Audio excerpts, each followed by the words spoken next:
The Kansas 8-Man All-Star Game Radio Network welcomes you to our broadcast of the 38th Annual 8-Man All-Star Games at Trojan Field in Beloit. We begin with the 8-Man Division II All-Star Game. 40 of the top players in Division II in the entire state of Kansas are ready to square off in an East-West battle. Here with the play-by-play action on the 8-Man All-Star Game Radio Network is Wade Gershner. And good morning from Trojan Field in Beloit for the 38th Annual 8-Man All-Star Games. Alongside color commentator Todd Clover and sideline reporter Dusty Dinas, Wade Gershner with you on this fine Saturday morning as we welcome 40 of the best 8-Man Division II players in the state of Kansas. And a big welcome to all our listeners on the 8-Man All-Star Game Radio Network, 1570 AM and FM 94.1 KNDY in Marysville, KR 92 in Belleville, KD Country 94, KDNS Downs Beloit, 98.9 FM 1540 AM KMCP in McPherson, and 1510 KLQR in Larned. And to those listening online at AstraRadio.com and 8manallstars.com. Glad to have you with us today. We're also broadcasting with a live video stream as well at 8manallstars.com via the Beloit Trojan channel. Before we proceed, let us fill you in on how this terrific event became a reality. In 1985, the 8-Man Coaches Association created the Kansas 8-Man All-Star Football Game. The following year, 1986, area student-athletes participated in the first game at Trojan Stadium in Beloit. Players are selected by the 8-Man Coaches Committee each December, and in 2001, after many requests, the 8-Man All-Star Football Game became plural, as two 8-Man division games were played, with one game being played in the morning and the other in the afternoon. These 8-Man All-Star Games rely on the support of the community, as well as resources from the North Central Kansas Technical College, Beloit Junior Senior High School, the Knights of Columbus, and the Beloit Rotary Club. Playing the biggest role in handling the organization of the event is the 8-Man All-Star Game Committee, as they work together to cover all the fine details behind the scenes to make sure the games and the entire week of activities go smoothly. And a huge thank you to the chairman, Dave Duber, and the entire committee for their hard work and extra efforts in making this one-of-a-kind event possible in the city of Beloit, Kansas. The entire week of fun began for the 80 8-Man All-Stars on Tuesday as they checked into North Central Kansas Technical College. They went through team meetings, and, of course, they practiced. Off the field, there were other things to do as players went to the movies, attended the NCK Tech Tour, attended the 8-Man Pep Rally at Chautauqua Park in Beloit, and participated in Friday Night Lights yesterday. Plus, they enjoyed a players' banquet meal last night at the Student Union. Now, for many of these players, it will be the last time they'll play football competitively, while others will be taking their talent to the next level, of course, college. And judging by our chats with the players, they are ready to showcase their talents today in the 38th Annual 8-Man All-Star Games at Trojan Field in Beloit. Our officials for the Division II game are Dylan Provis, Caleb Bo-Dill, James Gerritsen, and Brooks Siegelmeyer. And a big thank you to the Chain Gang today. They include Daniel Eiler, Jacob Winkler, Dominic Eiler, and Greg Walter. The Water Boys are Aaron Bates, David Mick, Brooks Dunstan, and Bryson Bergman. We thank all of those people today that have volunteered and their time to make this event possible and to run smoothly. When we return on 8-Man All-Star Game Network, we'll have our pregame show. It'll continue. We'll profile a few of our All-Star participants. We'll be back in 2 minutes. This is the 8-Man All-Star Game Radio Network. Insurance Smart supports the youth of the area in all their academic and athletic endeavors. Insurance Smart is locally owned and operated and here to help you understand your insurance needs. With 5 locations to serve you, stop in and let us help you make the most of your auto, home, business, farm, crop, life, Medicare supplement, or long-term care insurance needs. Maximize your premium dollars to get the best coverage. Let one of our agents help you be sure that you are covered for all the perils life can throw at you. See Darren McDowell, Tiffany Ritzky, Kim Campbell, Melissa Westbrook, and Ethan Coleman today at Phillipsburg, Kensington, Smith Center, Lucas, and Luray to start saving today. An excellent, fulfilling career awaits you at Central Valley Ag Cooperative. Join energetic, committed people like Jose Flores, CVA Location Manager in Clay Center, Kansas. He originally hired on as harvest help, stayed on, learned, and advanced to management. It's family, the producers, your coworkers, and when you're surrounded by family, the hours you put in are worth it. Central Valley Ag, with over 60 locations in Nebraska, Iowa, and Kansas. Check out all the opportunities at cvacoop.com. The Schooler Company in Downs can handle your grain in a timely fashion and tailors risk management solutions for their customers by buying, selling, storing, and transporting grain and ingredients for use in feed, food, and renewable fuel markets worldwide. Call them with any questions you may have at 454-3513. The Schooler Company in Downs, wishing all of the 8-Man All-Star Game participants best of luck in today's games. The Brush Art Corporation of Downs, Kansas would like to wish all of the 8-man All-Star Game participants the best luck in today's games in Beloit. And they're proud to support all area athletes and athletic programs. At Brush Art Corporation, they pride themselves on long-term personalized customer relationships with a variety of companies. Where do great brands turn to find solutions at work? Brush Art Corporation of Downs, Kansas. Proud to be a sponsor of today's 8-man All-Star Games. Multiple athletes from the area are competing today in the 8-man Division II All-Star Games, and 5 athletes and 1 coach that took their team to the state championship in 8-man Division II are featured here this morning. The Thunder Ridge Longhorns have a very good representation at this year's 8-man All-Star Games. The 8-man Division II runner-up on the West squad, brothers Dylan Bice and Dalton Bice are joined by Caleb Wagenblast to play in the game, with head coach Joel Struckoff being one of the assistants for the West.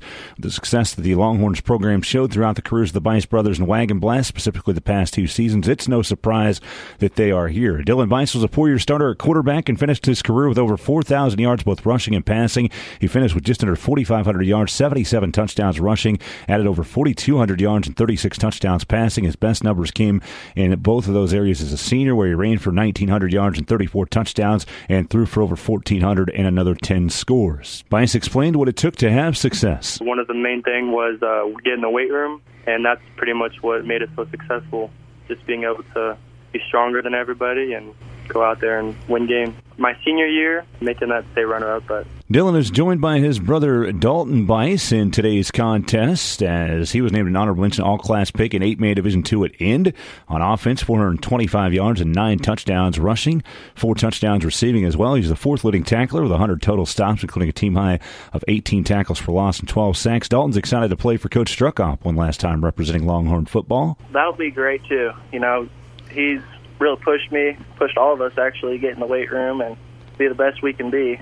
It's been fun, and stands out the most would be getting out there and doing what we like doing, you know, playing football, playing hard. Caleb Wagenblast was the 3rd leading tackler for Thunder Ridge in 2022, 101 total tackles, added 8 for loss. He posted 4 sacks, 3 fumble recoveries, and interception for the Longhorns, a first-team all 8-man Division II defensive lineman, and he offered his thoughts on playing for Struckoff and being part of the Longhorn program. He really turned our program around. Coming into high school, you know, I didn't know what to expect, and then my freshman year, we really turned it around, and he's always been a huge role model to me, and so it'll be fun to be able to play under him one last time again as well. Struckoff's a Thunder Ridge graduate and still holds Kansas 8-man records for most rushing yards, points scored, and overall touchdowns in a career as a player. He was part of the Shrine Bowl but did not play in the 8-man All-Star Game, so this week as a coach is his first experience. He credits this group of Longhorns for their hard work in establishing a winning program. From day one as a freshman, they came in, they worked extremely hard, they wanted to get better. They basically just showed everybody else how to work, and as freshmen, that's pretty remarkable. All of them started at some point as a freshman, and they just worked extremely hard. They put in the time and did what they needed to do to get better as they progressed throughout the years, and it ended in, you know, going to the state championship game, and just a great career for all of them.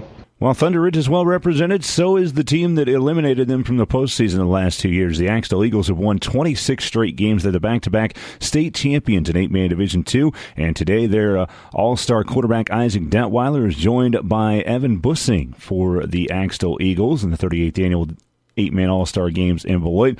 After being forced to start some games at quarterback as a freshman, Isaac Detweiler took over the starting role beginning in 2020 as a sophomore, and after the dust settled, he became the all-time 8-man record holder for completion percentage in a career at over 69.5%.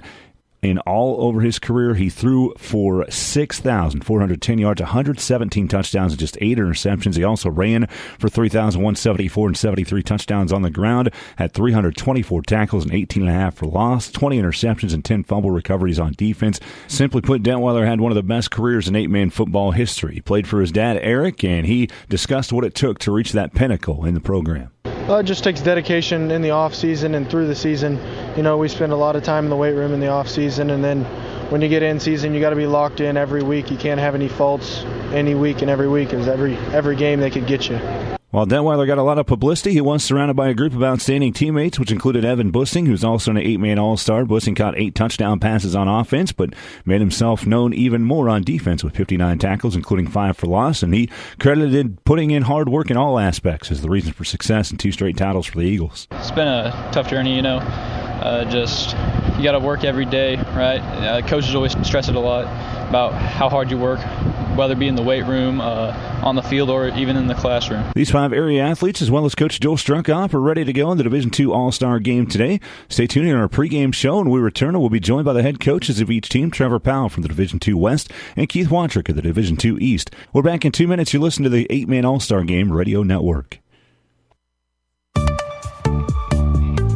What's all the excitement about? Switch to TV Now and get 2 free Amazon Fire Sticks. Watch your favorite shows anywhere you're connected to Cunningham Telephone and Cable, on TV, on your mobile device, or tablet. Get whole home worry-free Wi-Fi, 100 DVR hours, Restart TV, Replay TV, and 2 streams of expanded TV Now. Want to know more? Call your local Cunningham Telephone and Cable office in Beloit, Belleville, Concordia, and Glen Elder for details. Connect with us. The Guaranty State Bank and Trust Company understands in today's rapidly changing environment with inputs above normal, your machinery and equipment still need to be updated. We can help you remove some uncertainty by locking in attractive fixed rates. Please contact us as we have a special rate offering on new and used purchases of machinery and equipment for your financing option. Serving your needs for 100 years and more to come. The Guaranty State Bank and Trust Company, member FDIC. Approval and underwriting will apply.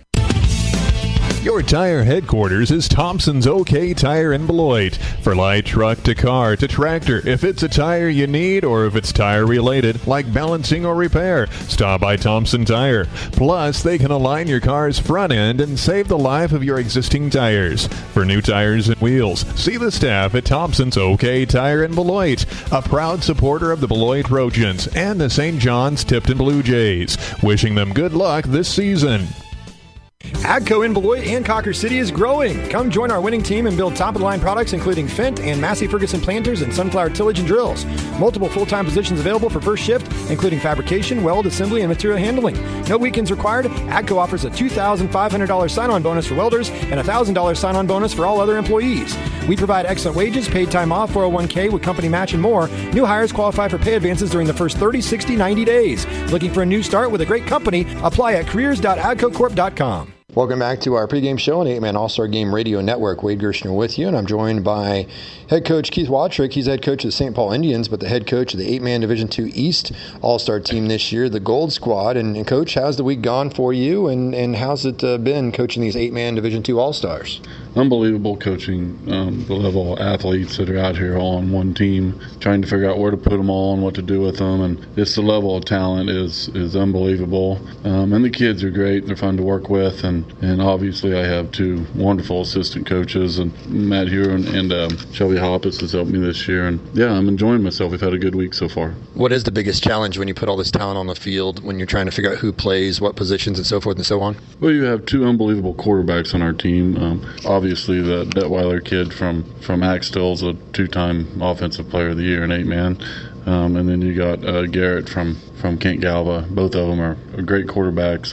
Figuring out what to do with them, making sure both of them get touches, offensively. And the Detweiler kid is just unbelievable on defense. He's a quarterback on defense. I'm calling the defense, so I'm very lucky to have him on my side of the ball for a big portion of the game. And just very, very shocking at some of the talent that is out here that I didn't realize was going to be as good as it is, and very fun to watch them come together as a team.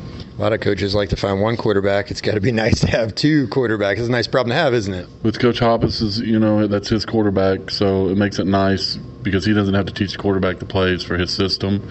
But we have definitely a couple packages for the Detweiler kid because, obviously he's lightning in a bottle, and he's phenomenal on both sides of the ball. But we have other weapons too. The Barker kid, obviously from Crest, is unbelievably strong, tough running back that's ran for thousands of yards in his career, and we got some fast wide receivers. And on the defensive side, we're just going to be so fast with our linebackers, Kaiser and the kid from Osborne. I'm sure he's fast. And then you got the other Crest kid, Stetson. He's a phenomenal athlete. And Davies kid from Lebo is just a phenomenal athlete. Unbelievable how good a football player he is. So it's going to be fun to watch him play. What makes 8-Man football so unique and special in your mind as a head coach? I just think it's a unique game of speed. You got different strategies in 11-man, And once you learn the game and learn the little tricks and stuff that go along with it, it helps you be successful. I think it gives you an advantage. I've been doing this for 25 years, and it's a different style game than 11 man just for the speed factor. And it's fun to coach. It's fast if you like scoring, hard hitting. It's a lot of one-on-one football. I just love coaching it. It's definitely fun. St. Paul head coach and the 8-man Division II East All-Star head coach this year here in Beloit. Keith Wachrick, Coach, thanks for the time. Best of luck today. Thank you very much. We're now joined by Trevor Powell, head coach of the Buckland Red Aces and the head coach of the 8-man Division II West team this year. They'll be wearing the green uniforms. And, Coach, you were in this game as a player back in 2014. Now you're the head coach. How's this experience been for you, and how does it differ from when you were a player? Great experiences on both ends of that. But I would almost say being a coach in this game is even more rewarding than being a player, just because you get to be a part of all these players' lives and memories, and you get to have a hand in their experience. So, I mean, it was great as a player. I still have memories to this day and friends that I talk to still that I made in the game. But again, it's more rewarding as a coach just because of the memories you get to make with the kids, and seeing them around after this and being able to talk to them and about our week together. It's just going to be special. How much easier is it to coach these guys compared to your high school kids? And no disrespect to your high school kids, but these are all stars. Right. I mean, these kids are up here for a reason. You take the best players off of each team and bring them up here. These kids are all really smart. They know football. They know what to do. The main thing we got to worry about is terminology and fitting everything scheme-wise. You tell them or show them things one time, and they have it down. They're ready to go. They're ready for the next thing. And it just makes it so much easier on us coaches when you have kids like that, because you feel more confident in what you're putting in when they can execute it at such a high level so early on. What do you remember the fondest of your time when you were a player back in 2014, almost a decade ago, not to make you feel old or anything? Just the entire week, as the week went on, it felt like our team got closer and closer, and we actually got close with the other teams as well. It was just a very big bond that was made. Initially we came up here, everybody was kind of, side-eyeing each other, looking around like, should I go over there and talk to that guy? I know he's on my team, but I don't really know who he is. And then by the end of the week, you're joking around with the guy, messing around, you're having a good time, hanging out, going to the other guy's room to hang out, play games, to do whatever. It's just a great time, and there's so many friendships that I made in this game 9 years ago, and I still have to this day. What makes the game of 8-man football special or unique?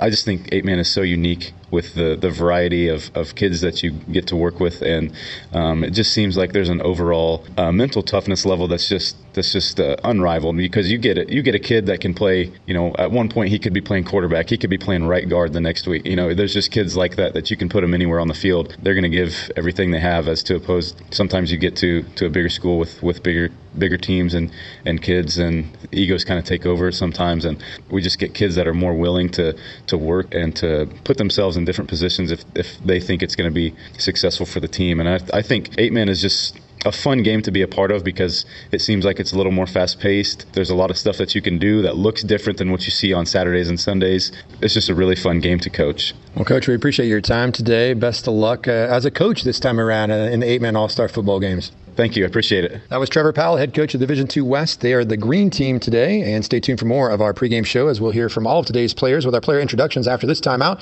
This is the 8-man All-Star Game Radio Network. Remus Farms LLC in Conquer City is a proud supporter of the area athletes in this year's Kansas 8-Man All-Star Games. They want to congratulate all of the players on a great career.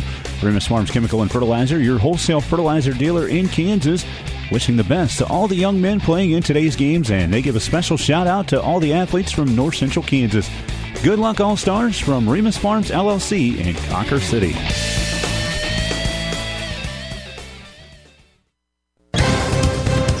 For the latest news, standings, and schedules for your favorite high school teams, visit NCKSports.com, your home on the web for high school sports involving the North Central Activities Association, Northern Plains League, plus Smith Center and Concordia. Visit NCKSports.com today. A big thanks to our sponsors, Thompson OK Tire in Beloit, Mankato Professional Pharmacy, S&S Drug and Home Health, Brush Art Corporation and the Brush Group, Cunningham Telephone and Cable, and by Farm Bureau Financial Services, Todd Clover, Sales Associate. Insurance Smart supports the youth of the area and all their academic and athletic endeavors. Insurance Smart is locally owned and operated and here to help you understand your insurance needs. With 5 locations to serve you, stop in and let us help you make the most of your auto, home, business, farm, crop, life, Medicare supplement, or long-term care insurance needs. Maximize your premium dollars to get the best coverage. Let one of our agents help you be sure that you are covered for all the perils life can throw at you. See Darren McDowell, Tiffany Ritzky, Kim Campbell, Melissa Westbrook, and Ethan Coleman today at Phillipsburg, Kensington, Smith Center, Lucas, and Luray to start saving today. An excellent, fulfilling career awaits you at Central Valley Ag Cooperative. Join energetic, committed people like Jose Flores, CVA location manager in Clay Center, Kansas. He originally hired on as harvest help, stayed on, learned, and advanced to management. It's family, the producers, your coworkers, and when you're surrounded by family, the hours you put in are worth it. Central Valley Ag, with over 60 locations in Nebraska, Iowa, and Kansas. Check out all the opportunities at cvacoop.com. We now introduce the Division II East All-Stars, coached by Keith Watrick of St. Paul, assisted by Shelby Hoppus of Canton Galva, and Matt Hoyer from Hanover. Kason Mastry, wide receiver, Canton Galva. Connor Sherritt, running back, Osborne High School. Josh Larbenicki, tight end, Hanover High. Luke Davies, cornerback, Lebo High School. Noah Freeman, tight end, Wakefield High School. Luke Bates, tight end, St. John's High School. Tom Barnett, D-back and linebacker, Central Christian School. Cooper Jermark, linebacker, St. John's Catholic High School. Stetson Slater, Colony Crest High School, wide receiver. Isaac Detweiler, Axel High School, quarterback. Trey Peters, St. Paul High School, safety. Kaiser Watrick, St. Paul High School, linebacker. Garrett Maltby, Canton Galva High School, quarterback. Tanner Kane, Canton Galva High School, defensive end. Holden Barker, Crest High School, running back. Chase Gosh, Norwich High School, defensive end. Kel Marcus, Pike Valley High School, linebacker. Austin Bailey, Lebo High School, O-line, D-line. Xander Hull, Frankfort High School, O-line, D-line. Evan Bushing, Axtell High School, tight end. And now let's meet the Division II West All-Stars, coached by Trevor Powell of Buckland High School and assisted by Joel Struckoff from Thunder Ridge and Mitchell Engelken of Stafford. Evan Stratman, Central Plains, defensive end. Cade Johnson, Trans-Banks, quarterback. Taylor Anderson, corner, Victoria. Dylan Bice, Thunder Ridge, quarterback. Max Neely, Dighton, running back. Cash Tomberlin, receiver, South Barber. Noah Diber, Mineola, defensive end. Dylan Gantz, Stafford, quarterback and linebacker. Carson Worth, Victoria, linebacker and running back. Dalton Bice, Thunder Ridge, defensive end. Nathan Ballbrock, Wheatland Grinnell, running back and DN. Sawyer Bowman, Hodgman, linebacker. Kason Anthony, Satana, football player. Eli Wilkinson, Dighton, DN. Ryan Renner, Mineola, linebacker. Joshua Hildebrand, Stafford, defensive end. Zayden Pierce, Buckland, safety. Caleb Blackenblast, Thunder Ridge, DN. Caleb Dome, Wheatland Grinnell, O-line. Brandon Duncan, South Barber, offensive lineman and defensive lineman. And now we head back to Trojan Field in Beloit on the Kansas 8-Man All-Star Game Radio Network.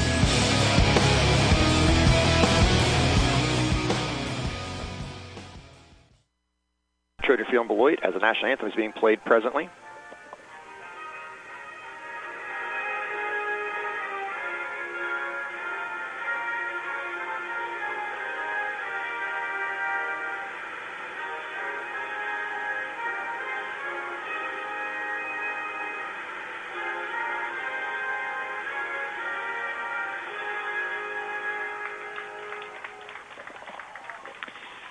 And we welcome everyone listening on the 8-Man All-Star Game Radio Network for the 38th Annual 8-Man All-Star Games. There have been 2,560 players that have played in these games since they started back in 1986. We have 13 players in the 8-Man Division II game here that begins in a few minutes that had some sort of all-state recognition. 7 on the Division II East Gold Squad, 6 on the Division II West Green Squad. The East leads the series 12-9, but the West has won the last 3 meetings. Last year was a great game, and it was the West winning 20-14. The last time the East won the D2 game, you got to go back to 2018. 38 of these 40 players made the playoffs last year. 28 of 40 were on winning teams, and we can't wait to get this one started here today from Trojan Field in Beloit. Division I game will come to you at 1:30 with pregame at 1 o'clock. We're going to take a 2-minute timeout. Be back with the start of Division II game after this on the 8-Man All-Star Game Radio Network. The Schooler Company in Downs can handle your grain in a timely fashion and tailors risk management solutions for their customers by buying, selling, storing, and transporting grain and ingredients for use in feed, food, and renewable fuel markets worldwide. Call them with any questions you may have at 454-3513. The Schooler Company in Downs, wishing all of the 8-man All-Star Game participants best of luck in today's games. The Brush Art Corporation of Downs, Kansas would like to wish all of the 8-man All-Star Game participants the best luck in today's games in Beloit. And they're proud to support all area athletes and athletic programs. At Brush Art Corporation, they pride themselves on long-term personalized customer relationships with a variety of companies. Where do great brands turn to find solutions at work? Brush Art Corporation of Downs, Kansas. Proud to be a sponsor of today's 8-man All-Star Games. Call Cunningham Telephone and Cable today and switch to TV Now and get your first month free. Never miss your favorite shows. Have the luxury of watching what you want, when you want, on your TV, mobile device, or tablet. Find out what customers love about TV Now. Call your local Cunningham Telephone and Cable office in Beloit, Belleville, Concordia, or Glen Elder for details. CunninghamTelephoneandCable.com. Connect with us. The Guaranty State Bank and Trust Company Insurance Agency is here to assist you with your insurance or fixed annuity needs. Are you turning 65 and needing a Medicare supplement? Do you have enough life insurance to provide for your family? Have you considered long-term care insurance? Or do you have a question on adding a fixed annuity to your investment strategy? Give us a call toll-free at 888-738-4429 or see us in person at the Guaranty State Bank and Trust Company, your community bank, member FDIC. Along with Todd Clover and Dusty Dinas, Colton Adolph, Wade Grunwalder, Wade Gershon with you, our live video stream, 8manallstars.com, and here on the 8-Man All-Star Game Radio Network, where all our affiliates across the state of Kansas getting ready for the Division II game. 68 degrees our temperature, winds about 6 miles an hour. See some rain overnight, fields in terrific shape, and we can't wait to get this one started. It is the D2 East in the gold uniforms versus the D2 West in the green uniforms, and as always, Todd, it's nicer to play in the morning than the afternoon, but all in all, today it won't be 100 degrees in the afternoon, and it's perfect to play here this morning. Really great weather, and 8-man football has changed so much over the 38 years. I remember watching the first game, and it was all about the guys up front and the running game. Well, if you watch 8-man football now, it's much like you see at the collegiate level. It's about the quarterbacks and the receivers and the spreads, the best quarterbacks that can run and pass and make good decisions and have the best playmakers. That's usually who wins these games now. Carson Worth of Victoria will kick off, wearing number 13 for the D2 West Green Squad. They're kicking off from left to right, from east to west here at Trojan Field in Beloit, and the D2 East in the gold uniforms back to return. There are 20 All-Stars on each of the four teams here today. The Division I game will be at 1:30 later this afternoon between East and West, between the blue and the red. New uniforms this year, and they are pretty snazzy. I know the players like them, and those should last for a while. Obviously, they had the ones with their names on them, so they'll be able to keep those, maybe even frame them for future use or have it as a memento. Here's the kickoff. We're underway. 38th Annual 8-Man All-Star Games from Beloit. Kickoff coming to the 1-yard line near hash mark. Moving it to the left is Detweiler, the star from Axtell, and he returns it to the 20. Good coverage there, tackled by Brent Duncan of South Barber. Starting lineup for the D2 East offensively, Kason Mastery is from Canton Galva. He's a wideout. And then the right guard, Cooper Jermark of St. John's. Quarterback, Garrett Malpe of Canton Galva. Running back, Holden Barker of Colony Crest. Left guard is Cale Marcus of Pike Valley. Tanner T.J. Kane, Canton Galva is at tight end. Center is Andrew Hull of Frankfort. Evan Bussing, the wide receiver. But we'll see Detweiler in some sets as well as a quarterback. We'll go through his numbers, which were absolutely amazing in his career. One receiver to the far right, that is Maestri. In motion is Detweiler. A run option. Detweiler halfback pass, throws it deep, wide open at the 30, the 20, and in for a touchdown for D2 East. On the first offensive play from scrimmage is Kason Mastery, and it goes down as a 61-yard touchdown strike on a halfback pass from Detweiler to Mastery. And you saw that when you see your quarterback, well, one of your quarterbacks going in motion as a slot man, you got to be thinking some type of pass off of it. That's why you got to know the personnel, which is obviously hard to do in an all-star game situation. And a great passer puts the ball on the money, and the defense all came up being aggressive. Great call on the first play. You know the defense is going to be aggressive.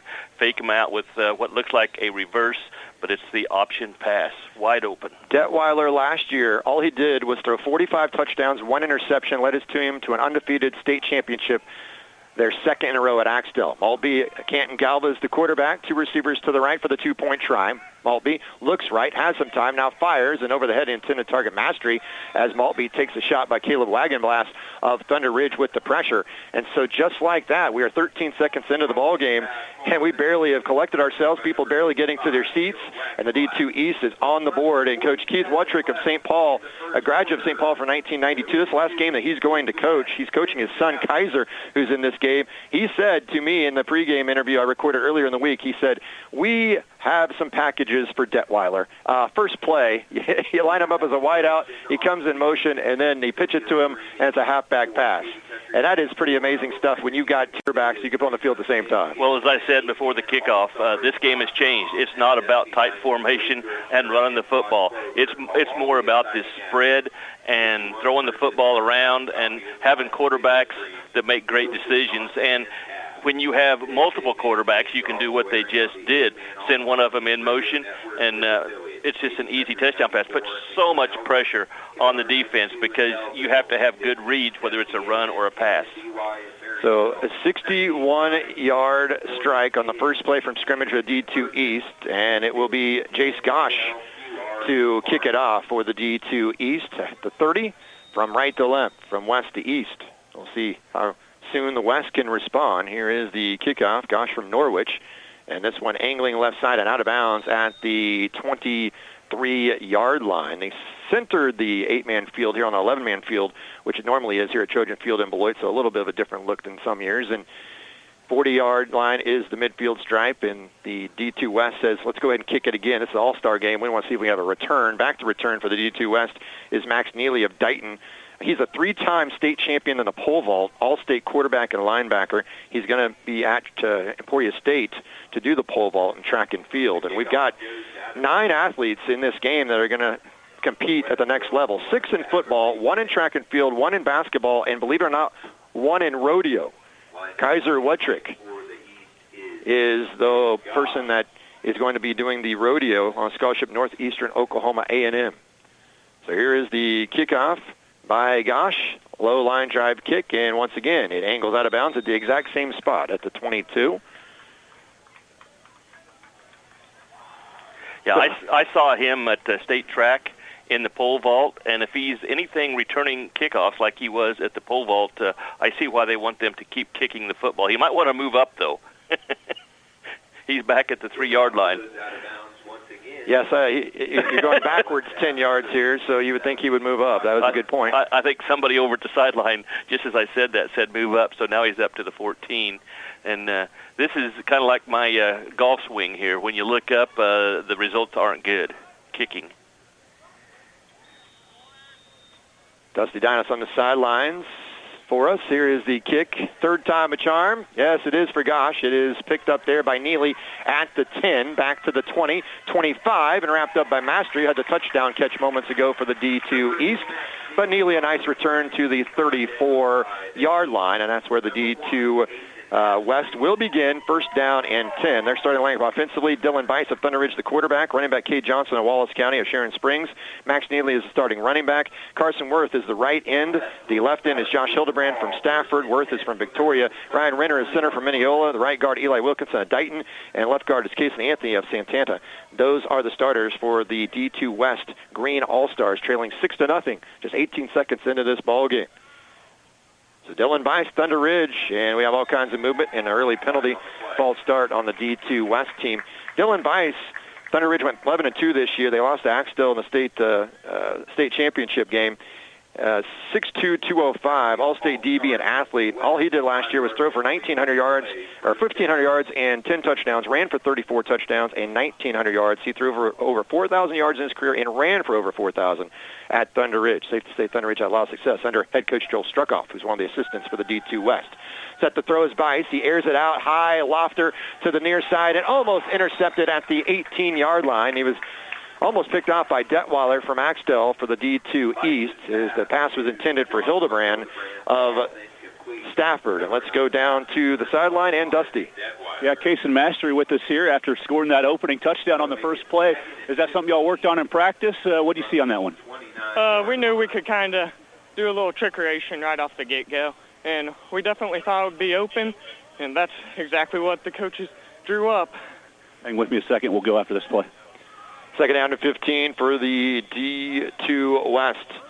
Is a keeper, and nothing there for Bice as he's wrapped up and spit out by Kaiser Wuttrick of St. Paul, head coach's son. That was like he lassoed him to the turf. He is going to the rodeo in college. Let's go to Dusty. Kason, what's this experience been like for you coming out in Canton Galva? You know, Coach Hoppus is here. You got your teammate Garrett Maltby.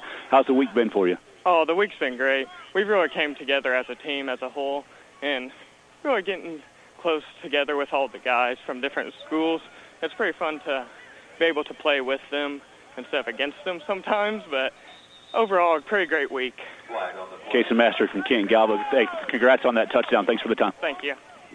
All right, thank you very much, Dusty. You have another procedure penalty on the D2 West. So a great start for the D2 East, Todd, because they got a 61-yard touchdown pass on a halfback throw from Detweiler Mastery, and that's the first offensive play from scrimmage goes for a touch. And now the D2 West, with a couple of procedure penalties, they're faced with a 3rd and 20 after an incomplete pass, a loss of 5, and the 2 procedure penalties. Yeah, and I think that was a delay of game on that one, and that's just not the way you want to start a football game offensively or defensively. It'll get better. 3rd down and 20, back at the 24-yard line for the D2 West. 2 receivers to the right. Bice is in the gun. Right-handed thrower, lobs it out to the left side. It is caught and slipping to the turf on the near sideline.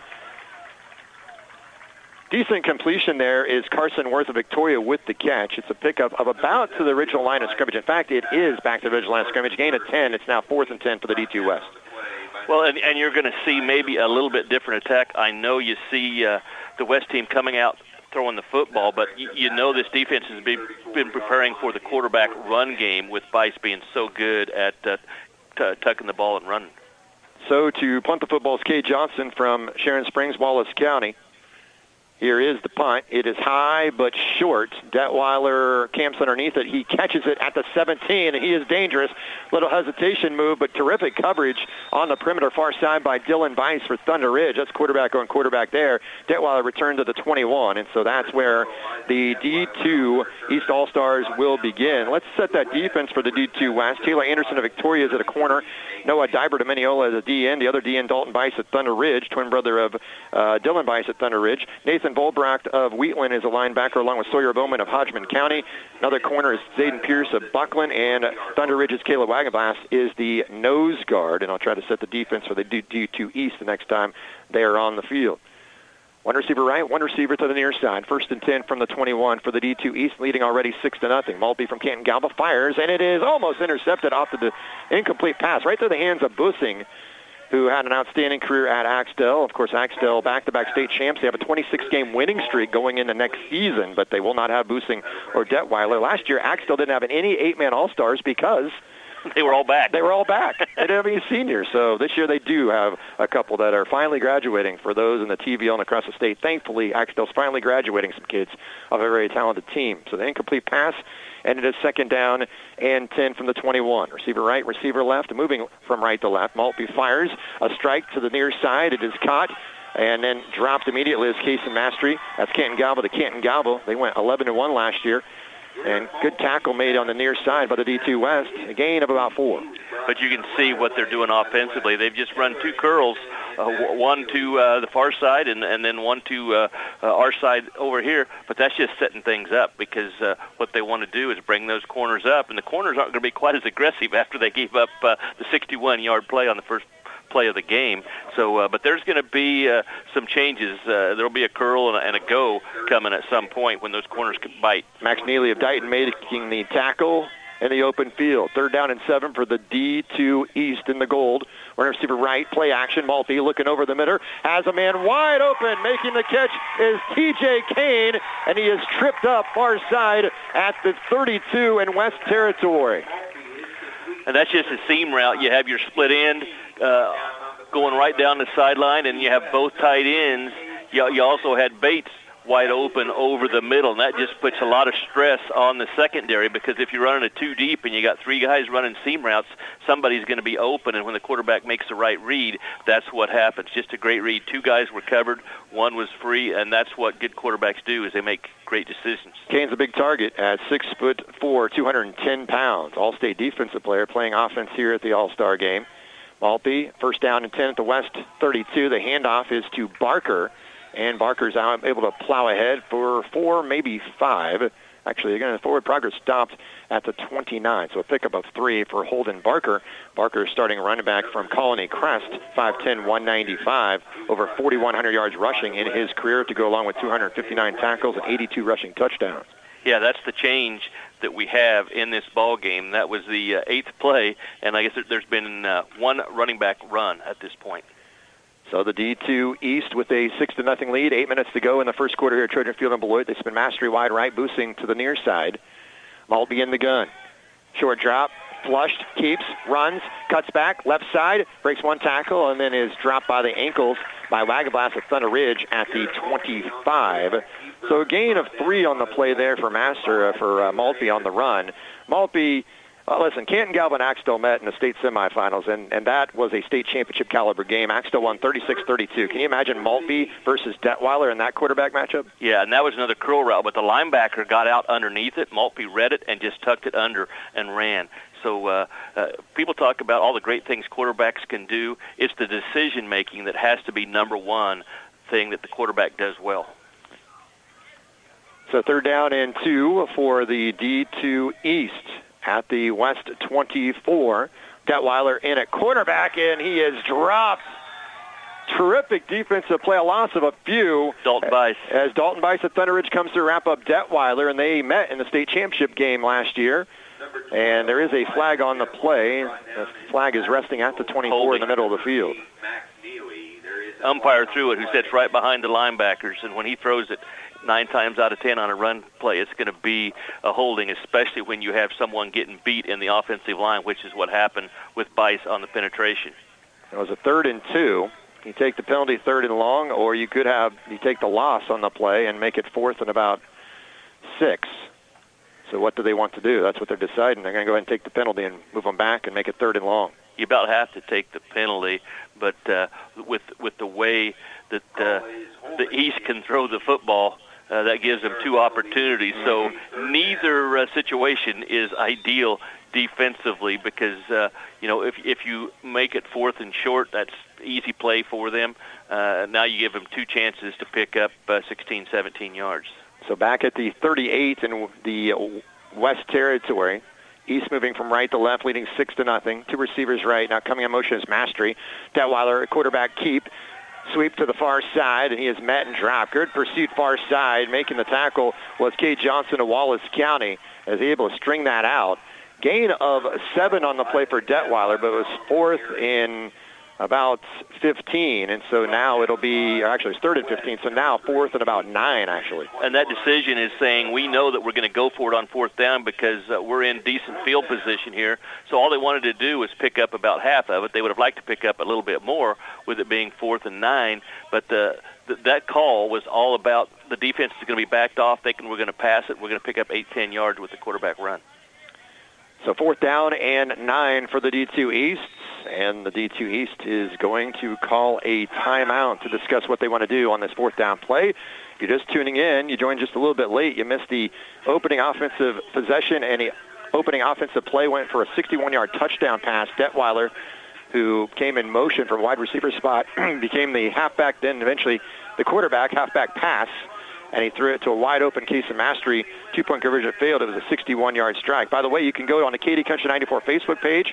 You can follow me on Twitter, NCKS Radio Guy 10, and we have highlights that Colton Adolph's putting together thanks to our live video stream at 8manallstars.com. Wade Grodwaller is running our camera. And don't forget that we will have the Division I game coming up later today at 1:30 with pregame at 1 o'clock. Did you know that North Central Kansas Technical College is ranked in the top 10 in the nation among 2-year colleges with the highest 3-year graduation rates by the Chronicle of Higher Education? NCK Tech ranks as the highest technical and community college within Kansas.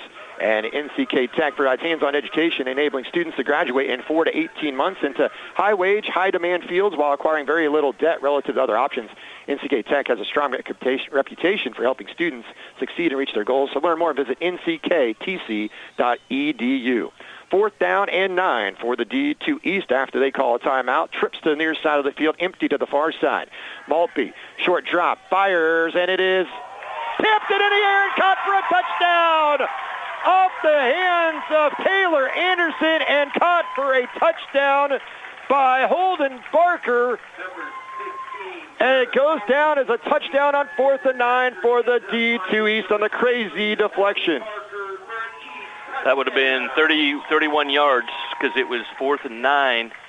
So that was the immaculate reception, too. Yeah. Almost go back to that. the Steelers and the Raiders, the deflection for the touchdown. It was not a good pass by Maltby because he had Mastery open and missed him, threw a little bit behind him, and then off of Taylor Anderson and into the air, and Barker was in the right place at the right time, to say the least. East up 12-0. They go for 2. Maltby keeps, has some room up the middle. Did he get in? Yes, he did. Maltby with a 2-point conversion, and it's all D2 East right now. The Gold leading the West Green All-Stars 14-0 with 6:35 to go here in the first quarter. Exactly what they drew up during that timeout, right? Okay, here, you fire it over to Mastery, a little bit behind him, gets deflected by the defender, right to Barker. But once again, it was one guy having to cover 2 receivers on those seam routes. They're just outnumbering with the play calling the number of guys in the secondary. So, yeah, it was good coverage, but there was 2 guys there. But anytime it's 2-1, it's an advantage offense. Let's go to the field and Dusty. Garrett Maltby with me here from Kent Galva. He just threw that touchdown, ran in the 2-pointer. That pass was just like he drew it up, right? Yeah, so it's exactly how we wanted it to work. Worked it in practice. Ended up working good for us. Hey, just looking at the group that you have here this week, you do have a couple teammates here in Kane and Mastery, and Coach Hoppus is here. But how have you guys messed with the whole group here, and how fun has it been this week? It's one of the first things they told us was the more you guys mesh together, the better you'll be on the field. So we kind of took that serious. We were in the 5th dorm room. We called it T5, was the top of 5. And we'd all just hang out in there all the time, just hang out with the guys, get to know each other. It's kind of an embarrassment of riches having you and Detweiler on the team, right? Yeah, a little bit. I didn't know if we'd get along very well at first, but we've come pretty close. We're actually pretty good friends now. Garrett Maltby from Kent Galva. Thanks for the time. Best of luck the rest of the way. Thank you. Here's the kickoff by Gosh, angling to the far side and through the end zone. It'll be a touchback for the D2 West All-Stars as it is 14-0 D2 East. The D2 East defense, Connor Scher of Osborne, a linebacker. Defensive end, Josh Zarbernicki of Hanover. Luke Davies of Lebo is a corner. Stetson Setter of Colony Crest, a corner. Isaac Detweiler, Axtell, a linebacker, along with Kaiser Wettrick of St. Paul. Defensive end and kicker, Jace Gosh of Norwich. And Austin Bailey, nose guard of Lebo, is going to play football at Ottawa next year. And Caleb Wagenblast of Thunder Ridge is going to play football at Friends. And Casey Anthony of Santana is going to play football at Wayland Baptist. So there's a few that are going on to play football at the next level. First down and 10. Scoreboard has 4th and 9. They update that. Here's the short throw and catch by Neely. From the 15 on the touchback to the 18, a gain of 3. Josh Zarbernicki. I practiced that all week, knew how to say it, and then I butchered it the first time. Zarbernicki out of Hanover with a really good open field tackle. Right now you're seeing lots of short passes, and the defense has been there.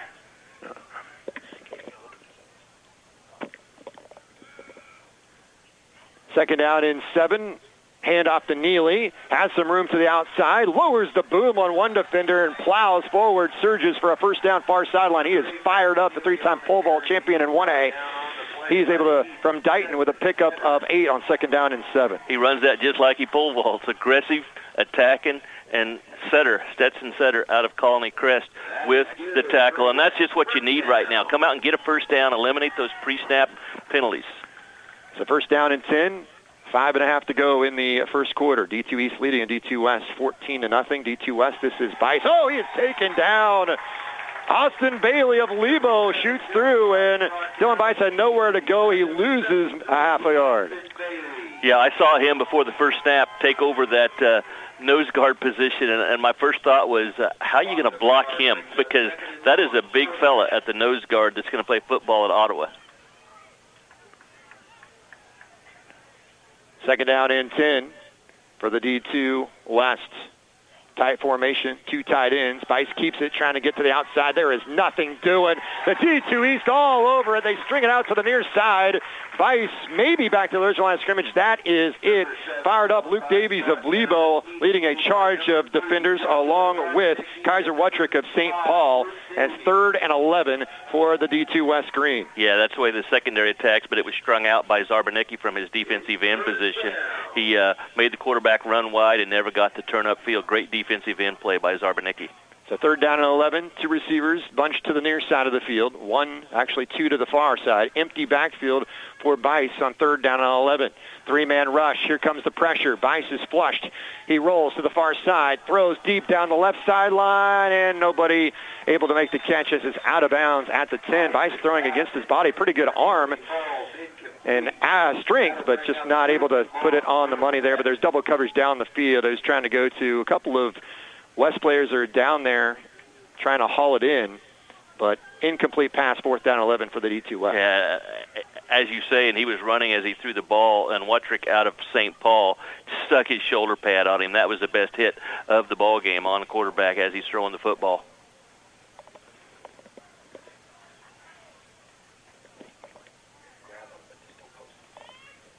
Fourth down 11 for the D2 West, and now a shank out of bounds near midfield off the side of the foot of the punter, Cade Johnson of Wallace County. So everything going the D2 East way in the early going. They lead 14-0. They had the ball 2 times. They've scored 2 times. Now 4:12 to go in this first quarter. D2 East will take over with the 2-touchdown advantage. They're 1 for 2 on 2-point tries. And we mentioned earlier, this series began in 2001 and went to 2 games.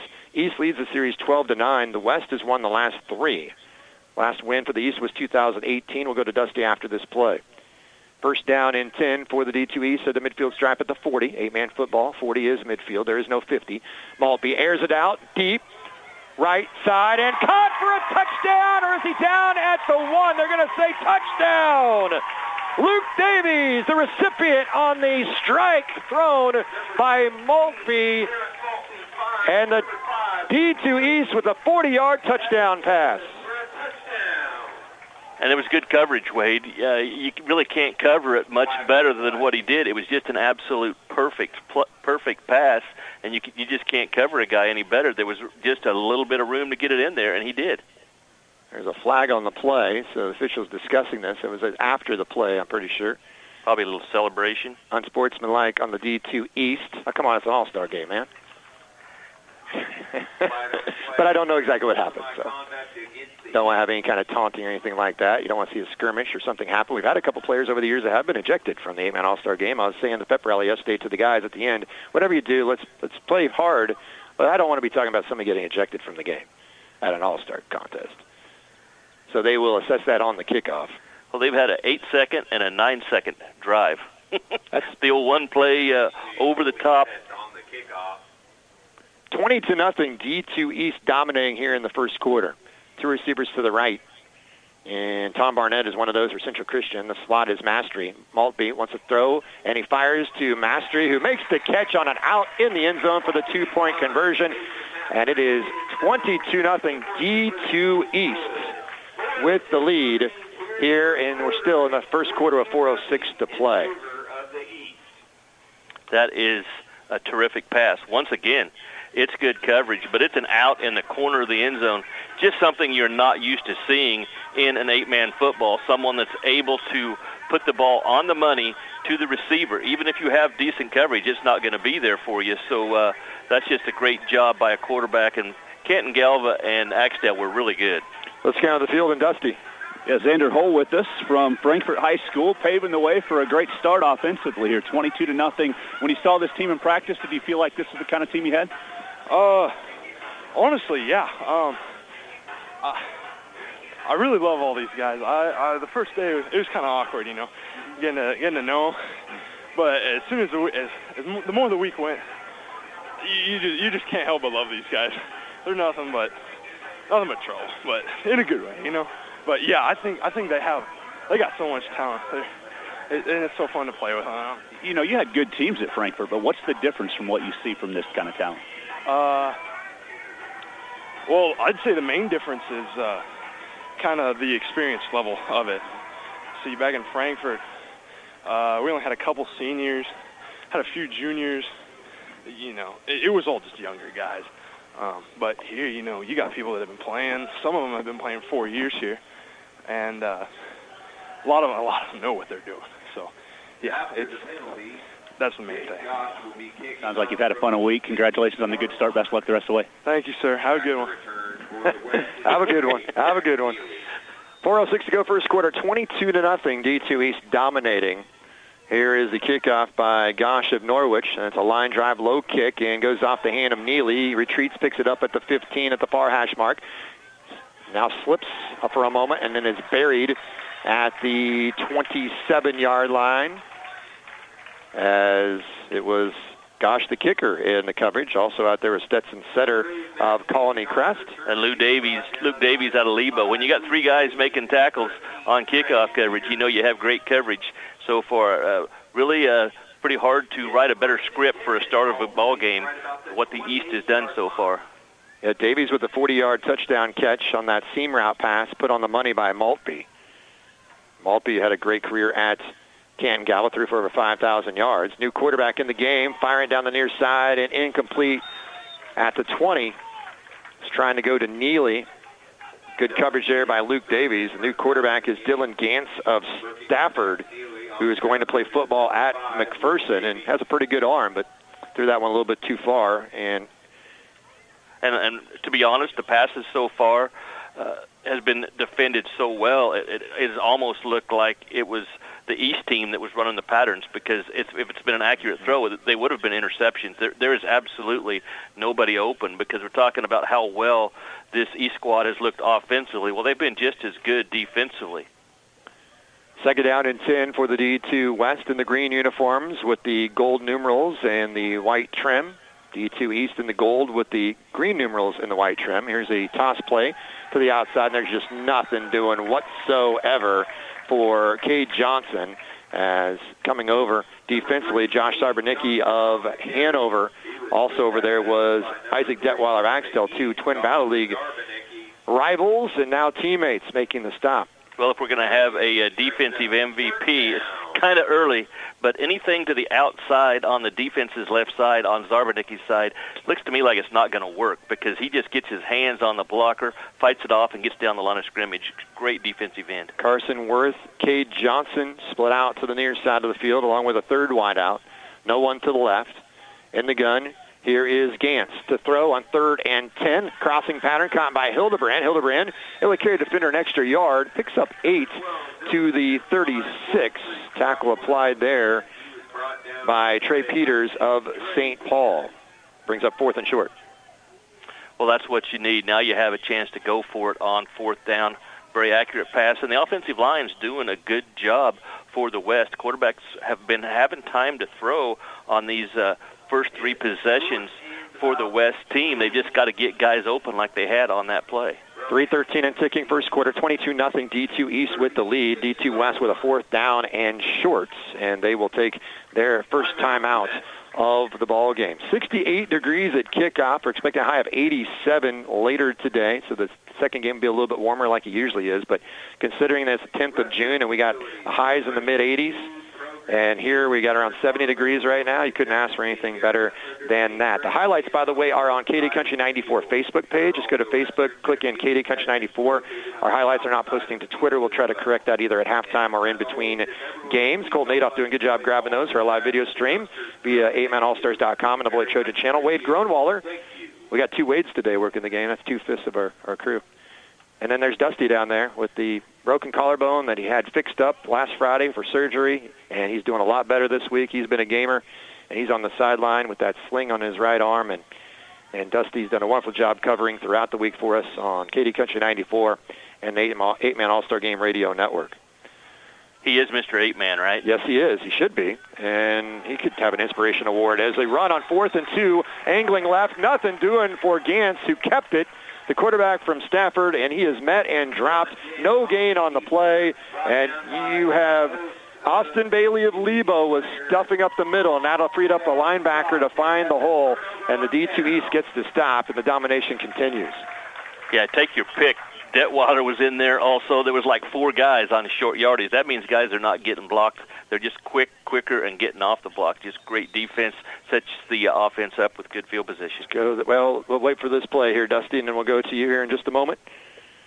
Dusty has another one of the All-Stars to chat with here on the sideline. 3:05 to go first quarter, 22-0 D2 East. They've scored on an 8-second drive and a 9-second drive. Here's a handoff to Barker, running left, angles outside to the 30, 25-20, and breaks one tackle, sheds another, and finally pushed out of bounds. He's fired up. Barker with a big gain on the play down to the 15. It's a pickup of 22. Let's go to the sideline, Dusty. Josh Zarbanicki from Hanover with us here for the D2 East. A great start to the game. You got another stop there. You're playing on that end on defense. What are you seeing out there? We just have a great bunch of guys. They're willing to do whatever it takes to win, and that's showing out here so far. I think we've given up 1 first down so far in the game, and we're almost down a quarter. So it's just great to be out here with these kids who know how to play and play well. Hold on for a second. I'll let you watch this play. We'll keep you with us. First down and 10 at the 15 after the 22-yard run by Barker. In motion is Evan Bussing of Axtell to the left.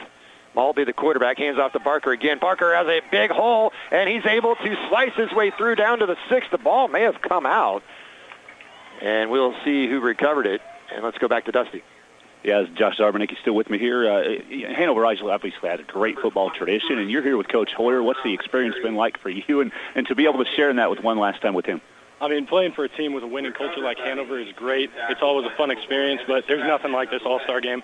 Kids from all over the state, the best in Kansas are here, and it's just great spending time with them, getting to know them, and playing some football. Josh Zarbanicki from Hanover D2 East. Thanks for the time. Best of luck the rest of the way. Thank you. Yeah, he's been active defensively. The entire D2 East is pitching a shutout right now, and as he mentioned, just 1 first down. They keep track of that on the sideline. Not that hard, though, when it's only 1 first down, is it? One receiver to the far right is Mastery out of a pistol formation. Handoff to Barker, and he picks up a first down on 2nd 1 from the 6. He's just able to lower his head and bulldoze his way for a first down into the middle of that defense.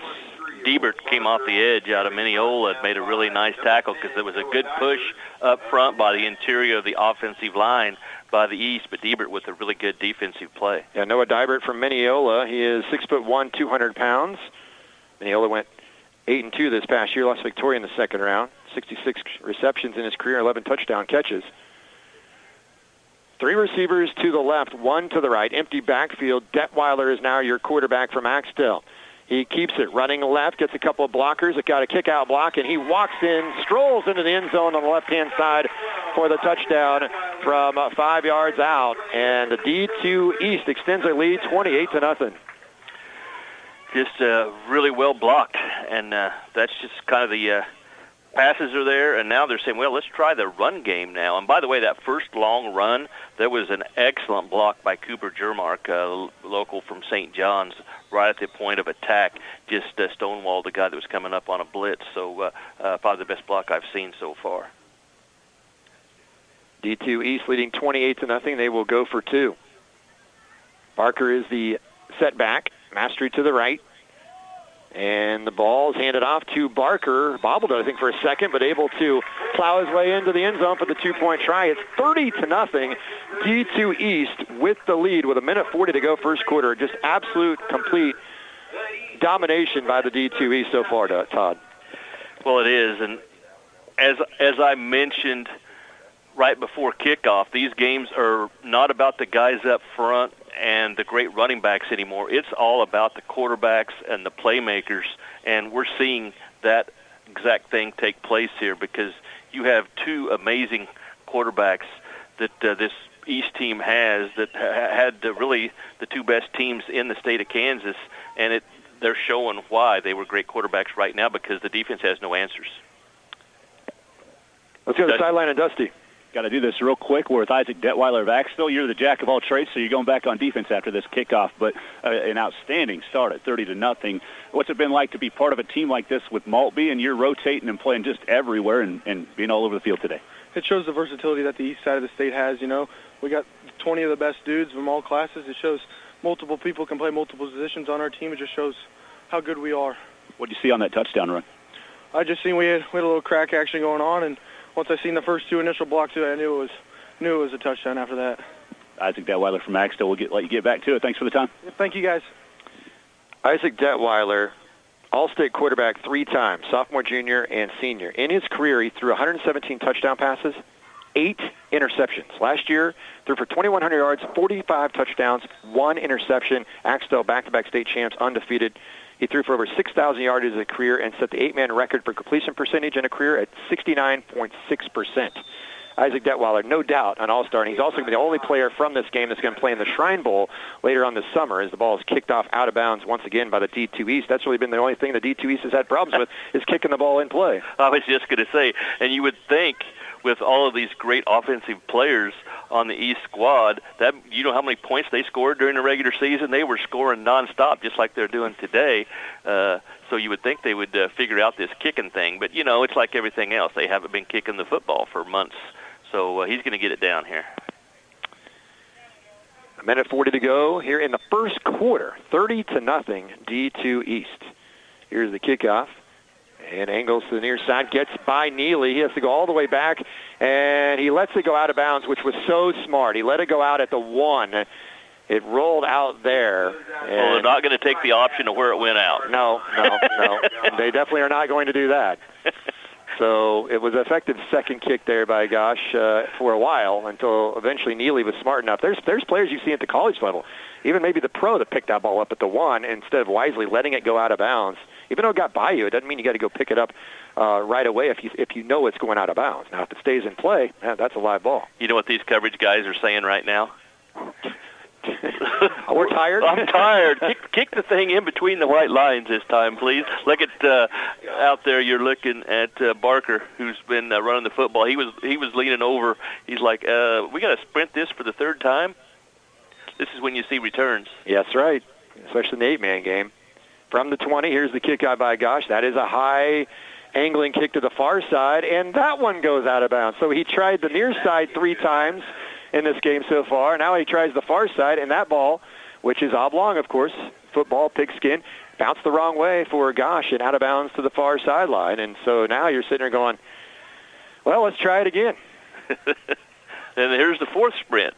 This is where you might think about putting some different guys out there. Look at all the guys walking back. and it's a slow walk. Yes, absolutely. He looks over, Gosh looks over at the sideline and just sticks his arms up like, Coach, I don't know what's going on here. That was actually a really good kick. It would have been, without the penalties, maybe in the end zone, but it was out of bounds. Noah Freeman from Wakefield in on the special teams coverage. Here's the kick by Gosh. Line drive. It is caught. All right, a big man's dream. Caleb Wagenblast able to blast his way forward for 3 or 4 yards. It was a rocket right at him. He caught it cleanly, and he kind of looked around like, should I return it? Heck yeah, it's an all-star game, Caleb.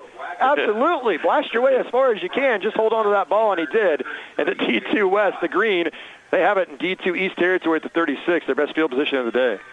That's when their eyes light up, and that's when the coaches are like, protect the football. Let's go to the sideline and Dusty. Luke Bates joining me here. I'll go ahead and let you run this play here real quick. That sounds good. First down and 10 for the D2 West. They're down 30-0. A little wide receiver screen, and it is low and then dropped there. Let's go to the sideline and Dusty. Luke Bates from St. John's Tipton Division II East, up 30-0 to start this thing. Did you think your biggest workout today would be on kickoffs out of bounds? Yes. I mean, we didn't really practice much conditioning, so I don't know if this is the payback for it or what. But, yeah, this is definitely the most running I've done all week. You literally have to walk across the street to go home, so this has been a fun experience, I know, just talking to you throughout the week. What's it like to be actually here on game day and experiencing it for the full way? Oh, it's a dream come true. I mean, ever since 5th grade, I've dreamed of being in this, seeing all the guys having so much fun, just playing around, not only during the game, but during the week. So it's just been really fun, and it's been a joy. 2nd and 10 for the D2. Oh, man, getting away is Gantz. He almost was sacked. Gets away, picks up a few on the far sideline, nearly wrapping him up for the D2 West in the backfield. Trying to see who it was for the D2 East that was had the penetration in the backfield. We'll get to that. The penetration was Wettrick. Okay, let's go back to Dusty. One more question for Luke Bates of St. John's Tipton. Just as you look at today and see this, did you expect to have this kind of game from what you saw from the group? Honestly, I didn't expect to be up this much, but, I mean, we just have a lot of athletes, just a lot of really good football players and athletes in general. So I knew it was going to be a really good game, and hopefully we can keep this rolling. Thanks a lot, Luke. Best of luck the rest of the way. Thank you. I know I'm getting old. I coached Luke Bates flag football when he was in, I think it was 4th grade. And Luke was a good kid to coach, always very respectful, and he at least acted like he was listening to us as coaches, so always appreciated that, and it's really cool to see him as an 8-man All-Star here from Beloit. And as Essie said, you can just walk back across the street after the game, or if he forgets something at halftime, he could run home and get it. He literally could. Minute 26 to go here in the first quarter. Timeout on the field. It was called by the D2 East, and so they have one remaining. That is a 30-0. The D2 East leading the D2 West. Did you know that NCK Tech offers over 20 different programs, plus NCK Tech is starting a new power sports technology program on the Beloit campus this fall. This is a one-year program that prepares students for a career in the power sports industry, including outdoor recreation, personal watercraft, and agricultural sectors. NCK Tech offers a job placement guarantee upon successful completion of any of their programs. They stand behind their faculty and the education they provide their students. To learn more, visit nckTC.edu.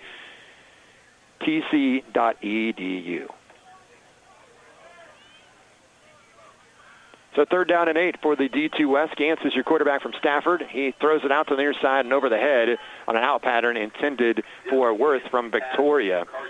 And it brings up 4th down and 8 for the D2 West. Well, it's just hard to make an accurate pass because you had a new defensive end, and that's our kicker in there doing a great job out of Norwich. Had penetration, good size, 6'4", and tried to throw over him, and you don't have a good view, so it's not an accurate throw, so a great job with the pass rush. Hey, Wagon Blast is lined up as a wide receiver in the slot to the near side. How many times do you see a guy that's 55 lined up as a receiver? Also, the near side of the field is Max Neely. On 4th and 8, a pass is tipped and caught on deflection far side, and going in for a touchdown for the D2 West is Cade Johnson. This one from 33 yards. Well, that evens things up. Yes. You got 2 immaculate receptions. Back to the old Franco Harris Steelers-Raiders game many years ago, you have the old deflection and catch the football. So, it didn't look like it was going to be, either time we saw these touchdowns, it didn't look like either was going to be success for the offense, but sometimes it's better to be lucky than good. How many times do you see deflections like that where the ball just pops up in the air and seems like they hang there forever? Once is crazy, twice in the same quarter of an All-Star game, 30-6, D2 West on the board. Here is Gansey throws, had a man open, Hildebrand, but overshoots him. He's upset with himself, throws his mouthpiece into the ground as he missed on that pass. Coverage by Luke Davies of Lebo. So the D2 West on the board off to the fortunate bounce of the football and the deflection. It's 30-6, and D2 East defense is saying, are you kidding me? We were wanting to shut out, and you get that lucky one, and the D2 West is saying, well, you had one too, so don't complain too much. 30-6 with 1:15 to go in this first quarter. A very long first quarter with lots of points and lots of deflections, as we just pointed out. Yeah, and really good coverage on the play. And like I said, it's better to be lucky than good, but it was good pass blocking, the guys up front doing their job, and that was just what the doctor ordered for the West, to get good field position with the special teams and then convert on 4th down. Now the trick for the defense of the West is going to be to get a stop, because there's been 4 possessions so far for this potent East offense, and they have not been stopped yet. So that's going to be, and now they're starting to run the ball. The pass has been there, and now they're getting successful with the run game. So D2 West to kick it off. Low line drive and off the hand of Mastery, but into the end zone. So the automatic touchback there for the D2 East as they lead 30-6. So the offense is actually going to be backed up for the first time for this East. So let's see what they have in store offensively now. Maybe come back and run the ball a little bit like they have been. They're kind of taking over with that interior of the offensive line has looked really good in the run game. So D2 East in the gold uniforms with the green numerals, moving from right to left, from west to east here at Trojan Field in Beloit. They have it after the touchback at their own 15. Last time they were in this area of the field, it was the first play of the game. It was a 61-yard touchdown pass. Maltby of Canton Gallup fires a strike again on the crossing pattern to his teammate T.J. Kane. Kane is brought down there by Bowman of the D2 West All-Stars, but it's a pickup of 15. And that ball's in the air for 30 yards, and it's right between the 2 and the 5 of the receiver, Kane. That's got size. So how do you stop that at the 8-man level? I mean, that's just so much talent offensively. A good-sized receiver, so he has a good radius to catch the ball, and you have a quarterback that throws a tight spiral right on the money. D2 East, first down and 10 at their own 30 from the near hash mark. One receiver right, one receiver left. In the gun is Maltby. Quick pass, and it is caught and then stopped. Progress on the far side at the 35-yard line, a gain of 5 as they go to Mastery. Coverage over there by Evan Stratman of Central Plains. Yeah, good job on that curl. And yeah, and Tomberlin out there also, and recognize him. He's going to the U.S. Marines. Yes, he is. Let's go to the side, Dusty. Kate Johnson from Wallace County, Sharon Springs with us here. It's just like you drew it up, right? Get that tip and get the touchdown, get on the board? Yes, sir. You know, I let up 2 big plays early, so I had to get one back. We'll get you back after this play. Second down and 4, hand off to Barker, and Barker is able to bulldoze his way to the midfield stripe and into D2 West territory at the 39, pickup of 6. Let's go to Dusty. You're in a long line, obviously, of Wildcats that have played in this 8-man All-Star game playing for the D2 West this week. What stood out about the week and being able to represent Wallace County and Sharon Springs one last time? You know, just coming out here and playing with these boys that I played against during the regular season. I just was looking forward to get out here and represent Wallace County. What's been your absolute favorite part of the week? Obviously the football game. Live, breathe, and sleep football. Kay Johnson from Sharon Springs. Thanks for the time, man. Best of luck. Thank you. Cade's in the right spot. No doubt, here in Beloit. First down and 10. Maltby airs it out deep, far sideline, just out of the reach of the intended target at the 5-yard line. Mastery, pretty good coverage over there by the D2 West as Cash Tomberlin of South Barber with the coverage. That brings us into the first quarter. It is D2 East All-Stars 30 to D2 West All-Stars 6. We'll be back in 1 minute. This is the 8-man All-Star Game Radio Network.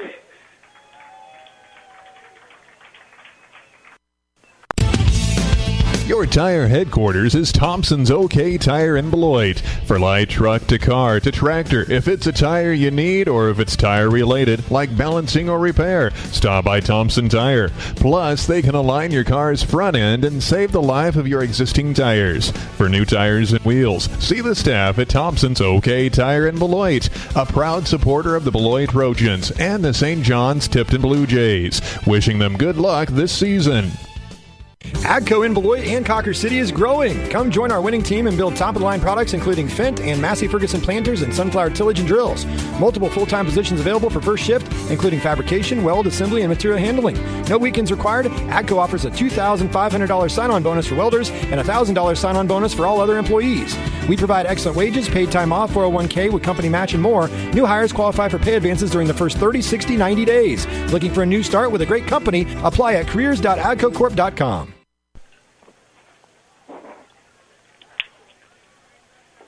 And welcome back to Trojan Field in Beloit. Wade Gershner, Todd Clover, Dusty Dinas, Colton Adolph, Wade Groenwaller with you.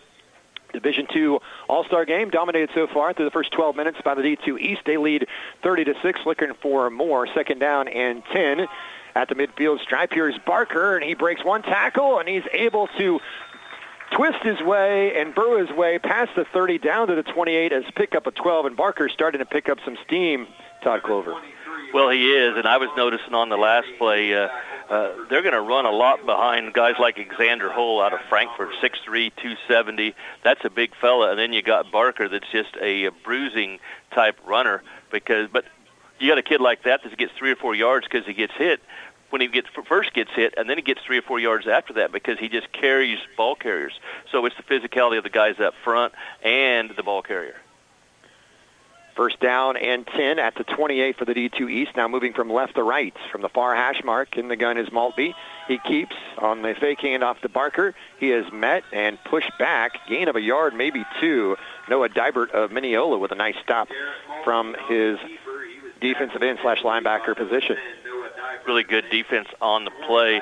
Nowhere to go. You can see Maltby doing a couple side steps there, looking for a hole and never could find one. So he just makes a good decision and goes ahead and gets a yard or 2. But really good job by those linebackers coming up and filling, and a good job by the nose guard there, giving no place to go. Wagon blast. Evan Boosing bringing in the play for the D2 East. Second down and 9. The ball resting just inside the 27-yard line, middle of the field. D2 East in the gold uniforms. D2 West on defense in the green. Out of the gun, Maltby has some time, surveys, looks, now fires deep back of the end zone and incomplete. Excellent coverage. Trying to go T.J. Kane, a 6'4" target, and his teammate from Canton Galvo, but excellent coverage by Sawyer Bowman of Hodgman County. And it's 3rd down and 9 after the incomplete pass in the end zone. Well, you could really see it. It's that same route they ran earlier. There's 3 guys running seam routes. Much better job adjusting to that route by the defense of the West, and it was going to take a very accurate throw to have success on the play, but that's just a good decision. He throws it high, thinking my big receiver that I'm confident in might come down with it. If he doesn't, nobody gets it. That's what a good quarterback does. 3rd down and 9 for the D2 East.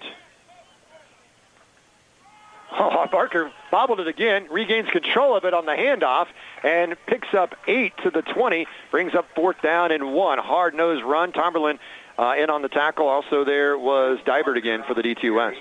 Yeah, Tomberlin with a big stick on the play really got low, and advice for those guys in the secondary. If you're going to tackle Barber, you better tackle him low. Only got a yard after contact. That was a great tackle on that play.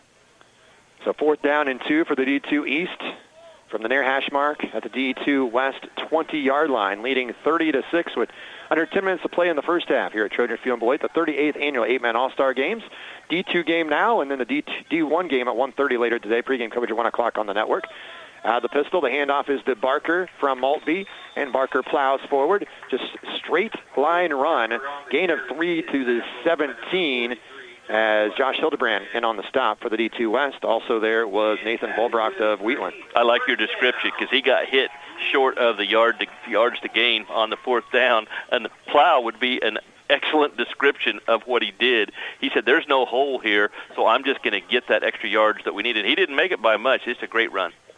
So 1st down and 10 for the D2 East from the near hash. Receiver left is Mastery. One receiver to the right. They throw. Quick pass on a little in route, and it's caught by Mastery to the 11. Tackle applied there by the D2 West All-Stars as Hildebrand was over in the area, but also there was Zayden Pierce of Buckland. But let's talk about those seam patterns. What it's done to this secondary is they're 10 yards off.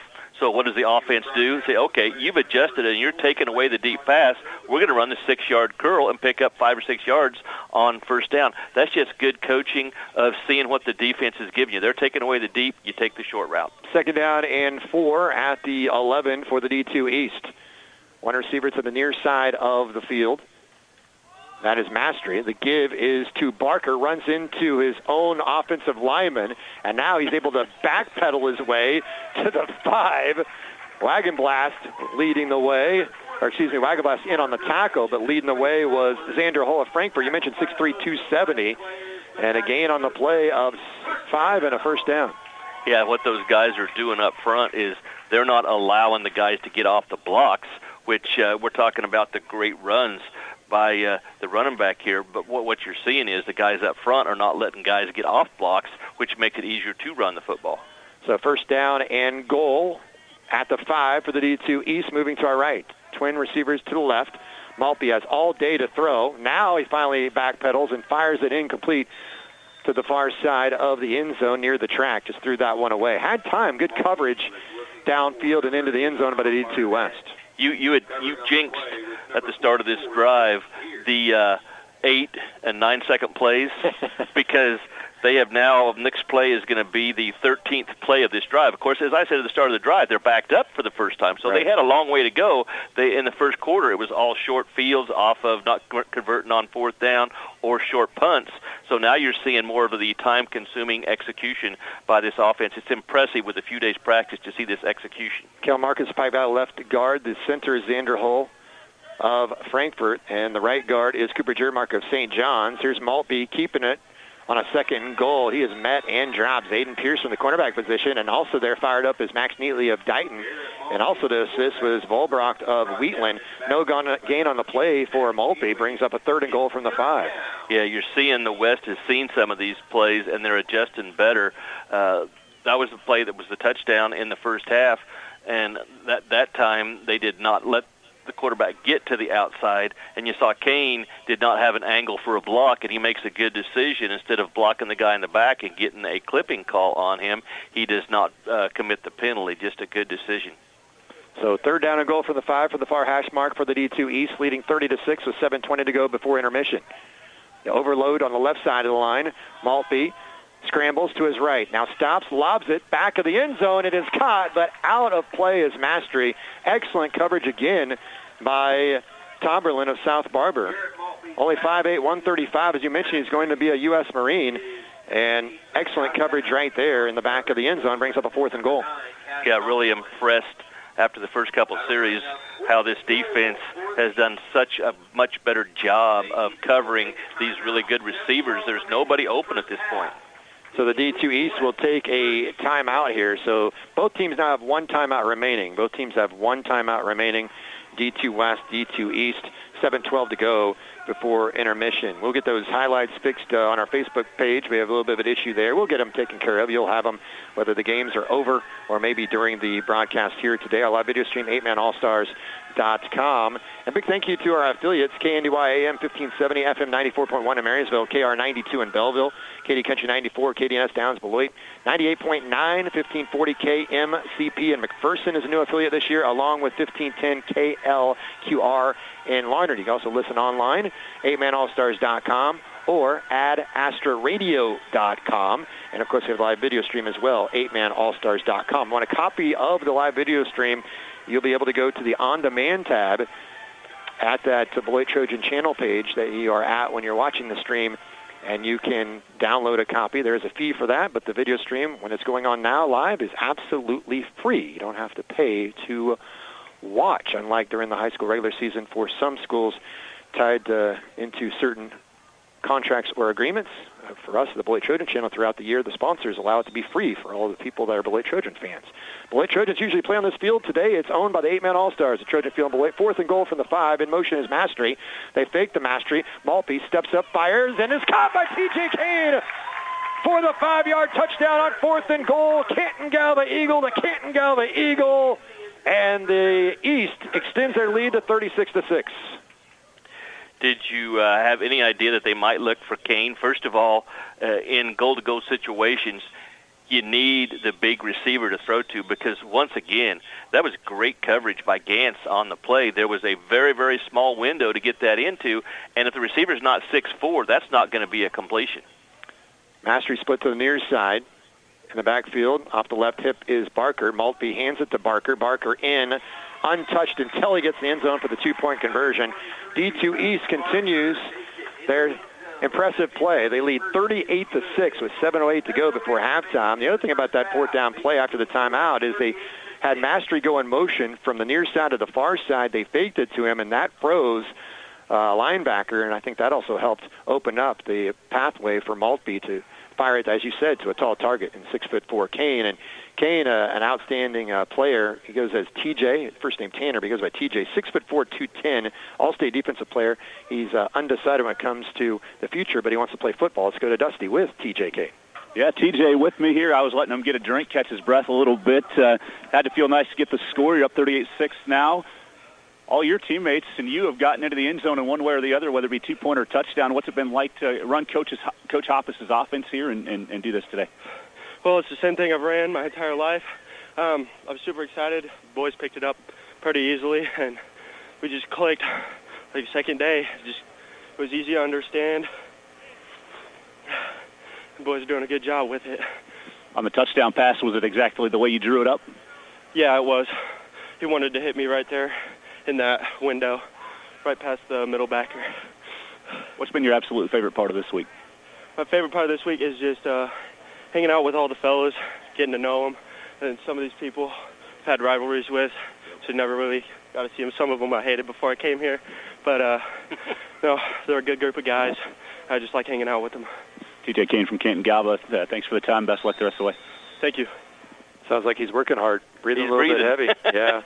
Here is the kick. It is caught by Wagon Blast on the fly again from Thunder Ridge. And Caleb is looking to hit somebody, and he drives the tackler forward a couple of yards and almost like a diving surge to the 34. So Caleb Wagenblast of Thunder Ridge with his second return of the day. Got to play football at Friends. He had 4 sacks last year, 101 tackles for Thunder Ridge, who made it to the state championship game before falling to Axtell 6'1", 230-pounder. And nice return there to the 34. D2 West in business from the near hash mark from right to left, trailing the D2 East Gold All-Stars 38-6. The West has won the last 3 meetings, but the East in charge right now. 2 receivers to the right. Keeping it is Bison. He has nowhere to go. Fighting through, really not even fighting through, unblocked was Jace Gosh of Norwich and drops him for a loss of 4. So Dylan Bice has not had much room to run. In fact, 4 carries, negative 10 yards for Dylan Bice at Thunder Ridge, and his twin brother Dalton, also an all-star. That's got to be a special, special thing for their family. Yeah, and gosh, I've been noticing several times here in Zarbanecki early, these 2 defensive ends, and then you got the 280-pound, 275-pound nose guard. That's a good front. Connor Scher at linebacker for Osborne, wearing number 2, second down 14, a swing pass. It is caught there by Cade Johnson, and Johnson a nice run. Actually, that is Carson Worth of Victoria, I beg your pardon, and a nice pickup on the play to the midfield stripe at the 40. And you mentioned Scher, he was in on the tackle along with Wuttrick out of St. Paul. So good execution on the play, a nice screen pass, but really good job flowing to the ball by the East. So third down for the D2 West from the far hash. Here's Bice. He keeps it and cuts back, twists and turns his way. Able to pick up 4 on the play, one of his better runs of the day. And, Dylan has had such a good career, all 4 years a dominant player, and that time runs into that nose guard, Austin Bailey out of Lebo, 5'11", 270. He has a tendency to stop your forward progress when he gets a hold of you. And the D2 West will call a timeout. That is their last one of this first half, as the D2 West is faced with a 4th down and 1. Ball resting in East territory at the 37.5-yard line.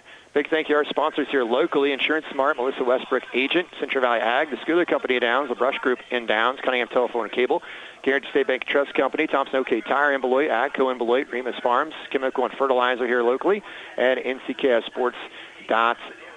Division I game coming up later this afternoon at 1:30. Our coverage begins at 1 o'clock on the 8-Man All-Star Game Radio Network. Colton Adolph doing our replays and highlights and running our scoreboard on our live video stream. And you see NCK Tech there in the lower corner, our local college here in Beloit. Great place to study and learn what you need to learn and get you out in the real world and make really good money, as we talked about earlier here during the broadcast. And a big thank to Wade Grunwaller running our camera with our live video stream as well. And Dusty Dinas patrolling the sidelines. And Todd Clover, our color analyst today. Here's truly Wade Gershon with you on a fine Saturday afternoon in June, the 38th annual 8-Man All-Star Games from Trojan Field in Beloit. D2 West, 4th down and 1 for them. Bice in the gun. Running back to his right is Johnson. There's movement, but it was all designed to get the D2 East to jump. The problem was Wagenblast at right guard jumped as well. So now, instead of 4th and 1, it's 4th down and 6. Well, the idea worked. The only problem is one of the players on the line couldn't stay down in the stance. Yeah, that's just the discipline, and when you haven't, you only had a handful of practices, been out of the game for months, those type of things are going to happen, but those are killers. But, they tried to run on short yardage earlier in the game and got stuffed, so they might be better off trying to get it from 6 yards and throwing the football. 4th down and 6. Split to the near side of the field is Cade Johnson. In the slot is Hildebrand from Stafford. 2 receivers to the right, including Wagenblast. Dylan Bice back to throw, and it is incomplete. And there will be pass interference. Detweiler trying to pin Wagenblast. And Wagenblast did a great job of getting to the line to the first down marker, the line of scrimmage to get the yard of gain to the 35. But, Todd, what he did was he just simply boxed out Detweiler. And that's why he got the penalty. And that's why he got the penalty. I see a defensive coach over here for the East does not agree with the call. I'm shocked that the coach disagrees with the pass interference call. Did a great job of breaking on the ball and almost gets the interception on the play. Was there contact? Yes, there was. By rule, is that interference? Yes, it was. 15-yard penalty for the defensive pass interference. It's not an automatic first down, but in this case it is a first down because it's a 4th and 6. They pick up 15 off the infraction. Twins left, Twins right for the D2 West. Dylan Bice fires out to Cade Johnson, and there's Davies to wrap him up along with Connor Sheriff Osborne. A loss on the play back to the 30. Loss of 3. Luke Davies has been pretty active out of that secondary. Now you're starting to see, with a little bit of sustained drives by this West offense, you're seeing Scher and his speed getting to the football too. 5 minutes to play before halftime. D2 West trailing 38-6. They're moving from right to left. From the near hash mark, receiver right is Neely from Dighton. Bice from Thunder Ridge, the quarterback. He pitches on an option play. He gets destroyed as he pitches it, and there is nothing there for Johnson. A gain of a yard, maybe 2, but man, Gosh came through there and introduced himself to Dylan Bice. Yeah, that eliminates the option right away. Just barely. Bice did a great job of getting rid of it. I'm guessing Dylan is not used to seeing that quick a penetration from a defensive end on the option play. And then all it is the secondaries just have to come up and make the play. All created, though, by the defensive end. Gosh, great play. Worth in the slot to the far side. Far to the right is Max Neely. Set back to the right hip of Bice is Johnson. Dylan Bice catches, pump fake, it's a pump and go, has a man wide open. Worth makes a catch in the end zone for the touchdown. A 29-yard pass from Bice to Worth, Thunder Ridge to Victoria, and the D2 West down 38-12. And you saw the corner bite on it, thinking, I'm going to get the interception. He just about had an interception a couple of plays ago, and bites on it, and you could see shaking his head as he's getting back in coverage, but wide open, wide receiver on the play. Carson Worth with the touchdown reception. He's going to go to NCK Tech in Hayes next year for college. 38-12 on a little pump and go, and Bice put it on the money. Worth was wide open, fooled the DB on the pump fake. D2 West, Twins right, going for 2. Bice drops, he throws, and beautiful pass over the outstretched arm of Detweiler and lobbed it into the basket, which is Worth again for the 2-point conversion. A beautiful throw by Dylan Bice of Thunder Ridge.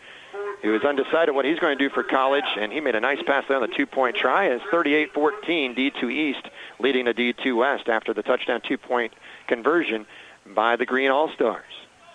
Yeah, nice 5-play drive, mixing things up a little bit. And I really think maybe the biggest play on that drive was the penalty where they got to throw it instead of run it on 4th. Let's go to Dusty. Quarterback Dylan Bice from Thunder Ridge here on the hitch and go. What does it take for that play to work and to have that kind of success with it? Just a lot of moving parts. You just got to run your route right. You found Worth on both the touchdown and the 2-pointer. What was that experience like with him this week? Did he build that good rapport? Did it feel good out there? Yeah, it felt great. At the beginning of the week, he was kind of shy and everything, but he came around. We're best friends now. It's a great connection to have with him. What's this experience been like to share with your twin brother Dalton and obviously Caleb and Coach Struckoff as well? Oh, it's been great. It's been great just being with them every day, experiencing this with them, getting to play football with them one last time, especially my Coach Struckoff. He's been great, a great mentor through all 4 years of high school. Good to have you have some positives on the board. Best of luck the rest of the way. Thank you, sir. And that was Dylan Bice. You know, the coaches, Trevor Powell-Buckland's the head coach for D2 West. He played in this game in 2014 for Kiowa County. Played in the first quarter, had a good game, then had a concussion. He told me I grabbed the wrong team's helmet to go in, and they decided maybe you shouldn't go back in the game. And here's the kickoff taken by Mastery at the 3-yard line. Angles back near side. Oh, what a tackle. Special teams coverage by the D2 West. Making the stop is Kaysen Anthony of Santana. And the D2 East will have to start at their own 6. Terrific coverage by Mr. Kaysen Anthony. And going along those lines of the coaches, Joe Struckoff at Thunder Ridge, an assistant. He's a 2012 graduate. He was a member of that Thunder Ridge team that won it all in 2011. He played in the Shrine Bowl, so he didn't actually play in the 8-man game. He's a long jump state champion, by the way, too. And then Mitch Engelken, head coach of Stafford, played in the 2012 game. He holds the single-game rushing record for a player of 251 yards. He played in 2 state championships as a player at B&B. B&B went 50-2. They went to state titles all 4 years he was there, and they won 2 state titles, did Engelken. He's now he's the head coach at Stafford. As Wagon Blast able to wrap up Maltley on the quarterback keep, no gain on the play. And just to extend upon that, Mitch Engelken played under Coach Tiernan at Baileyville B&B, and then he was assistant coach under Coach Tiernan at Solomon. Then went to Axtell and worked with Coach Detweiler for a year. Then went to Osborne as an assistant for a year with Steve Tiernan. and then became the athletic director, head coach of Stafford. They had their first ever league and district title this year in his first year. They had their second ever home playoff game, and they were the highest rated offense in the state, 456 yards per game. Pretty good stuff what Coach Ingram did in his first year at Stafford, and has a couple of 8-man All-Stars to coach here today as well. There's a timeout on the field. We can tell you about the head coaches of D2 East Gold. Keith Wuttrick of St. Paul is a graduate of St. Paul in 1992. He's been a coach for 25 years, head coach 10. He has been in 6 title games, 1 as a player, 4 as an assistant coach, 1 as a head coach. And Keith Wuttrick, this is his last game as a football coach as he's retiring from the coaching ranks. He played in this All-Star game back when it was just 1, North-South, back in 1992. Shelby Hoppus is assistant coach for the East from Canton Galva. He's been there since 2017, won the D1 title in 2019. Last year lost in the Division II semis to Axtell, which was like a title game, 36-32. They've been to the state semis for the last 5 years. And then Matt Hoyer of Hanover, all he's done in 18 years as head coach, won 6 state championships, 3 runners-up, 16 playoff appearances, 5 straight state title appearances from 14 to 18, and they had 3 straight perfect seasons, did Hanover, from 16 to 18, had a 43-game winning streak during that span. Low snap to Maltby. He catches, he throws down the seam, and has a man, Mastery. Mastery stays on his feet, midfield 40. English middle of the field at the 20, the 15, and brought down at the 14-yard line. Maltby to Mastery for the big gainer, and it flips the field position. And you 60-yard completion. Yeah, 60 yards, and what needed to happen was you needed to stop. Your special teams creates bad field position, and 5 for 5 so far by this East offense of scoring touchdowns. 5 possessions, and they've scored every time. So this was a chance to get a stop, but that's just a huge play, as you said, flip the field. First down and 10 for the D2 East. Moving to our right towards the west end zone. Maltby is the quarterback from Canton Galva. Hands it off to Barker, who ran into T.J. Kane. Ran right into his back and bounced off of him, and then a good tackle made there by the D2 West is Noah Dybert once again on a stop for the D2 West All-Stars. A gain of a yard for Barker, who has rushed for 72 yards on 10 carries. Maltby's thrown for 189 yards and 3 touchdowns. And Detweiler threw a touchdown on the first play from scrimmage today on a halfback pass, 61-yard missile to Mastery. Mastery has 5 catches for 135 yards and a touch. Yeah, and that pass was just right on the money. I mean, how many times have we said today? And it was good. It wasn't bad coverage at all. It took a perfect pass, but that's what he does. He makes perfect passes. 2 receivers to the left. The wingback left side is Barker. Empty set. Here's Detweiler. Rolls to his left. Wants the throw, being chased, and now he is slung to the turf and into the yardstick on the far sideline. Terrific job by Sawyer Bowman of Hodgman County to wrap him up. He's going to go to Pratt Community College next year for his education. Detweiler, a loss of a yard. And the sack was created by the coverage in that secondary, who has been doing a really good job since the first couple series. And nobody to throw to. The quarterback doesn't want to throw an interception. He says we're going to have another opportunity on 3rd down, so he just brings the ball down and takes the sack, gets what he can almost back to the line of scrimmage. Just a good job defensively. You've got to get a stop. You've got to slow this offense up somehow. Somebody's got to make a play. 3rd down and 11 for the D2 East from the 16-yard line. Hand off to Barker. Had a little bit of a crease, able to exploit it for a moment, but that daylight closed in a hurry. Gain of 3 to the 13, and on the stop was Volbrandt of Wheatland. And once again, it's that strategy on 3rd and long. You're in great field position, so you know you're going forward on 4th down, so let's get half the yardage so you have a better chance on 4th down. If I'm on defense for the West, I'm going to double team number 25 here because that's where they're going, Mr. Kane. Tom Barnett of Central Christian comes out as a wide out to the near side of the field, and the slot near side is Mastery. And he goes in motion on 4th down and 7. They fake it to Mastery. Maltby steps up, wants to throw, being pressured, and now just throws it down the middle of the field. He had to get rid of it because he knows it's 4th down, and Wagon Blast was there to blast him again. Maltby gets up a little gingerly. Pretty good stick there by Wagon Blast. D2 West defense fired up. They get a stop finally, and they're down 38-14 with 1:54 to go before intermission. And the defense was by Dylan Bice because it was Kane dragging over the middle, and that's who the quarterback's looking for, and he absolutely had no place to throw it to him. It was perfect coverage by Bice on the play, so just basically threw it away. Mastery's had a big game, as we talked about, all-state wide receiver. Connor Schur playing on defense for Osborne. He's the 24th Osborne Bulldog to be in the All-Star game since Osborne went from 11 to 8-man years ago. First down and 10 for the D2 West. Bice, there's a pancake block. Bice off his back foot, airs it out, far sideline, jump ball, and it's tipped and knocked away at the 35-yard line. Trying to go to Johnson. Good defense by Stetson Setter of Colony Crest. I tell you, Eli Wilkinson of Dighton with a pancake block off the edge. That allowed Bice to make that throw. And does that look like a basketball play by Setter on that play out of Colony Crest? Yeah. It's his player of the year in basketball. Yeah, he's a pretty good player. He hopes to play basketball at the next level in college. And we've later on, I forgot which team it is, has a whole bunch of 6'5", 6'6" guys that almost like they're basketball players playing 8-man football later today. You can see the skills in that coverage. No doubt. Twins to the right, second down and 10. Bice just dumps it off to the right flat.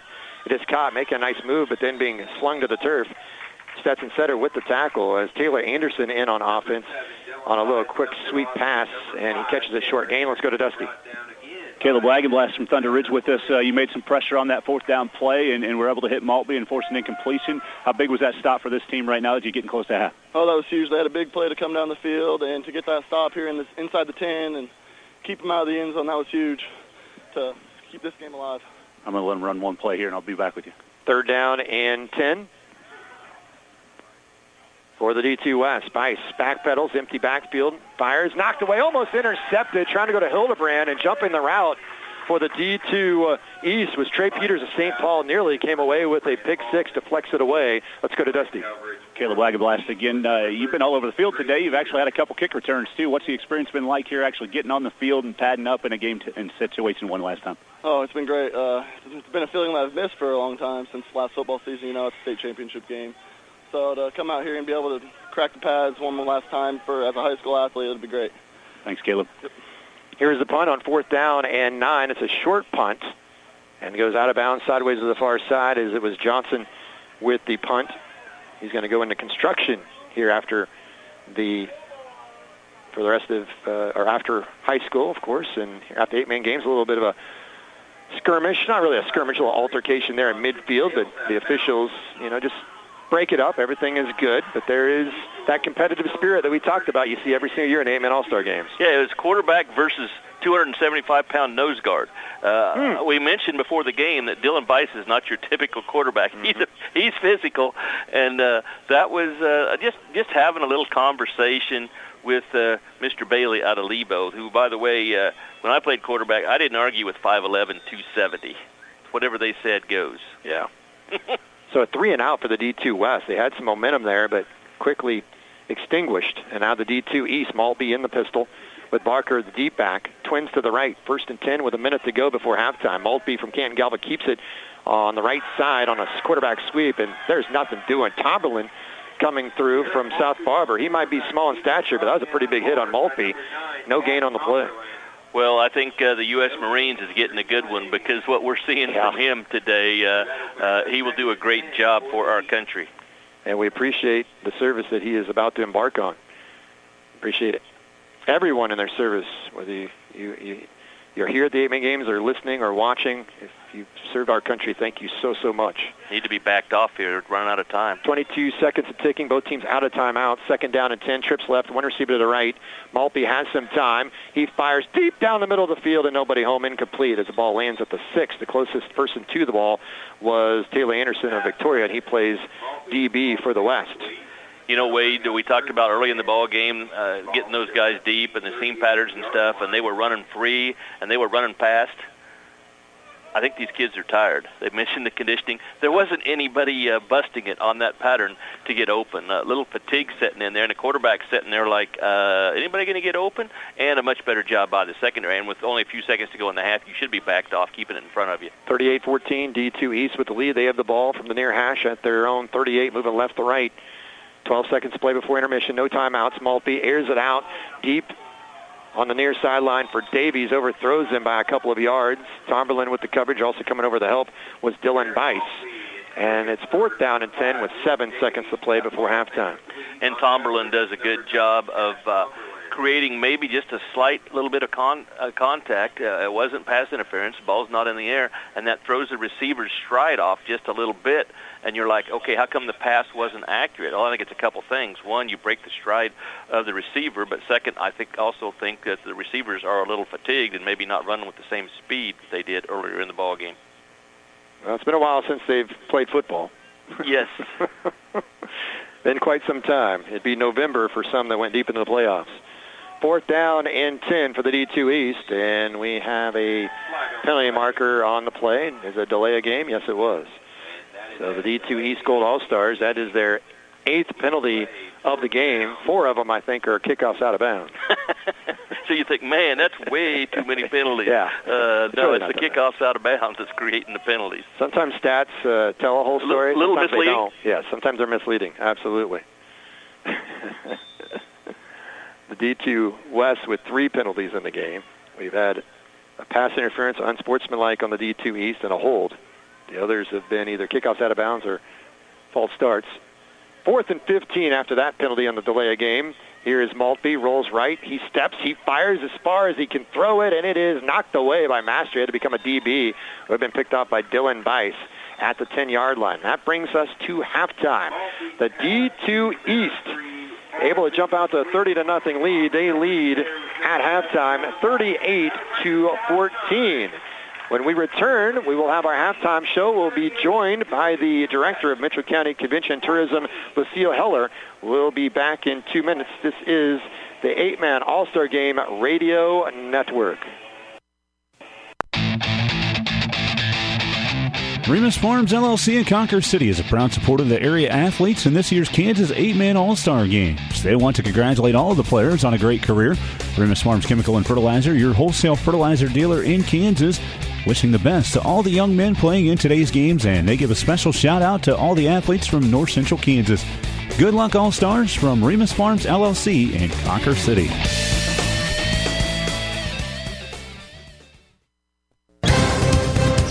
For the latest news, standings, and schedules for your favorite high school teams, visit ncksports.com, your home on the web for high school sports involving the North Central Activities Association, Northern Plains League, plus Smith Center and Concordia. Visit ncksports.com today.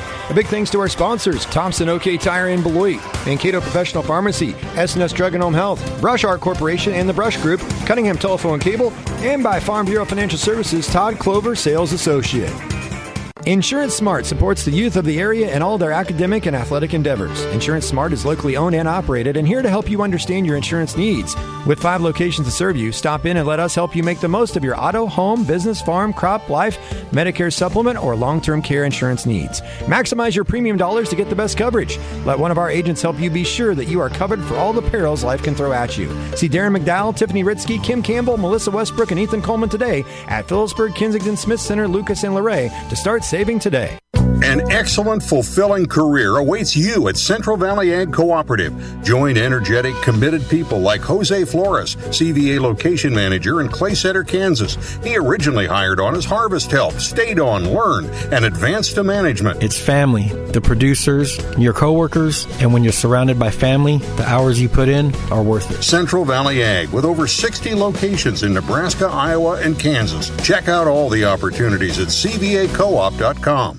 I want to thank Katy Country 94 and the 8-Man All-Star Game Radio Network for giving Mitchell County Tourism a few minutes to do an update on what's happening in our communities in North Central Kansas and invite you to join us when you can. We're excited to have everyone share our blue waters, the Wakanda Lake and Solomon River, and our scenic rolling hills, Blue Hills of North Central Kansas. Along State Highway 24, the north and south forks of the Solomon River flow together, forming Wakanda Lake, the third largest lake in the state. Thousands of people have enjoyed our camping, fishing, boating, and hunting at Glen Elder State Park each year. We've already had one event with a concert and food on Memorial Weekend and have plans for the big annual Lake Fest event with the beer garden, food trucks, and opening at noon, and chamber fireworks at dark on Saturday night. This year, instead of dueling pianos, we'll have DJ Bridwell concert in the evening, sponsored by Mars Off Trucking. For more details, follow the State Park or Wakanda Cultural Association Facebook pages. Also, inside the park, the Wakanda Cultural Association has updated the Wakanda Visitor and Education Center with the history of the Wakanda Mineral Springs and more displays. New signage and stories about the mineral springs can be found at another location in the park by walking the short hike to the restored Wakanda Springs replica. Or you could try out the Kansas Playground or archery range near the park office and the fully stocked marina. Weddings have also taken place in our state park at the open-air limestone amphitheater. Or take a look at the Barn, a new event center located across Highway 24, north of the park office. On a different note, for our bird watchers, last year there were over 150 sightings of our national bald eagle in and around the Wakanda Lake. In season, our white-tailed deer, turkeys, and ringneck pheasants are well known throughout the country. Find all of our lodges, hotels, RV parks, and recreational services on the tourism website at visitmcks.com. The hub of business activity in our area is Beloit, just one of our 3 cities located on Highway 24. There, the Chautauqua Park offers our visitors a variety of choices with the new water park, frisbee golf, RV parking, shelter houses, and playgrounds in summertime. 2 trails are now located in Beloit, the new Solomon River Trail and the North Campus Trail.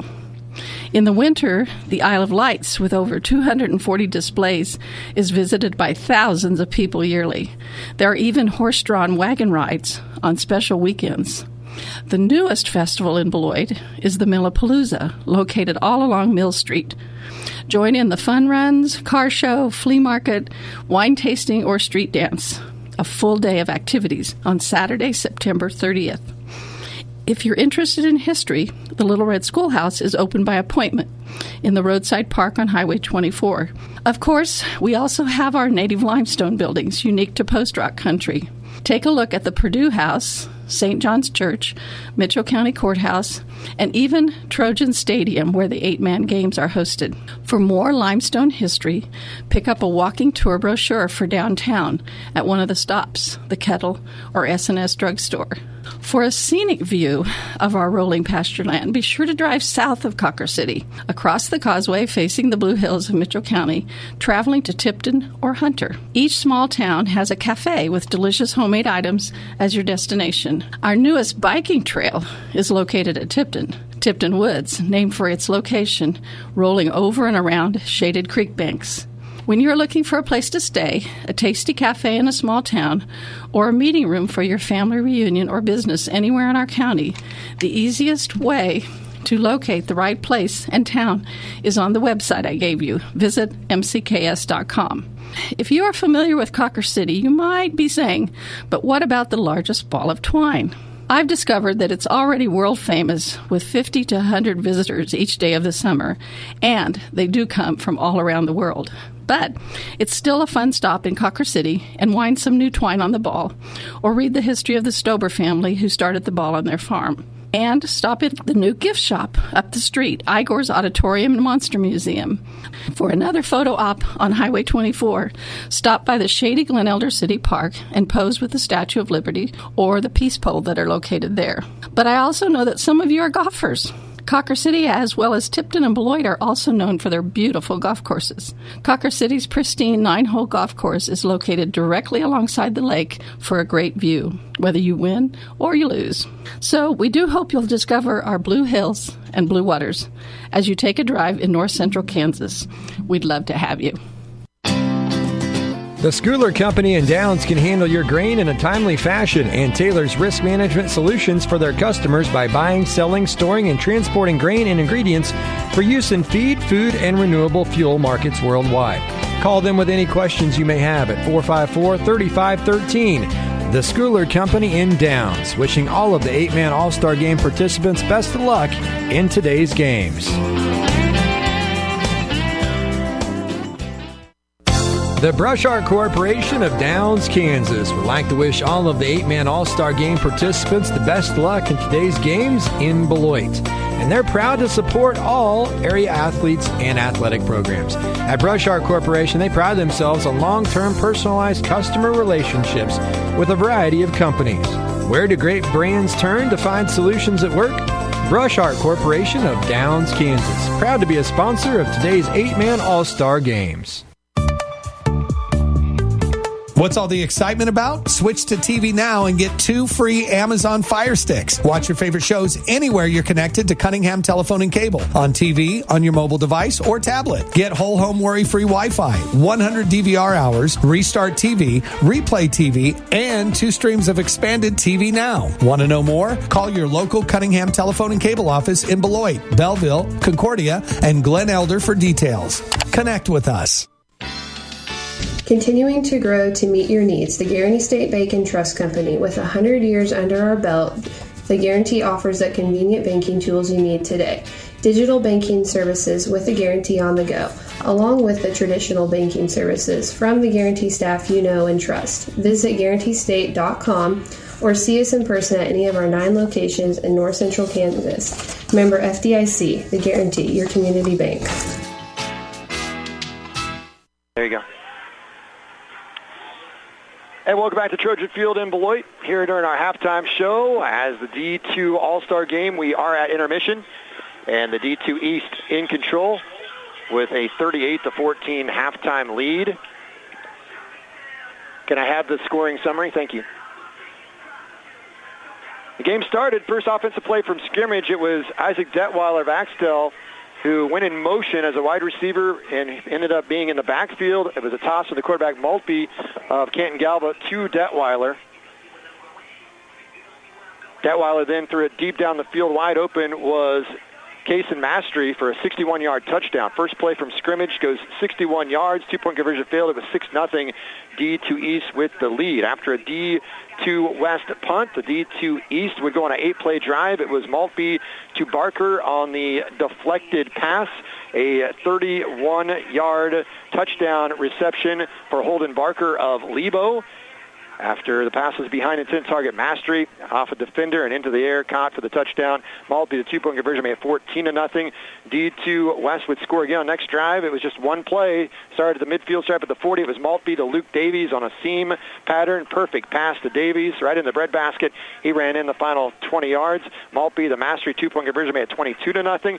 D2 East would score again on a 4-play, 37-yard drive. It was Detweiler with the short TD run, and then it was Hayden Barker with the 2-point conversion. Holden Barker with the 2-point conversion run. That made it 30-0.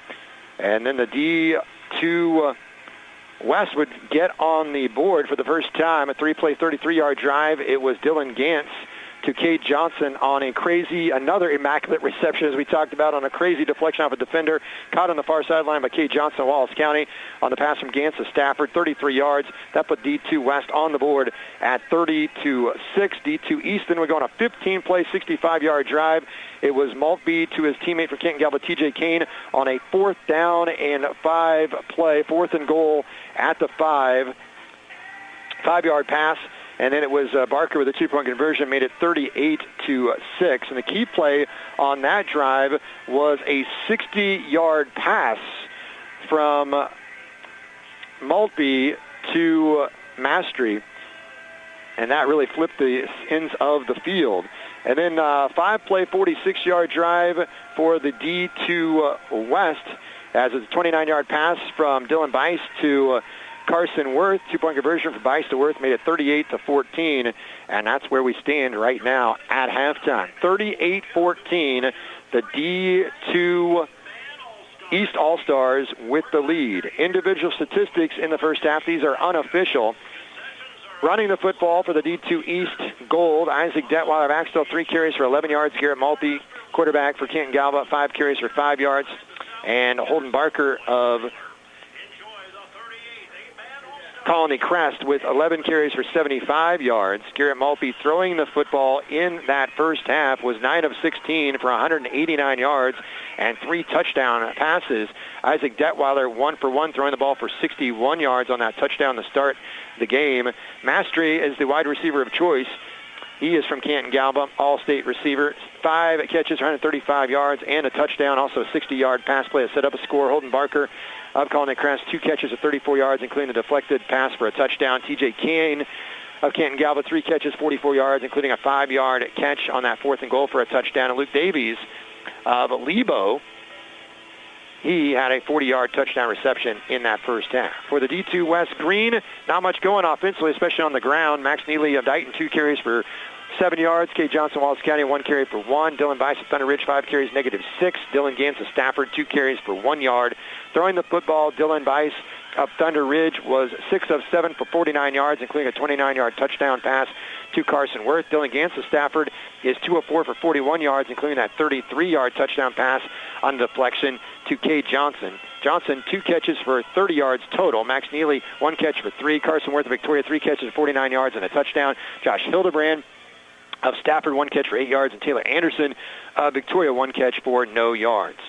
Total yardage in the first half, the D2 East with 341 yards, D2 West just 93. Passing yardage, D2 East 250, D2 West 90. Rushing yardage, D2 East 91, D2 West 3.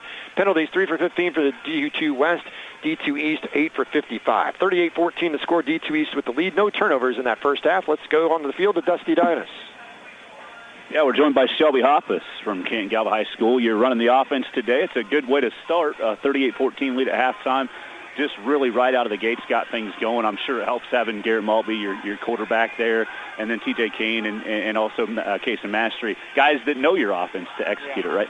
Yeah, that makes the week a little easier. You know, when you got 3 guys that you can lean on and trust, and can help you teach, too, throughout the week. So, yeah, we got installed really quickly. It took us 2 or 3 practices, and we were fully installed offensively. We put in the trick play to start the game, and the thing about trick plays is they're either really good or really bad, and we had a really good one. So, you know, got that momentum started for us and took off from there. It doesn't hurt to have a toy like Isaac Detweiler for that trick play, does it? No, not at all, especially when that's a play that they run quite often in their scheme. So he knew exactly what to do and did it really well. You're not in charge of kickoff, are you? No, and that's something obviously we should have practiced more. We didn't spend a lot of time on kickoff, and it shows. Just how to feel overall about the way the week's gone and the way these kids have performed today? It's awesome. You know, you get groups of kids together that are usually rivals on a Friday night, and they don't like each other a whole lot on a Friday night, and you watch them come together, and within a day or two, they're all mingling, they're all, you know, socializing, having a good time, and it's a great week. It's a great week for me as a coach to get to do this during the summer and coach a little football, and then when you have seniors like we did this year, and I got a group of 3 down here, I'm fortunate to be able to coach those guys one more time. Shelby Hoppus, Canton Galva, an assistant coach for the D2 East. Thanks. We always enjoy your time, Coach, and best of luck the second half. Appreciate it. Thank you. Well, Todd, pretty impressive performance by the D2 East so far.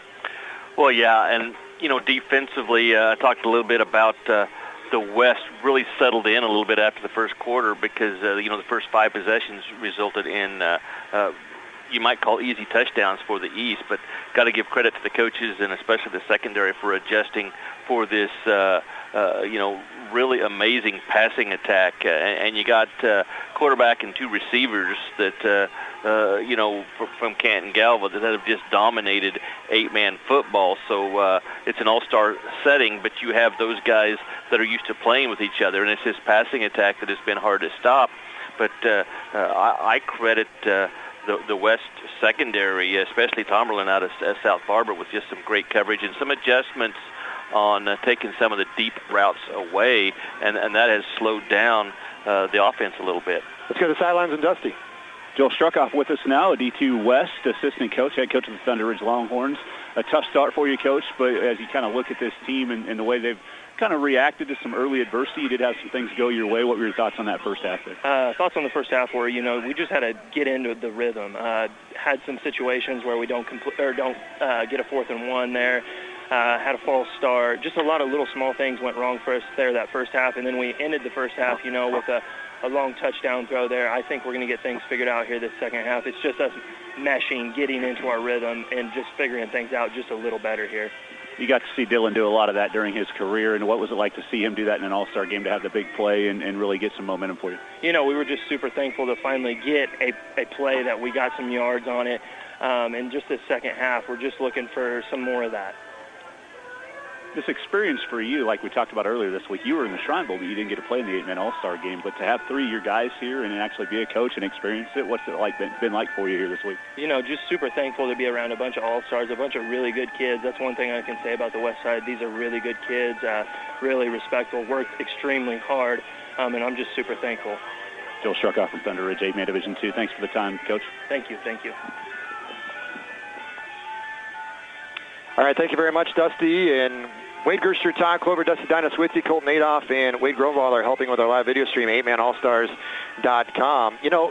The D2 East was up 30-0, and they could have absolutely just steamrolled out of control. We could have been looking at, 50-0 at halftime. You have to give a lot of credit to D2 West for battling back, and that's the pride, and that's also the competitive nature that you're going to see from all these All-Stars, whether they're ahead or behind. And that's the adjustments I was talking about just a little bit ago, that they've done a better job. And the game changed.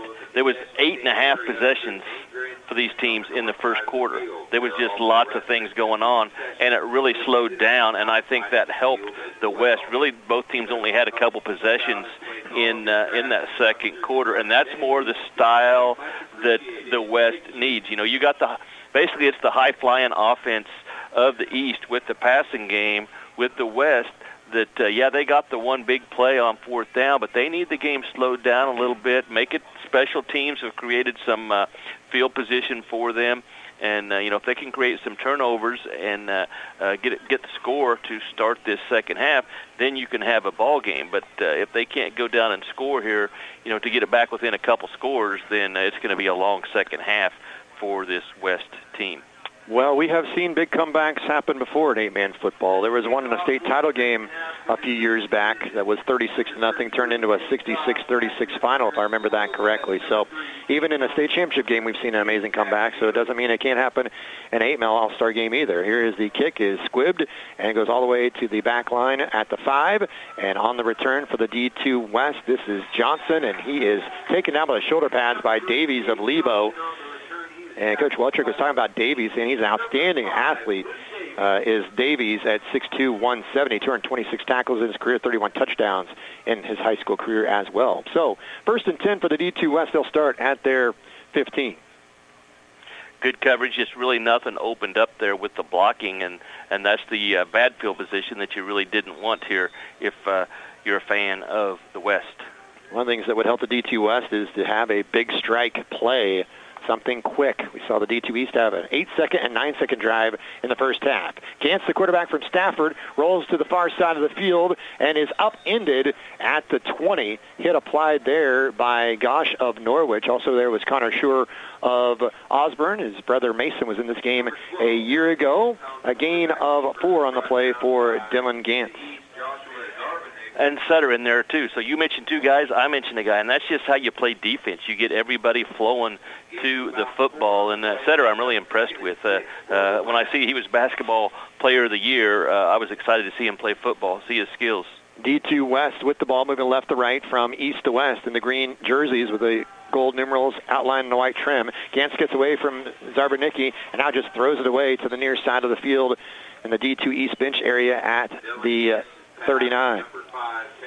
And it's the pressure on the quarterback. Really no chance for Gantz on the play to find a receiver. There's good coverage, but he's running for his life back there, really pushed out of the pocket immediately, and you had Zarbernicki. And this is the way Zarbernicki started the first half, with dominating, stopping the run, and getting after the quarterback. So 3rd down and 6 for the D2 West at their own 19. 2 receivers to the near side of the field. That is Max Neely, along with Carson Worth. Victoria had a touchdown catch in the first half. Gantz throws incomplete, trying to go to Hildebrand of Stafford on a short out. And even if he catches that, he would have had to make a turn and make a move to get by Schur to get a first down. Brings up 4th down and 7 for the D2 West. And will they go for it or will they punt? You would think they go for it, even though they're at their own 19, but they trail 38-14. Well, you'd think you go for it, but the last time you punted, it went like 8 yards. Which means go for it. Which means go for it, and the score kind of dictates that. But if you don't make it... Yep, so they're going to punt. Here is Johnson. He catches it. The return is on. Line drive punt. It is caught at the 26 by Detweiler. Fakes left, goes right, far side of the field, cuts back in midfield to 40, the 35, and chopped down at the 30. Great open field tackle by Worth, or Detweiler might still be running. return of 25, the ever-dangerous Isaac Detweiler, who, he's had some options. He has some options to play football at the next level, but he's going to, sounds like, be close to home and farm and ranch and whatever else he would like to do. He's undecided, I guess, officially in regards to college, but he's a tremendous player. He played wide receiver his freshman year for Axtell, and they had a great year. And then he was a quarterback and a 3-time All-State performer. Kaiser Wuttrick out of St. Paul with the awesome block, if you heard the ooh and an ah from the crowd. So 1st and 10 for the D2 East at the 29.5. Maltby hands it off to Barker, bounces off one tackle, stiff arms a second, gets around the corner near sideline, stays on his feet again. No, he stepped out, just barely stepped out at the 14. What a run by Barker, a pickup of 15 on the play. Holden Barker from Colony Crest showing us all of the tools in his tool bench. Well, what's going to happen is you saw a majority of this first half, this West defense on the field, and this is what happens when players get tired, and it really compounds the problem defensively when you have to tackle someone that runs the ball like this, just such a physical runner, and if you're going to tackle him high, you're going to be in trouble. Barker's impressive. Yes, he is. 1st and 10 from the 14 for the D2 East. Maltby fires over the middle, and it is incomplete. That one came out funny out of his hand. He was trying to go to Mastery. Coverage by the D2 West in the form of Taylor Anderson of Victoria. Maltby throwing the football so far today is 9 of 17 for 189 yards, 3 touchdown passes. Isaac Detweiler's 1 for 1 throwing the football, 61-yard touchdown pass on a halfback pass play, trick play to start the game for the D2 East. They lead 38-14 with 10:40 to go in the third quarter. That was good coverage again in the secondary by the West. So 2nd down and 10 at the 15, moving to our left. Marquis of Pike Valley is the left guard. Hull, the center from Frankfort. And the right guard is Jermark from St. John's, as Jermark leading the way. Maltby finds a crease, and he exploits it into the end zone for the touchdown. From 15 yards out, Garrett Maltby of Canton Galva with the rushing touchdown, and the D2 East up by 30. And really, you saw the formation with everybody out there split out to the right side, and then you pull the guard and gets out in front and gets the seal block, so really untouched. That's just schemed really well and really outmanned the defense at the corner. Cooper Jermark with a nice block to the outside from his right guard position. Helped pave the way for Maltby. He did the rest. Scores from 15 yards out. They go for 2. Maltby hands it off to Barker. He bounces off of one defender. He continues to chug, and he tries to surge for the 2-point conversion. He fumbled it, but it was recovered in the end zone by Mastery, so the 2-point conversion is good. 46-14, the D2 East extends their lead after the West had a little bit, maybe a sliver of hope there coming into the third quarter. And that's just fighting. How many tackles should have been stopped multiple times. Kept fighting, and that's just a smart play as a running back. You could see him reaching the ball out and trying to get the score. He doesn't. The ball comes out. Who cares if it comes out? Let's go to the sideline and Dusty. Yeah, Cooper Jermark, who set the lead block there for Maltby on that touchdown. What's your read on that play, and how did it feel to be able to help him get in? Well, everyone crashes down, and I'm just the pull guard. Whoever I see, just blow them up and just let that running back or that quarterback go in. From St. John's Tipton, you grew up right here in Beloit, so obviously this is a special experience for you. What's it been like this week to actually get out here and do it, and now on game day be a part of this? Well, this is just a blast, just being here in general. But I think the real thing is driving home, that 2-minute drive. It's going to be great. 2-minute drive, absolutely. Just overall, how's your experience been? And then just today with this group of guys, how much talent is there on this team? Obviously, you're out to a 46-14 lead. You're a very good team. Well, yeah, there's just too much talent to handle, I guess. But we have incredible guys right here. Just they're all great. What we set on is we got to trust in ourselves and just play as a team together. Cooper Jermark from St. John's Tipton. Thanks for the time, man. Thank you. Here's the kickoff by Gosh, and he keeps it in play. Returned by Neely of Dighton from his 5, and a great open field tackle applied there by Zarbernicki from Hanover. Neely dropped at the 14. That's where the D2 West will begin. And Cooper Jeremark this year for St. John's Tipton, 130 tackles this past season, 25 for loss. He had 44 tackles for loss in his career, over 400 tackles during his 4-year tenure there at St. John's Tipton. So Cooper with a nice lead block leading the way there for Maltby to help the East extend their lead to 46-14 with 10:27 to go in the third quarter. 8-man All-Star games here for Trojan Field and Beloit. This is the Division II game. Division I game at 1:30.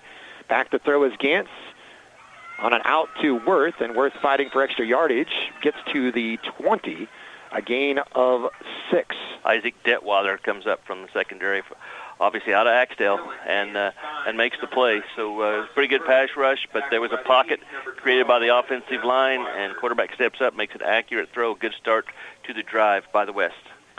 So second down and 4 for the D2 West. Moving left to right in the green jerseys, gold numerals outlined in the white with the white West across the front of the jersey. Quick throw into the right flat, and it is Neely with a first down. Just a short little 2-3 yard pass. Neely made something very positive out of that play and a pickup of about 12.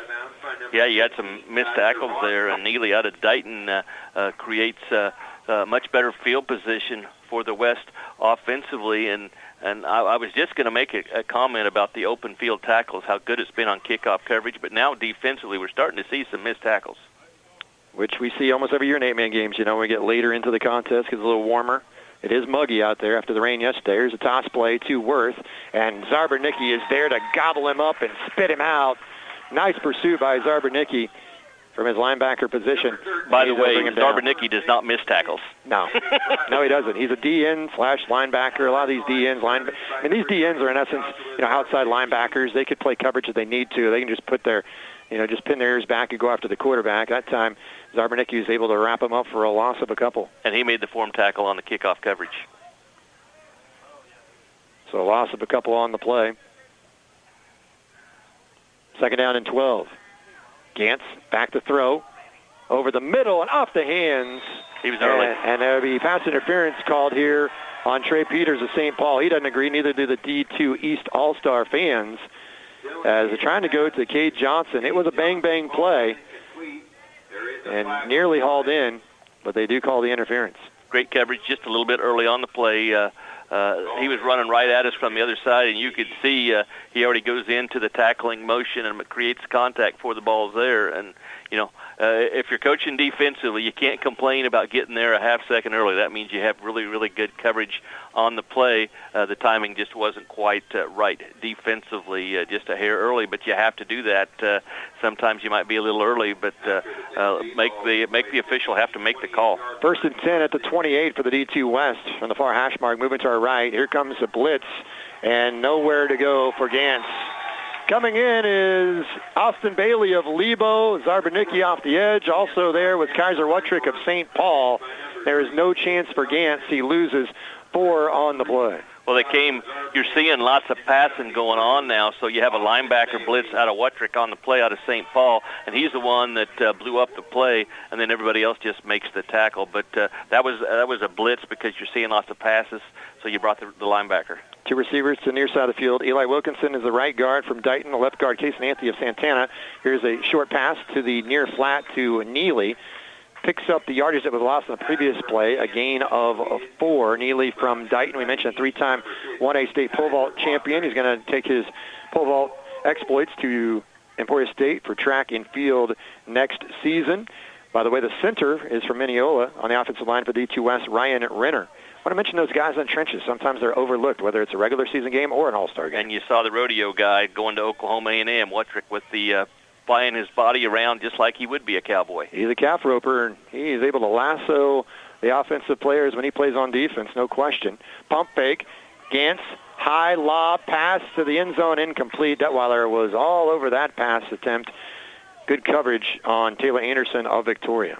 It was a good initial coverage. Luke Davies gets a jam on the would-be receiver on the play, who was Anderson, and then you have Detweiler picking him up. That's just textbook secondary coverage. You disrupt the play with the early contact, and then you have good coverage by your safety on the play. So you cannot have better execution with your coverage in the secondary.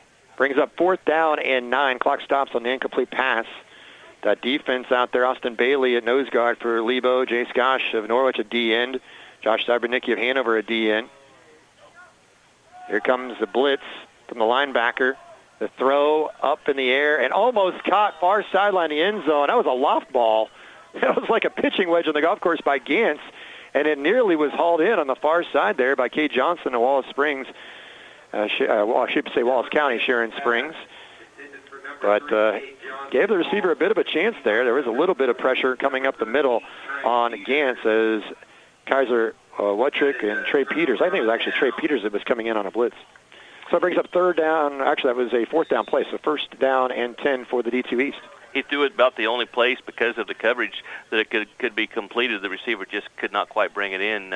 Good coverage once again. You had the blitz by the linebacker that made the quarterback get rid of it a little earlier, and he didn't go ahead and hit the quarterback. He let up because he didn't want to get the personal foul to keep the drive alive. Tom Barnett, wide receiver, far right for Central Christian, from Hutch Central Christian. Maltby fakes right. Now he steps in the pocket. He throws wide open on a slipping out is a tight end Kane, and short-arming the pass was Maltby. He has his hands on his head going, are you kidding me? That was so wide open to his teammate. They had the defense fooled. Kane leaked out from his tight end position, was wide open, but the pass was short. There is a flag on the play. It wouldn't have counted anyway.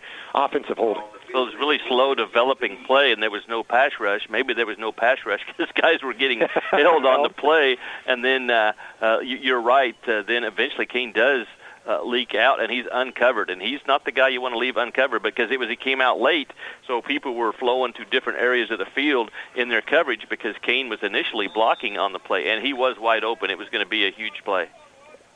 So first and 20 for the D2 East from their own 17-yard line, leading 46-14 in the D2 8-man All-Star game here at Trojan Field in Beloit. Detweiler, quarterback on a keeper, has room to the outside, tight ropes the sideline, and just did step out at the 33. A gain of 16, and now a late flag coming in after the play, and it might be on the D2 West based on how the D2 East is reacting, and maybe a little bit of frustration over on the far side. After the play, so somebody's frustrated, thought they got held, or it's the coaching staff. It's the unsportsmanlike. We don't know for sure who it was on. Somebody said something because there was no action between the players, but somebody said something. It was getting to the outside easy for the quarterback for Detweiler because of Kane's block. Probably frustrated because he didn't get that last pass that was underthrown. Makes a really good block, and you can see kind of the difference with Detweiler at the quarterback. Adds a little bit maybe more to the run game, and obviously can throw the ball also. So that's going to create even more issues for this West defense. All this talent you see out of the East. So from the East 32-yard line, the West 32, the East has the football. Detweiler is the quarterback from Axtell, two-time defending state champion. Runs option, pitches it late, throws it, and pitches it behind Connor Schur, and it's off his hands and recovered by the D2 West. The first turnover of the ball game, the recovery made there by Sawyer Bowman of Hodgman County. Good job on the option. Take the quarterback out. He pitches it late. It's behind. And then Sawyer Bowman out of Hodgman County with a really good recovery, because if he does not do a good job of executing how you secure a fumble, the ball was going to go out of bounds. But that's how you attack the ball laying on the ground, and instead of trying to pick it up, that's how you get the turnover. So D2 West with the football, first and 10 from the near hash mark at the D2 East 36-yard line. D2 West in the green unis.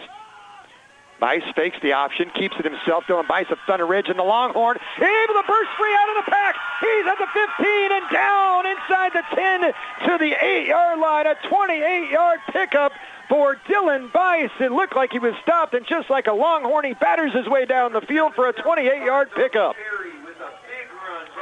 More missed tackles, multiple missed tackles, and we have such physical runners in this ball game. You're going to have to wrap up. And he did show the speed in the secondary to prevent the touchdown. But, yeah, missed tackles. That's by far the best run of the day for the D2 West. 28-yard pickup for Dylan Bice of Thunder Ridge. Twins to the right. Bice is the quarterback. Gantz is the quarterback on the last possession of the D2 West. Bice keeps it, lowers his shoulder to the 11. Wuttrick, linebacker, with the tackle. Beg your pardon, it's the 6, not the 11. So gain on the play of 2 for Bice. The D2 West just has not been able to get that running game going, but Bice with that nice run of 28 yards puts him in position to score here, trailing 46-14 under 7 to play in the third quarter. D2 West with a second down and goal at the 6. And there's been some fourth downs where they just haven't been able to convert, which has stopped some drives. So Dylan Bice, empty backfield, bunch set, trips to the near side of the field for the D2 West. Bice backpedals, has some time, plenty of time, throws wide open in the end zone for the touchdown is Max Neely of Dighton. And the D2 West on the board here in the third quarter on the 6-yard touchdown connection between Bice and Neely. And credit that to that offensive line. There's absolutely no pass rush on the play, and you can see Bice tapping the ball, moving his feet, looking for somebody to come open, and not only come open, there was nobody on that side of the field with him. So Dylan Bice of Thunder Ridge finding Neely of Dighton for the touchdown on the second goal from the 6. Bunch trio receivers near side again. Empty backfield, same formation as last play. Bice rolls right. Now he lobs it back across the field, wide open again. The exact same play, just looks a little bit different. And Neely catches it for the 2-point conversion. They should run that every play until they figure it out. 46-22, D West with the touchdown and the 2-point conversion, both times on connections from Dylan Bice to Max Neely. 46-22, D2 East with the lead. And we'll have the kickoff here coming up in a moment. 6:34 to go in the third quarter. A reminder, you can watch the live video stream of today's game at 8 a.m. Well, that's what turnovers do. They kind of change the momentum, and that is really the key to 8-man football, is the easiest way to get stops because it's so hard. There's lots of points in 8-man football. Turnovers is usually the best way. So that's why we kept talking about in the first half, the quarterbacks making good decisions and not throwing into coverage so that you can keep drives alive, maybe throwing the ball away when there is good coverage to live for that next down. But then all of a sudden you put a little bit of pressure on the quarterback on the option, and he does not make a good pitch, and then you create that quick turnaround, and then you go a few plays, just 2 plays, and put the ball into the end zone and then create the PAT, and now all of a sudden that gives you some life. And what that does is that gives a little life to the defense, because now, you know, you're still down a lot, but when you score, it's amazing how much better you play defensively. That momentum is such a huge thing in 8-man football. So the D's down to 24, so that means it's a 3-possession game, 46-22. D2 West would need 3 touchdowns and convert all 3 2-point conversions, thus it's a 3-possession game. Kickoff, a nice one, booted all the way into the end zone by Carson Worth of Victoria. Let's go to the sideline and Dusty. Max Neely with me here. The touchdown and the 2-pointer. What did you guys see something in the way the defense was playing that you're able to get free on those 2 plays? I think Coach definitely saw an opening with our pass game, and we ran it, and he thought we could get it again, so we did it again, and it worked exactly the same. Dylan had good eyes, was patient, and threw me a good ball. Obviously a great career in track and field, 3-time state champion in pole vault, and out here in the 8-man All-Star game as well. What's the experience been like for you as a high schooler?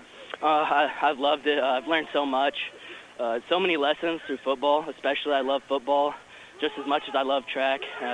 Just love having a family atmosphere and playing with all these guys, especially my team back home. Just if you can, just what's the experience been like for you seeing all these All-Stars and being part of this, and now having things start going your way here? Man, it's crazy playing against the best of the best. We all deserve to be out here, and it's just super exciting. A lot of adrenaline going on because we all know everyone here is good, so you got to play as hard as you possibly can. Max Neely from Dighton High School. Thanks for the time, man. Thank you. Garrett Maltby with a 2-yard pickup on 1st down and 10.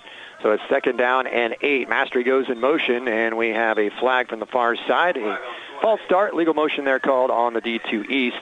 And for them, their second penalty of the second half, their 10th of the ball game. And that was a similar play we saw earlier in the game that was the fake to Mastery, and then they were able to throw for a touchdown pass in that first half. Looked like they were going to go ahead and hand it to him. And element of surprise there is gone after the illegal procedure penalty on the D2 East.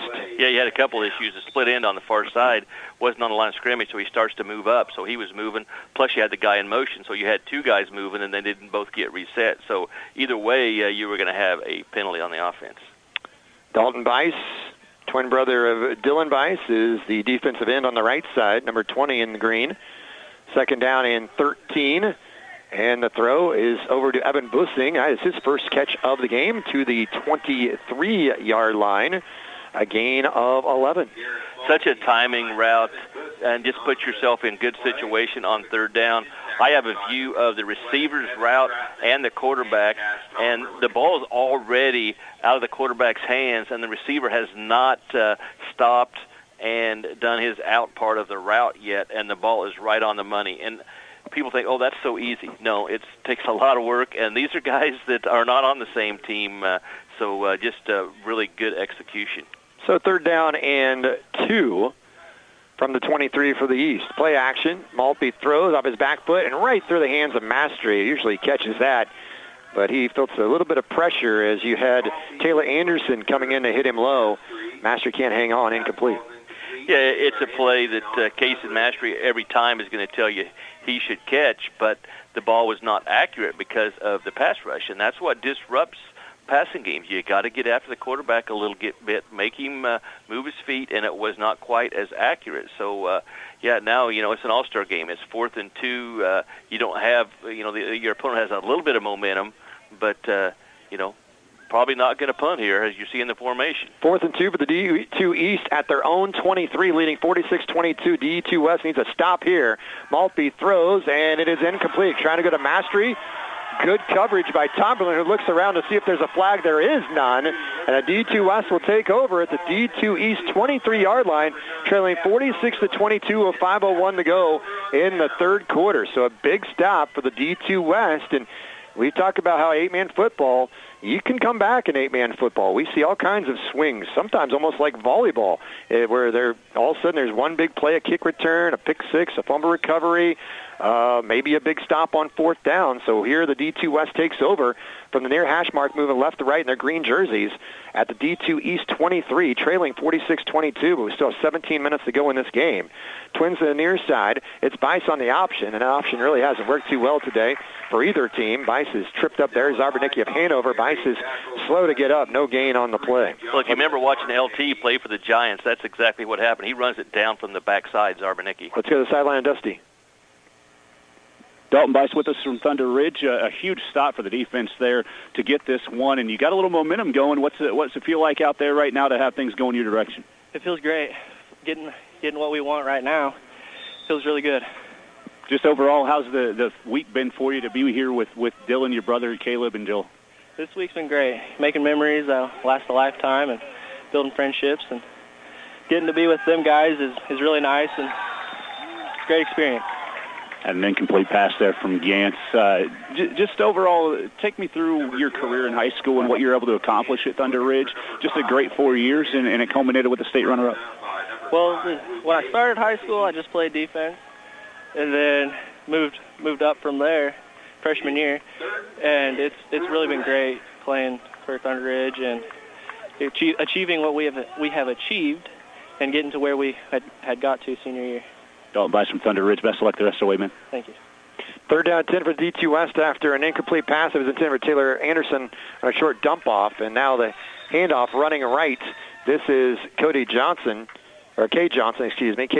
from Sharon Springs, Wallace County. Not much there. Forward progress to the 21. A gain of 2, just his second carry of the day for 3 yards. Longest run of the game for the D2 West is a 28-yarder by Dylan Bice earlier here in this third period. 4 minutes to go in the third quarter, 46-22 in favor of the D2 East, and a big 4th down play for the D2 West offense. Twins to the left, twins to the right, 4 receiver set, empty backfield from the middle of the field. Gantz from Stafford, the quarterback. Throws over the middle, is deflected, and then diving and making an interception is Davies of Lebo at the 12. The pass off the hands of Hildebrand of Stafford, and diving is Davies to haul it in for the D2 East defense. Yeah, just good coverage on the play, and sure was going to have the coverage and the tackle. It was going to be short of the yards to gain anyway, but the deflected pass, that's kind of the theme of the day, Wade, is the deflected passes today. But this time it's the defense that makes the play. So that's what winning teams do. You kind of lost the momentum. You give up a score. You give the team good field position when you don't convert deep in your own territory, but you just have 4 really good defensive plays that stop the opponent. Well, the D2 West got a stop on a 4th down play, had prime real estate at the D2 East 23, and then they turned over on a 4th down play. Here's Maltby, the Canton Galva Eagle, being patient, waits for a block, and then gets rudely shoved out of bounds on the near side by Gantz of Stafford. Also there was Evan Stratman of Central Plains. Maltby, let's see where they mark him out. They're going to mark him out at the 19, so a pickup of 7 after all that. I really like your call on that, Wade, because you can really see the patience. And as you were saying that was the exact word I'm thinking of, because you talk about the great running backs over the years, and obviously there's talent and all those things, but vision and patience and then finding that hole, whatever it is, whether it's a big run or you pick up 4 yards, whatever it is, the good backs pick up the yards that are there for you. So 2nd down and 4 for the D2 East after the pickup by Maltby. Actually, about 2nd and 3. Maltby zips it over right side, incomplete, trying to go to Evan Bussing of Axtell. Bussing of Axtell with 8 touchdown receptions a year ago over the state champion Axtell Eagles. He has 1 catch for 11 here today. And the reason it was overthrown, you're thinking, man, that's a terrible pass. No, it wasn't. He threw it away because Nathan Volbrock out of Wheatland had dropped from his linebacker position right under that out route. Obviously, you can see the defense has known they were going to see 10 or 12 of those short out routes, and those linebackers are breaking under that play, and it's a good read, good decision by the quarterback to throw the ball away. People don't understand, say, well, that's a terrible pass. No, it's a good decision, and he threw it away. 2 Wheatland players here, Caleb Dome, 5'11", 185, and Volbrock, as you mentioned, 5'11", 205, representing Wheatland High School. Here's the handoff to Mastery coming in motion for his wide receiver spot, and can he turn the corner and get the first down? It's very close, a 3rd and 3, and they may have given him the spot. I think he did pick up the first down. Needed 3, got 3.5. Doing a good job of getting that corner, just well-designed plays, whether it's the quarterback run play or in this case it is, the speed around the corner with the reverse, and you get it blocked just enough, but you've got to seal that end. The defensive ends got to get sealed, and that's what they're having trouble doing, blocking the ends for the East. 1st down and 10 for the D2 East with 3:27 to go 3rd quarter. D2 East leading D2 West 46-22. Maltby keeps it, has a hole to the left side, cuts through and past the midfield stripe, knocked out the 39 by Stratman, but not before Maltby with a gain on the play. What are you seeing difference in the run game in the second half? You're seeing the quarterback pull the ball. Why are they pulling the ball? Because of the success up the middle, and it all starts when you can run the ball straight ahead. It just creates so much for your offense because they're like, man, we're having trouble stopping Barker up the middle, so you got a guy collapsing down to tackle him, so that's a good read by the quarterback. He pulls it and gets major yards around the corner, and that's why you have counters and you have read plays by the quarterback, and when they read it correctly, it can be a lot of success. 18-yard pickup for Maltby on the quarterback run. 1st down and 10 for the D2 East at the West 38. Maltby, that's Detweiler into the game. He keeps, he fakes a pass, and just does a great job to get back to the original line of scrimmage, being chased down there by Volbrock to Wheatland again. And Caleb Wagenblast able to stretch it out as well against Detweiler. I want to mention this. How about your options as a coach? Keith Wuttrick of St. Paul's final game as a head coach. Hey, who are you going to start quarterback, Coach? You could go with Isaac Detweiler, who threw for over 6,400 yards in his career, 117 touchdowns, only 8 interceptions, set the 8-man record for completion percentage at 69.6%. He's a Shrine Bowl player, too. Or you could go with Garrett Maltby of Canton Galva, who threw for over 5,000 yards in his career, all-state quarterback as well, 63 touchdowns, ran for 2,200 yards, and 42 rushing TDs. Is talent? What a horrible dilemma to have. Is talent important? Yes, talent's very important. Those quarterbacks are outstanding. Maltby to throw on 2nd down and 12, and there's all kinds of contact downfield. Maltby got drilled by Wagenblast in the backfield, and the pass to Evan Bussing intended for him at the 15 on the near side on a jump ball on the D2 West. I believe it was Tomberlin got there a little bit early. Pass interference on the D2 West All-Stars.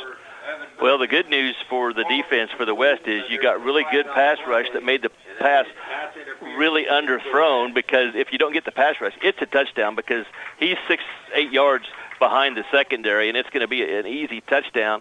But because he gets hit, the ball is 10, 12 yards shorter than what it would have been, and then the guys that are trying to recover end up running into the would-be receiver on the play. So, yeah, it's a pass interference, but if you didn't have the pass rush from Wagenblast on the play, it was going to be a touchdown. That's the 6th penalty of the ball game on the D2 West. Their second 15-yard penalty of this quarter. Interesting. Wagon Blast probably has the hit of the game, and that is running the football on the yes, on returning on the kickoff. Not always the ball carrier that has the hit of the game. He had a pretty good hit there on Maltby, though, after he threw it, though. It's pretty good timing. No roughing the passer. Receiver right is Mastery. Maltby keeps it, looking to the outside, cuts back at the 15, the 10, the 5. Did he stay in bounds? No. Knocked out of bounds on the far side at the 5. So a gain of 21. Boy, Maltby just did a great job of somehow staying in bounds, tight-roping that far sideline. Got a couple of blocks, and once again, patient. And his first and goal at the 5. Yeah, he shows that, he is obviously a very good runner also, and maybe a little tired on the play, so you bring your other option in at quarterback, and there's been a lot of talent in the 38 years of this, but to find two more talented quarterbacks than these two, that would be tough. And they played against each other in the state semis, and it was a barn burner, 36-32. Axtell won it. And now Detweiler fumbles it, picks it up, now runs it in, virtually untouched for the for the touchdown, I should say, from 5 yards out. Isaac Detweiler with his third touchdown of the game, 1 passing and 2 rushing. Now, I want to see if Dusty's going to say that was, when he interviews him, if that was actually designed to drop the ball when it was going to be a quarterback run left and then just be smart and run it up the middle. Well, it certainly became almost like a delayed draw, didn't it? That's exactly what it ended up being. But because he started to run left, the defense started shifting, and that was just a smart run to run it up the middle. So the touchdown by Detweiler, second rushing touchdown of the game, 52-22, D2 East. Hand off to Barker, hasn't carried it a while, and he is able to high-step it into the end zone right up the middle. And man, oh man, a pancake block there by the big man, Xander Hull of Frankfort, 6'3", 270, drove his man into the end zone and pancaked him. So the D2 East getting it done, the 2-point conversion run in there by Barker from Colony Crest, and it's 54-22 D2 East in front with 2:56 to go in the third quarter. Well, the D2 West, they had a stop, Todd. They had first and 10 at the D2 East 23, down 46-22. If they score there and get the 2-point, we've got an interesting game. Instead, they had a fourth down play, interception, and then the East goes down the field and able to score, and now they lead by 32. Well, yeah. Hold on just a second. Let's go to Dusty. Cale Marcus with us from Pike Valley. You had a really good lead block on that long run by Maltby to put you in scoring position. What's it like to have these two quarterbacks to be blocking for and get yourself in another touchdown here? It's great. I mean, I really don't have to do that much, to be honest. I can put my hands on someone and patty cape them, and they'll still run it in. How unique is it? Because you guys have scored in a variety of ways, big plays or long, sustained drives. How fun has it been to just be a part of that offense and see this kind of talent? This is probably the most fun offensive game of football I've ever played in my life, so that's how fun it is. Just overall, how's the week gone for you and making new memories? It's been awesome. I've gotten to know all these guys, and I love them all. They're all great guys. They're great to play with. Cale Marcus from Pike Valley, thanks for the time. Best luck the rest of the way. Yep, thank you. Yeah, Cale, 76 tackles this past season. He had 14 sacks his senior year at Pike Valley, 22 sacks in his career. 6'2", 205, wearing number 24 for the Gold All-Stars from Pike Valley. A deep kickoff taken at the 1, and on the return is Carson Worth of Victoria. Tackled by Davies, but a good run back to the far sideline at the 28-yard line. That's where the D2 West will begin, trailing 54-22.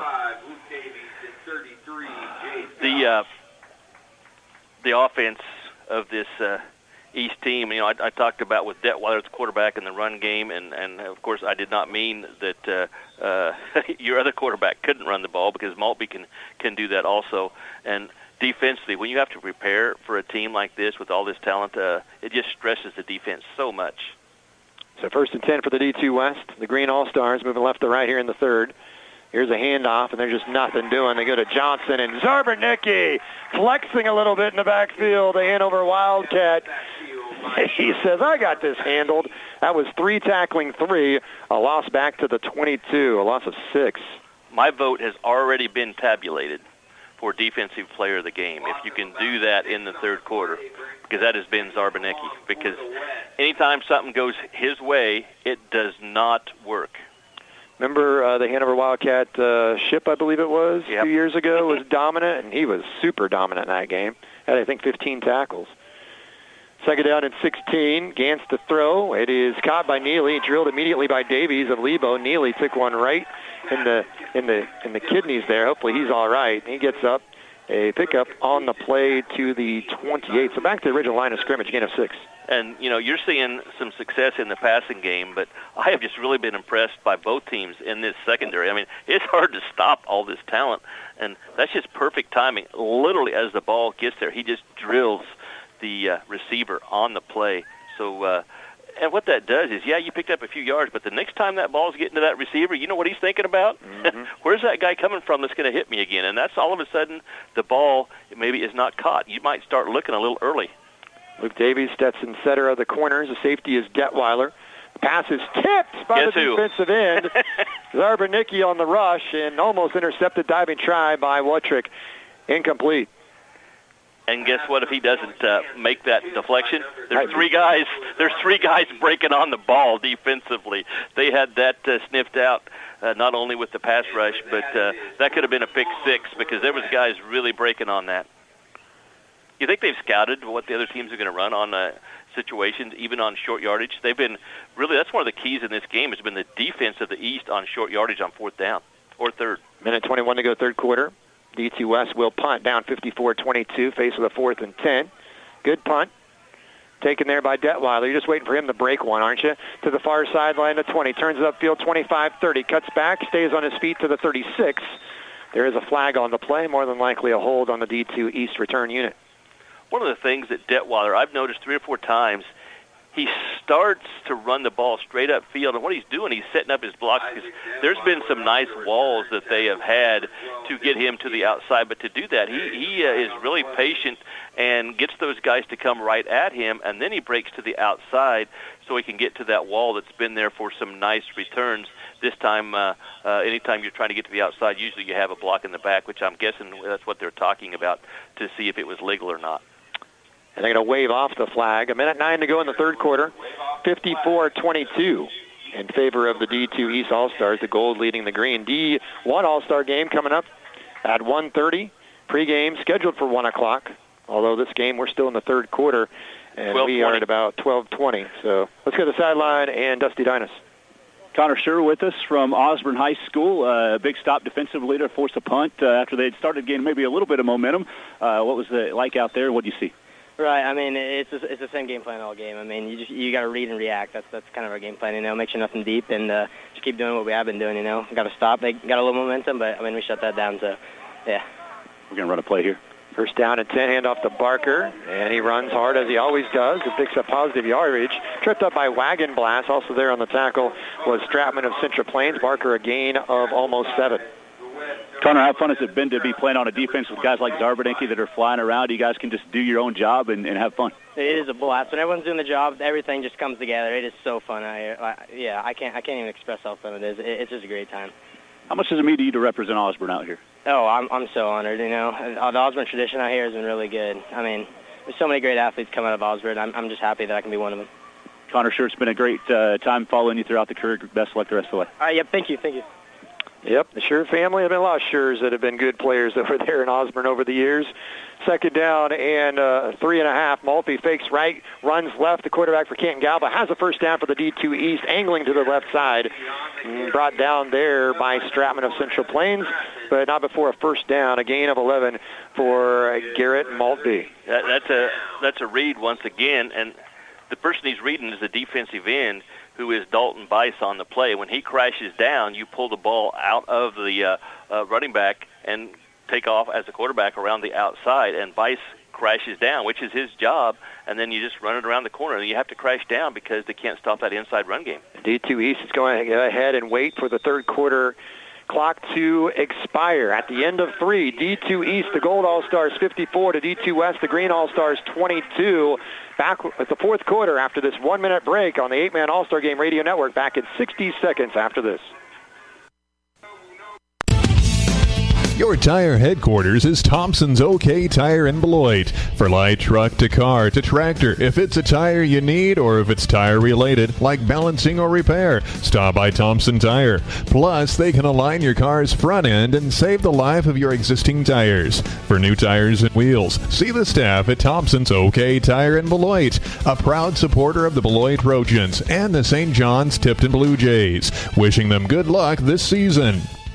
AGCO in Beloit and Cawker City is growing. Come join our winning team and build top-of-the-line products including Fendt and Massey Ferguson planters and sunflower tillage and drills. Multiple full-time positions available for first shift, including fabrication, weld assembly, and material handling. No weekends required. AGCO offers a $2,500 sign-on bonus for welders and a $1,000 sign-on bonus for all other employees. We provide excellent wages, paid time off, 401k with company match, and more. New hires qualify for pay advances during the first 30, 60, 90 days. Looking for a new start with a great company? Apply at careers.agcocorp.com. And welcome back. Getting ready for the fourth quarter. Big thanks to our officials here in the Division II game. Dylan Provost, Caleb O'Dill, James Gerritsen, and Brooks Siegelmeyer. Also thanks to the Chain Gang folks, Daniel Eiler, Jacob Winkler, Dominic Eiler, and Greg Walter, and the Water Boys, Aaron Bates, David Mick, Brooks Dunstan, and Bryson Bergman. We appreciate all of them helping out on the sidelines and on the field. Here's Maltby, a throw over the middle, wide open, making a catch at the 5, and waltzing into the end zone is the Blue Jay of St. John's Tipton, Luke Bates, in his hometown, scoring the touchdown for the D2 East. However, there is a flag on the play that is going to ruin what would have been a tremendous moment for the local kid. He could celebrate all the way the 200 yards to his house after the ball game, his touchdown. And you have the great story of the Water Boy. Yes, that's right. He was he'd been on the sidelines for 8-man games in the past, as Luke, and now he's got family that's on the sideline again, as I mentioned, with brother Aaron. So it's a family contribution, no doubt, here to the 8-man All-Star games. So the holding penalty moves it back to the 36-yard line for the D2 East. Well, it was wide open, but unfortunately a penalty for the Gold All-Stars. Handoff to Barker. Takes a shot there by Wagon Blast. Barker a gain of 5 to the 31. And with that carry, Holden Barker of Colony Crest has rushed for over 100 yards today. 14 carries, 102 yards. Maltby's run for 79 on 11 carries. Isaac Detweiler has a couple of touchdown runs. He has a touchdown pass. Maltby has 3 touchdown passes. Mastery with a touchdown catch. Barker a TD catch. Kane, TJ Kane, Luke Davies with touchdown receptions in the game. Really impressed with Wagon Blast. Going to Wichita, going to be a football player at Friends. He understands the physical part of the game. Yes, he does. His name's appropriate, too. Second down and 15 from the 31 for the far hash mark. The East in the gold unis moving left to right from east to west here at Trojan Field in Beloit. Maltby, quarterback keep. Patient, now dives forward, picks up a couple. Ball brought to Wheatland with the tackle. Gain of 2 to the 29. Couldn't get to the outside that time. Much better job by this West defense. You got to keep containment on the outside plays. Guys came up, keep their outside shoulder open so you don't get blocked, don't get sealed to the inside. Then when those speed and athletic guys have to cut it up inside, guess what? There's pursuit coming from the inside, and those guys can get there easily when you don't let them get outside and down the sideline. So good job at the point of attack, and then the pursuit comes to make the play. 10:25 to go here in the fourth quarter. And now a whistle and a timeout called by the D2 East. I believe that's their first timeout they have burned here in the second half. It gives us a chance to catch our breath a little bit, and also gives us a chance to thank Colt Madoff doing our scoreboard, our live video stream, 8manallstars.com. Wade Groenwaller doing a wonderful job running the camera for us as well for both games here today. We appreciate them taking time out on this June 10th on a Saturday here in Beloit, America. And Wade and Colton have helped us throughout the season on the Beloit Trojan channel as well. When these games are archived, you can go to the On-Demand tab here at the Beloit Trojan channel page. If you're watching the stream right now, then you're already on the page. Just click on the On-Demand, and you can then download a copy of the broadcast. There is a fee for that. You can have it right there on your computer, and then you can have it for the rest of eternity. And, of course, live video stream is free, and that's free because, well, we're just nice people. It's free, and also we thank our sponsors for making the radio broadcast possible as well, and a big thank you to NCK Tech in Beloit, as you've seen them on the scoreboard and on the graphic throughout the game here today. Division I All-Star game coming up at 1:30, pregame at 1 o'clock here on the 8-Man All-Star Game Radio Network. Big thanks to all the affiliates carrying the games across the state of Kansas and to all of you listening or watching wherever you may be. 3rd down and 13 after the timeout, D2 East. And Barker got a little arena football 5-yard head start there. By the way, if you haven't seen arena football, you should go check it out. We went to a Salina Liberty game about a month or two ago. I saw the Omaha Beef actually was on the sidelines. If you want to call it sidelines, I'm actually in the stands along the boards. The action. Back in the day, there was a fight that broke out. I almost got hit by a helmet. That was a crazy story I'll never forget. But arena football is pretty fun. But what's cool about arena football is those receivers can go as fast as they want and get a running head start and just got to time it right. And that's what Parker looked like. He channeled his inner arena football style. He was play. only 7 or 8 yards downfield when the ball was snapped. Slight advantage. 3rd and 18 after the 5-yard penalty for the D2 East, leading 54-22. 10:20 to go, fourth quarter. Maltby looks downfield. Now he's going to dump it off, and Davies catches it. A little hole there underneath at the 20-yard line, down at the 19. And a pickup on the play of 17. You know, you got to have talent to be able to do what some of these quarterbacks have done. But there's 3 guys on seam routes. We've talked about that a lot today. And it's just great coverage by the West. There is literally nobody open. The offensive line gives Maltby time, and a 4th guy, a running back, releases out of the backfield. And because you have enough time to throw, you have a guy open to convert. Because the initial design of the play wasn't going to be there. But that last option is to check down to the running back, and it worked. So 4th down and 3. That was left to the 15-yard pickup officially. And a low snap. Maltby picks it up. Now he just throws it down the field and almost completed.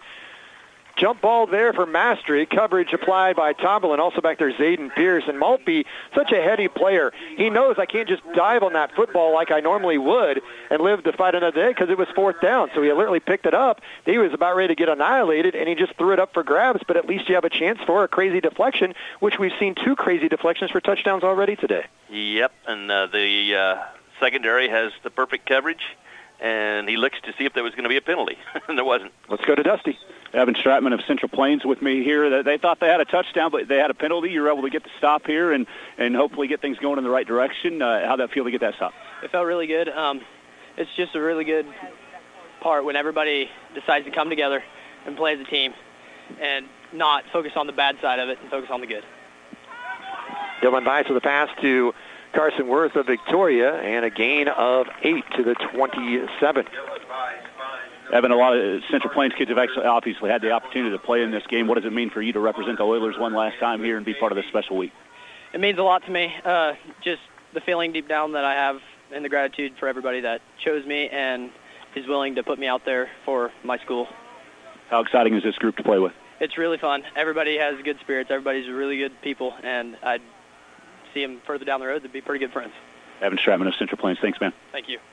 Here's Bice. He gets hit and dropped. Coming through is Austin Bailey of Lebo for the sack back at the 19-yard line. A loss of 8.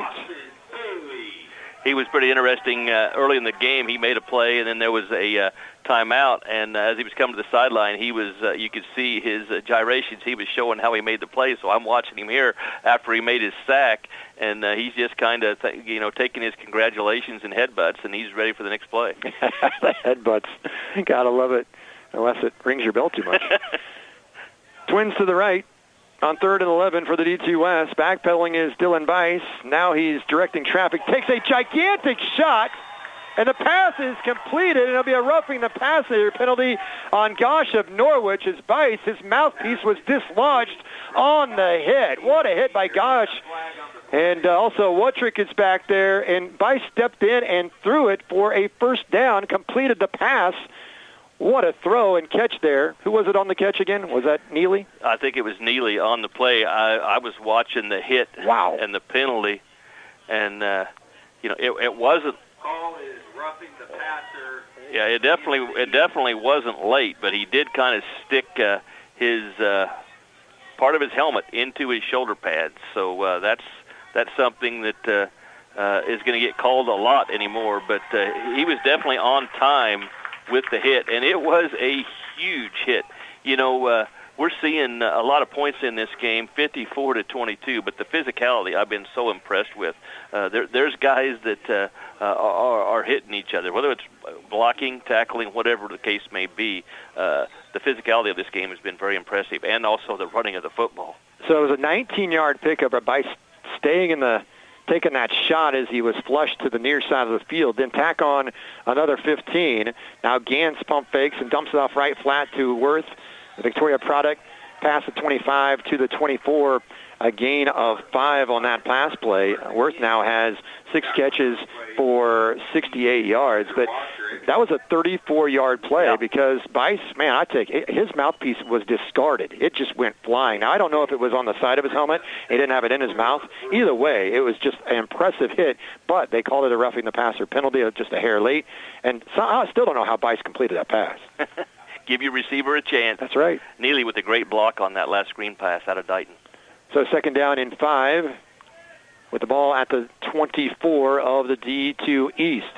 Bice to throw and trying to get away, and he's spear wrestled to the ground there by Gosh again. And Gosh is the one that hit Bice a little bit late last time, and Bice didn't appreciate the last time. He didn't appreciate the steer wrestling there either. But Gosh is just trying to get him to the ground, and now a D2 East player is shaken up and hurts at the 32. So after all that, a loss of 4 for Bice.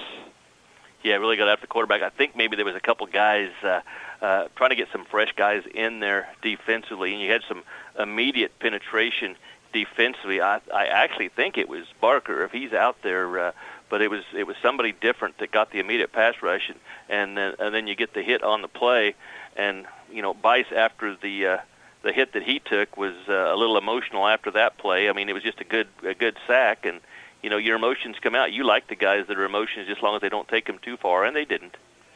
We do not know who the injured player is on the field at the moment. He's the one that had the pass rush and kind of twisted, so I'm not sure what we're talking about here.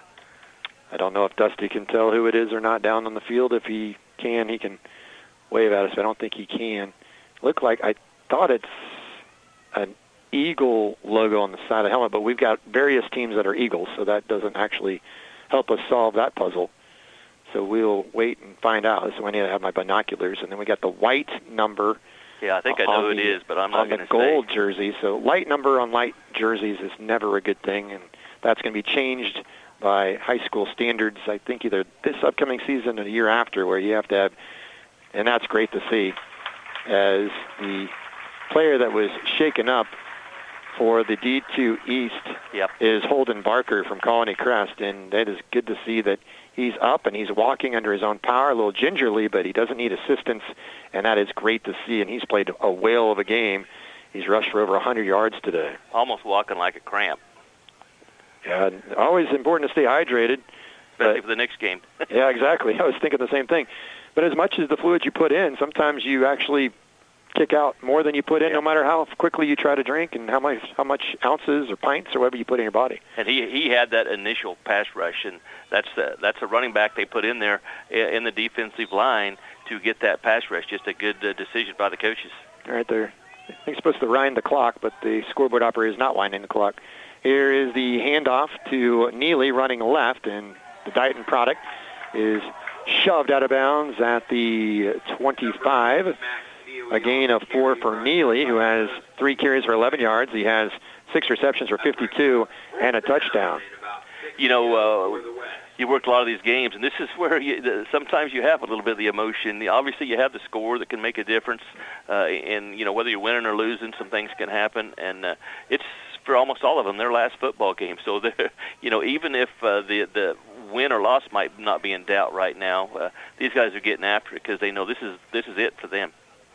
So 4th down and 6 for the D2 West. They trail 54-22. Bice backpedals, rolls right, lobs it up, trying to go to Worth, and it is almost intercepted by Davies. It's a good thing it wasn't. It was 4th down. He would have been out of bounds at the 2, so an incomplete pass there by Bice. You know, when you got all these all-stars, you expect all of them to play, and they all do. there's only one player for either team that was starting both ways, and that was Max Neely of Dighton. Now, we've seen Detweiler play both ways. We've seen a lot of players play both ways, but in regards to starting the game, Neely was the only one. There's some years we see 3, 4, 5, 6 players do that. This year, not so much, and that just tells you the depth and the quality of these All-Stars here in Beloit. Well, and you see, especially in crucial situations or crucial drives, they might put a guy on defense that hasn't been out there, but they know that's probably their best athlete, that's a great offensive player, and they put him out for crucial drives. So the D2 East will take over at their own 25-yard line. Here's Maltby of Canton Galva keeping it to the 30-yard line. A pickup of 5. Tomberlin and Stratman in on the tackle. Maltby, 86 rushing yards on 13 carries and a touchdown run. He's thrown for 217 yards and 3 touchdowns. He has been as good as advertised. And credit to the defensive coaches in this game who have, and I think it obviously has something to do with the fatigue, too. You don't quite have the execution on offense, but a lot of it has been the defense. I mean, that last play, Davies could not cover the receiver any better. In fact, he's the one that had the chance to get to the ball that had not been overthrown. Luke Bates is in the game at tight end on the left side for St. John's. Tipton is where he played high school ball, of course, right here in town, as we talked about. Handoff to Barker. Obviously, he's okay. He's able to surge forward for a gain of a yard, maybe 2, to the 32-yard line. And right now, if you're the D2 East, you're thinking, let's just milk some clock here and get off the field to celebrate afterwards and then go home healthy. Well, and you see Barker, I'm not surprised what I see here, the way he is such a physical player. He says farmer and rancher is what he's going to do. So you knew what he's grown up doing. He doesn't mind working. No, he doesn't. He is a workhorse on the field. Great career at Colony Crest for Barker. Ran for over 4,100 yards and 82 touchdowns. There's Detweiler of Axtell in at quarterback. He keeps it running to the far side, and he is nudged out of bounds at the 39. Zayden Pierce of Buckland able to push him out. So a pickup on the play of 7 for Detweiler. He's carried it 7 times for 37 yards. Had a touchdown pass of 61 yards to start the game to Mastery. Wade, think of this East offense, how they attack the defense. You see the seam routes, you see the deep stuff, you see the curls, and you see the power game inside, you see the stuff. They literally attack the defense in every part of the football field, and you just, like I said, it stresses you so much defensively. First down and 10. Maltby, handoff. No, he keeps it, does Maltby. Ballbrock is able to wrestle him down. There's a flag on the far side of the field, so that'll stop the clock again. So the way we're going here, our pregame coverage might start a little bit later than 1 o'clock, and the game may start a little bit later than 1:30, and hopefully we're given a full 30 minutes, which I think we will. We have in the past when things are running a little bit behind. We had a long first quarter to start this game, 30-6 in the first quarter, and now, of course, with penalty markers, you stop the clock. A lot of guys have been running out of bounds, carrying the football, that stops the clock as well, so it lengthens things out. In a game that's all but been determined, the D2 East leading 54-22. Yeah, now you're seeing the, kind of the way football used to be played. You're seeing the run game now because, obviously, as you said earlier, they're wanting to run clock to secure this victory, and that's a play where there's 2 guys, where somebody's engaged, and then somebody comes in and cuts them low, and that is an illegal block. It's a safety issue that is going to get called. So the penalty, a 15-yard penalty there on the illegal block. That's the 14th penalty of the game for the D2 East. So they still lead by 32. Maltby takes a shot by Wagenblast as he throws, trying to step up, but he couldn't. Incomplete at the midfield stripe as he was trying to find Luke Bates, but just had no chance to step into that throw. You make a list of the guys that you're impressed with in this ball game, and it's going to be an extensive list. This is just an extremely talented bunch of players, and sometimes you come out of this game and think, well, there was some nice talent in this game, and this to me is one of those years where it's on the upper end of how impressed I am with the talent that I'm seeing. And I'm not just talking, quarterbacks and receivers, the guys up front blocking and it's just everybody is good. Wagenblast, the left defensive end. The right defensive end is Dalton Bice. A couple of Thunder Ridge Longhorns on the corners defensively. Second down and 25. Here is Barker. And Barker, another flag is thrown by the official on the far side. Grabbing his wrist. And Barker lost his helmet as well. Gain of about 12, but it's coming back due to the 15th penalty of the game on the D2 East. That's really been their only bugaboo today. So 4:44 to go, fourth quarter, 54-22 in favor of the D2 East. They jumped out to a 30-0 lead, led 30-6 at the end of one, 38-14 at halftime, and they lead now 54-22. Well, yeah, the difference in this ball game obviously is the first quarter. 30-0 is kind of a huge lead, and so it's been a really competitive football game since then. But that first quarter does count. Yes, it does. Absolutely. And this is what really slows the game down. You get all these penalties, and with all the throwing we've had, we might come close to matching last year's first game that took 3 hours. Yeah. That's a long time for an 8-man football game. It is. Second down and forever. Second down at about 30 maybe. Here's Maltby trying to go down the seam to Davies. Good coverage by Pierce. Also there was Gantz off the hands of Davies, but he was about ready to get sandwiched. Incomplete pass by Maltby, who's thrown the ball 24 times so far in this game. The D2 East, third and forever. They've got to get all the way to the D2 West 31. So you do the math. It's 28 yards, I believe, is what they've got to get to. 20, 29, 28, something like that. And you do the other math. The score's 54-22 with 4:26 to go. You run the ball, and it takes another 35, 40 seconds off the clock. They're throwing it. They're not running it. So it is an all-star game, right? That's true. That's true. For those that are out here, maybe they're ready to go in the car, but we got a timeout. Timeout called by the D2 East team. That is their second called timeout. They have one remaining. I don't think the coaches or the players' interest are, you're seeing some of the D1 fans start to show up. That's not their interest in getting the game started for them. Did you know that NCK Tech offers over 20 different programs? Plus, NCK Tech is starting a new power sports technology program on the Beloit campus this fall. This is a one-year program that prepares students for a career in the power sports industry, including outdoor recreation, personal watercraft, and agricultural sectors. NCK Tech offers a job placement guarantee upon successful completion of any of their programs. They stand behind their faculty and the education they provide their students. To learn more, visit ncktc.edu. NCK Tech in Beloit. They have his campus in Hayes as well. I appreciate them being a sponsor, and you've seen their logo throughout the stream, and you will continue to see that in the second game as well. That will start roughly 1:30, maybe a little bit later, the way this first game is going. D1 All-Stars, East versus West, Blue versus Red. Dusty will have the play-by-play, and I will go to the sidelines and enjoy the warmer weather, but it could be much worse. There have been years where it's been close to 100.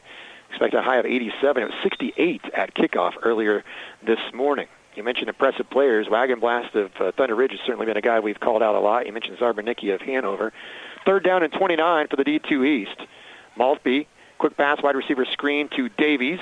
And Davies is brought down by 5 green jerseys at the 25. It's 4th and 24. So just trying a safe, conservative pass there to Davies, hoping that maybe somehow he can break a tackle and take it the distance or at least get some really good yardage. Now 4th and, we'll say officially 23 for the D2 East.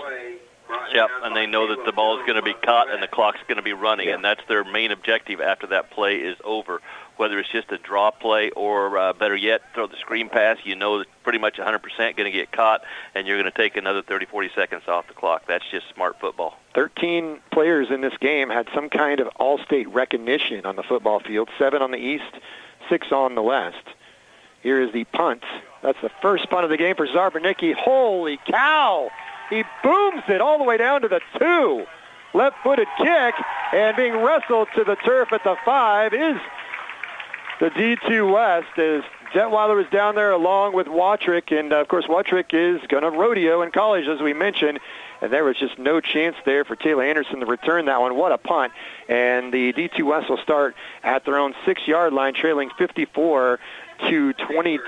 So of the 40 All-Stars we have in this game, 38 of the 40 played on teams that made the playoffs. 28 of the 40 played on a team that had a winning record as well. And there's one Shrine Bowl player, and that's Isaac Detweiler of Axtell. Let's go to Dusty. Tom Barnett of Central Christian High School with me here. Tom, you getting in on offense? How's it felt today? Oh, it's awesome. It's awesome to get here and start playing again. Yeah. Here's a run for the D2 West with the carry is Neely to the 11, pick up a 5. What's it meant to you to represent Central Christian here, Tom? I would say that I'm trying my best to glorify Christ through all I do here, and just go hard every play. What's been your favorite part of the week? I would say hanging out with all the guys in the dorms has been pretty fun. Just all sorts of crap we get up to. So, Tom Barnett from Central Christian, thanks for the time, man. Thank you.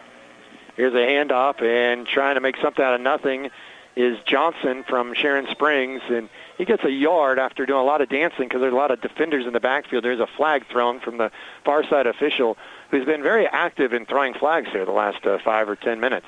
There must be a contest to see who can get the most flags thrown. Hey, we're sitting there going, we want to be on time with our schedule and everything. Tell the officials that. By the way, Dusty and I got to go to Hanover, and I've seen Zarbanecki punt. That's how he punts. Yeah. That was one of the most impressive plays in the ball game was the punt. And the first play, he made the tackle. That play, Zarbanecki had the penetration that blew up the play. So he's dominated the last 3 plays.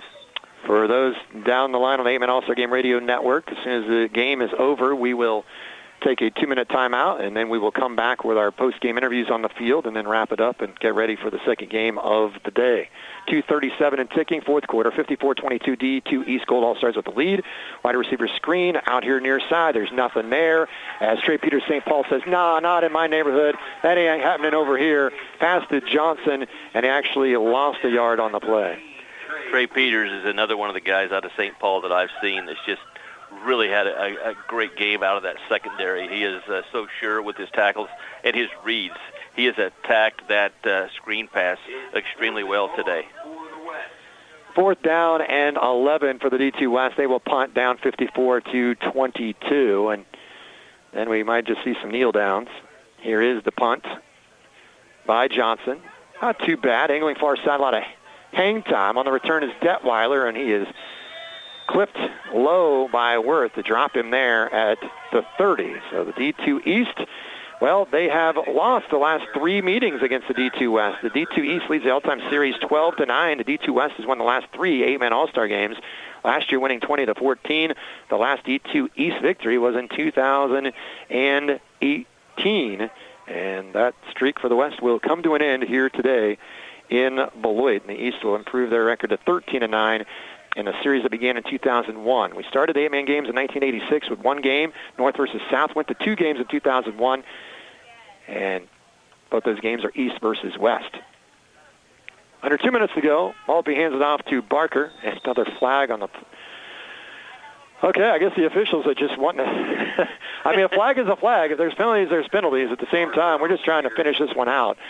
But there is a flag thrown by the White Hat. It's a hold. It was Wagon Blast with the penetration. We've been talking about Zarbanecki from the defensive end, but Wagon Blast has been doing the same thing for his defense. He beats the guy at the point of attack and creates the holding penalty because it was his play that made the the offensive lineman hold him. So I've seen 3 very, very impressive defensive ends today in these 2 teams. 22 penalties called, accepted in this game, 16 for the D2 East, but despite all those penalties, they're up by 32. Maltby in the pistol, hands it off to Barker. Barker runs over a defender who put his head in there, wishes he didn't. That was Tomberlin. Ballbrock hanging on along with Stratman, and Barker's able to get the penalty yardage back, or almost. He picks up 9. He has 111 yards rushing on 15 carries as the Colony Crest product. And I think Tomberlin can handle it, as we've mentioned many times, going to the U.S. Marines. And he's pretty active on that defensive side. 2nd and 11 with 1:12 to go. D2 East with the ball at the D2 West 30-yard line. Moving left to right. Receiver to far side.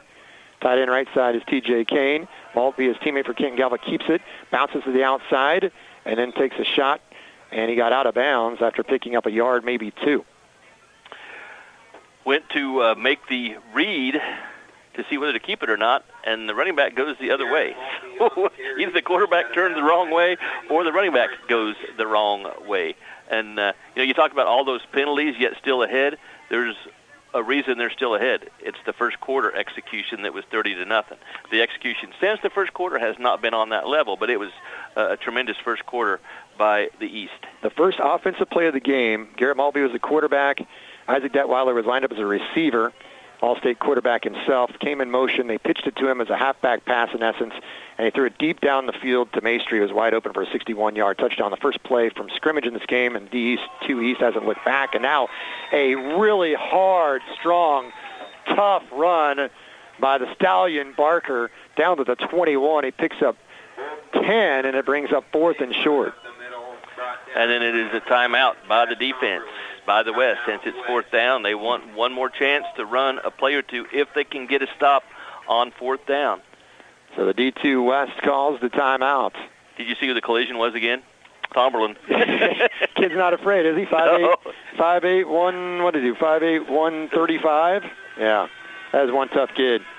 Cash Tomberlin. I'm going to say that he has made a good decision to join the Marines and serve his country because from what I've seen today, he has the ability to be very successful as a U.S. Marine. Absolutely. Big thanks to our sponsors here locally, NCKSports.com, Remus Farms, Chemical and Fertilizer, ATCO and Beloit, Thompson OK Tire and Beloit, Guaranty State Bank Trust Company, Cunningham Telephone and Cable, the Brush Group in Downs, Scuba Company of Downs, Central Valley Ag, Insurance Smart, Melissa Westbrook Agent, and also big thanks to NCK Tech here in Beloit. And our thoughts and prayers continue to go out to the Burks family. Eric Burks, the president of NCK Tech, his son Kyler. It was a year ago yesterday. He was involved in a horrible one-car accident and nearly died in the accident, and then nearly died about a month or so ago. But he's still kicking, and Kyler has worked so hard, and he continues to work hard. Our thoughts and prayers are with Kyler Burks and the Burks family as he continues to recover from a horrible accident a year ago. As Maltby, with the carry running wide to the near side of the field, picks up the first down on 4th and 1. He gains 4 on the play, and now the D2 East can go into what is the most popular formation in all of football, at least it should be, and that is the victory formation with 38 seconds to play. D2 East leading 54-22, and we understand Kyler will get to go to a rehab facility in Baltimore, Maryland, spend a lot of time at Madonna Rehab in Nebraska and Lincoln, and then he's in Kansas City right now. So once again, continue to think of the Burks family, and we wish Kyler nothing but the best. Kyler and his family helped paint the field at 8-man games many times in the past. Kyler has helped with 8-man games himself, and we are pulling for you, my man, and for your family. So the victory formation, the D2 East snaps a 3-game losing streak to the D2 West. Your final score, the D2 East 54, the D2 West 22. Back with our post-game interviews from the field after this 2-minute break. This is the 8-Man All-Star Game Radio Network. Remus Farms LLC in Conquer City is a proud supporter of the area athletes in this year's Kansas 8-Man All-Star Games. They want to congratulate all of the players on a great career. Remus Farms Chemical and Fertilizer, your wholesale fertilizer dealer in Kansas, wishing the best to all the young men playing in today's games, and they give a special shout-out to all the athletes from North Central Kansas. Good luck, All-Stars, from Remus Farms LLC in Conquer City.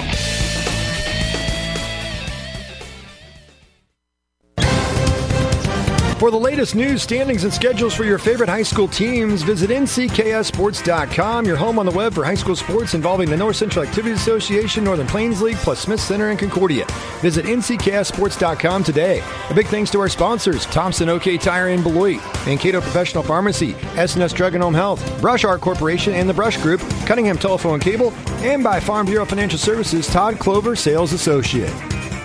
Insurance Smart supports the youth of the area and all their academic and athletic endeavors. Insurance Smart is locally owned and operated and here to help you understand your insurance needs. With 5 locations to serve you, stop in and let us help you make the most of your auto, home, business, farm, crop, life, Medicare supplement, or long-term care insurance needs. Maximize your premium dollars to get the best coverage. Let one of our agents help you be sure that you are covered for all the perils life can throw at you. See Darren McDowell, Tiffany Ritzky, Kim Campbell, Melissa Westbrook, and Ethan Coleman today at Phillipsburg, Kensington, Smith Center, Lucas, and Luray to start saving today. An excellent, fulfilling career awaits you at Central Valley Ag Cooperative. Join energetic, committed people like Jose Flores, CVA location manager in Clay Center, Kansas. He originally hired on as harvest help, stayed on, learned, and advanced to management. It's family, the producers, your coworkers, and when you're surrounded by family, the hours you put in are worth it. Central Valley Ag, with over 60 locations in Nebraska, Iowa, and Kansas. Check out all the opportunities at cvacoop.com. And welcome back to 8-Man All-Star Game Radio Network as the Division II All-Star Game is in the books. And your final score, the D2 East, the Gold All-Stars, winning 54-22. They jumped out to a 30-0 lead in the first quarter. They scored on the first offensive play from scrimmage on a trick play. The halfback pass, Isaac Detweiler, a 61-yard touchdown, strike two. Kason Mastery of Canton Galva and the D2 East never looked back from there. D2 West made it a little bit interesting, 46-22 there in the third quarter. They got a turnover on downs, had it at the East 23-yard line. If they score there, who knows what happens. Instead, they threw an interception off a deflection on a fourth down play. D2 East then went down the field, scored, and put it away to win it 54-22. And we'll go to Dusty here in just a moment as he's going to get one of the coaches. It'll be the head coach of the D2 East, the victorious D2 East team. Let's go to Dusty. Yeah, Keith Watrick with us, victorious today. Coach, a great start. You get out 30-0 and really just took care of it the rest of the way, a 54-22 win. I know this is your last game as a coach. How did it feel to be out here this week and to get this victory here today? It's a lot of fun. This whole week's unbelievable. Unbelievable to get a win here. We had a great group of boys. We had all kinds of talent in every position. Our defense was solid. Our offense, it was good. And, first thing I did when I found out I got picked to be the head coach was I went out and got two of the best assistant coaches that are head coaches that I could find. And, Matt Hoyer and Coach Hoppus, I didn't say it right, but anyway, yeah, Hoppus, I'm sorry. Coach Hoppus, a little nervous here, a little antsy. He's got them two got offensive minds, and his offensive schemes and stuff are unbelievable. Left me just to play with the defense and have some fun, and we did, and it was a lot of fun. A lot of fun out here. This is a great deal. Been a part of it for a lot of years. Got to play in it as a coach, as a player. So, and I got to be an assistant coach, so I've done all three phases of it now. It is an unbelievable week. You just had an outstanding group of talent like you talked about, and guys like Maltby and Detweiler. You had an embarrassment of riches at quarterback, and for your son Kaiser to be here too, just to be a part of all of this experience. And I know you're going to want to go have some time with your family, but just talk about this group and how great they really were. Well, it is special to be out here with my son, and he played awesome today, by the way. He had some great hits, as a lot of the kids did. But you're right. You got one of the best quarterbacks in 8-man football, and we played him on defense most of the game because he's so good on defense. He's like a quarterback on defense. The Detweiler kid is an unbelievable talent. And then, of course, we have the Kent Galva quarterback, and he's a stud. He can throw the football everywhere. And, their head coach is calling the plays, so that makes it easier on the whole offense in general when the quarterback and head coach are on the same page. So it just made our offense click. And I think we got out to the big lead, and I just think our kids got a little complacent maybe. And then we got a tip pass or a touchdown, and then they got a penalty that extended the drive, and they got a touchdown. So I really feel like our defense really played better than the 22 points that they did give up.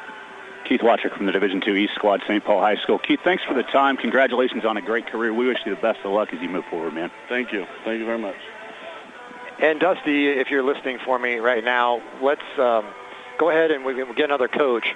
But also, once you do done interviewing, find an official and then let me know for sure what the plan is for the second game, because they had said, the announcer had said, I think 45 minutes. Now they put 55 minutes on the clock. One of the guys in the 8-man shirt just told them to put that amount of time. 1 hour. So we're going to have 1 hour till the next game, or 55 minutes. Okay, so that's the official clock. I just want to make sure of that. So we'll go with that, and we'll let our 8-man All-Star Game Radio Network affiliates know here in just a moment roughly when we'll have our pregame coverage. We will tell you in just a little bit. We'll go through all the stats. I'll give us time to go through the numbers of the 8-man All-Star Game and go through the scoring summary as well as the D2 East wins. And now let's go back down to the field. Dusty with the head coach of the D2 West. You Buckland head coach Trevor Powell with us here. Tough start for you. You get down 30-0, but how do you like the mettle of the guys to go ahead and get that score and maybe start feeling better about themselves and stay in it here today? Right. We spotted them some stuff early on. We blew some assignments and had some stuff not go our way, and they really took advantage of it. But, our guys really battled back. That's a hard hole to climb out of, but, we did our best. We fought, and they didn't hang their heads, and they fought the entire game, and that's what you want out of them. That's really what it's about, is how these guys respond to adversity and things like that. a great group of kids. You know, I'm around it all week in practices and things like that, and you're able to build camaraderie from Tuesday to now, and to be able to come out here in this game. You've done it as a player and now doing it as a coach. What stood out the most to you about this week? Well, I think I realized this is my second time coaching, and we got the pleasure of winning last year and losing this game. I think I realized that it's not necessarily about the win or the loss today. It's about the experience and the time you get to spend with the kids and the memories you get to make, and it's just been a really special time. What can you tell coaches about this if they've never been here to try to talk them into maybe coming here if they have any reservations? I'd say they need to get their butts here and get involved because, man, last year I was a little reluctant, but I did it, and I'm so glad I did. It's my favorite. It has been my favorite week of football that I've ever been a part of, and I'm going to miss it next year. Trevor Powell from Buckland High School, Division II West head coach. Coach, thanks for the time all week, and congrats on a fine week. Thank you. Appreciate it. All right, and I don't know if Dusty's going to talk to anybody else on the field or not. If he does, we have a little bit of time to do that. If not, that is fine as well, as the D2 East wins it 54-22. At the end of our live video stream, we will have the highlight package of the game that Colton Adolph has put together. So you get to watch the highlights, some of the highlights from the game on the live video stream at 8manallstars.com. For those of you on the 8-Man All-Star Game Radio Network, our affiliate stations, we are going to go with pregame at 1:25, and then we will have the game kick off. It'll be about 1:55, real close to that. So that's our plan, pregame at 1:25 on the network for the next game. So we will probably be dropping out, and you might have to fill about 10 or 15 minutes on your stations, and then join us again for our pregame coverage at 1:25. And let's go back to the field and Dusty. Yeah, Mitch Engelken with us now, the head coach of the Stafford Trojans, assistant coach D2 West. Mitch, you're kind of like Coach Powell when I talked to him. You've had the experience of playing in this game and now coaching in it. You played very well in it. You still have the best mark for the most rushing yards in a single game in the 8-Man All-Star Game. But coming here as a coach now this year at Stafford and seeing the opportunity to see these kids grow all week, what's been your favorite part of it? Oh, just being around the kids. I mean, like we were saying all week, like we've got to, when they showed up on on Tuesday, some of them were enemies, you know, some of them played against each other and didn't like each other on opposite sides of the field, but just to see them grow as a team and come together, just like we did when I played, you know, it's a great experience for these kids to get one more last chance to play, and it was just a great time. It was fun. Even though we didn't end up on the right side of the score, it was fun to see them get one more chance. Come from B&B in high school. You have coached at Axtell, Solomon, Osborne, right, as assistants, and now you're the head at Stafford. What makes 8-man football so special for you? Oh, it's just, I mean, small-town football. In Kansas, when the whole town's shut down and everybody's watching the game, it's the best thing. And you only have a small town or group of guys, and so you really are a family. I mean, you're one group, you're all together, and it's just a great time. There's nothing like it. When you go to them 11-man games, you got 50 kids, you know, and I'm not trying to say 11-man's bad, but, you know, not everybody gets a chance. It might not be as one team or as united, as close as we are. So that's what I love about the 8-man game. Mitch Engelken from Stafford High School. We certainly thank you for the time all week. Congratulations on a fine week, and best of luck down the road. Yep. Hey, thanks a lot. This is a great thing. Hopefully we can get back here some other time again. So thanks. All right. Thank you very much, Dusty. And all right. So, Dusty, could you communicate to me? Do you have anything else, or are we done from the field? I think we're done. Okay. I'll get it up your way. That would be great. Let me know so I can move on there. All right. So the game is in the books. 54-22, the D2 East wins. Let's go through the stats for you here. First of all, the scoring summary. Isaac Detweiler of Axtell to Kason Mastery of Canton Galva, 61-yard touchdown pass. First play from scrimmage. 13 seconds into the game, D2 East led 6-0. On the next drive, D2 East goes 8 plays, and they are able to go 59 yards. And it was Garrett Maltby of Canton Galva to Holden Barker on a pass that was deflected and then caught by Barker just short of the end zone. He walked it in. Barker, of course, from Colony Crest. 2-point conversion run in by Maltby. They have 14-0. Very next drive, D2 East starts at the midfield stripe at the 40. It's a 40-yard pass on a seam. pass. Great throw by Maltby to Luke Davies of Lebo. Maltby to Mastery for the two-point conversion, made it 22-0. Then a 4-play, 37-yard drive. Isaac Detweiler, a 3-yard run for Axtell. And Barker, the two-point conversion, made it 30-0. D2 East in the first quarter. D2 West, we got on the board, a 3-play, 33-yard drive. It was Dylan Gantz of Stafford to Cade Johnson of Sharon Springs, Wallace County on a deflected pass as well for a 33-yard touchdown on the far sideline. That was 30-6 at the end of one. In the second quarter, a 15-play, 65-yard drive. Key play, a 60-yard pass from Maltby to Mastery. Took it from the 6 all the way down to the 15-yard line from one end to the other. Flipped the field position. Maltby to T.J. Kane on a 4th down and goal play from the 5-yard strike. And it was Barker, the two-point conversion, made 38-6, D2 East. D2 West would score, 5-play, 46-yard drive, 29-yard touchdown pass from Dylan Bice to Carson Worth. Worth from Victoria, Bice, of course, from Thunder Ridge. Bice to Worth again on a beautiful thrown ball to Worth for the two-point conversion, made 38-14. That's where we stood at halftime. In the second half, the D2 East would extend their lead on a 15-yard run by Garrett Maltby, and that made it 46-14. And then the D2 East would score on a 6-yard touchdown pass from Dylan Bice to Max Neely of Dighton, and Bice to Neely, but two-point conversion wide open in the end zone, made it 46-22. D2 West with that score. D2 West and stopped the D2 East. They had a turnover on downs, and so the D2 West would take over the D East 23, but they could not score on that drive, and they had an interception thrown on a 4th down play on a deflection. Luke Davies picking it off, and then the D2 East went down and put the final nail in the coffin. 7-play, 68-yard drive there in the third quarter. 5-yard run by Isaac Detweiler, and that gave the D2 East a final 54-22 after Barker ran into two-point conversion. Nobody scored in the fourth quarter.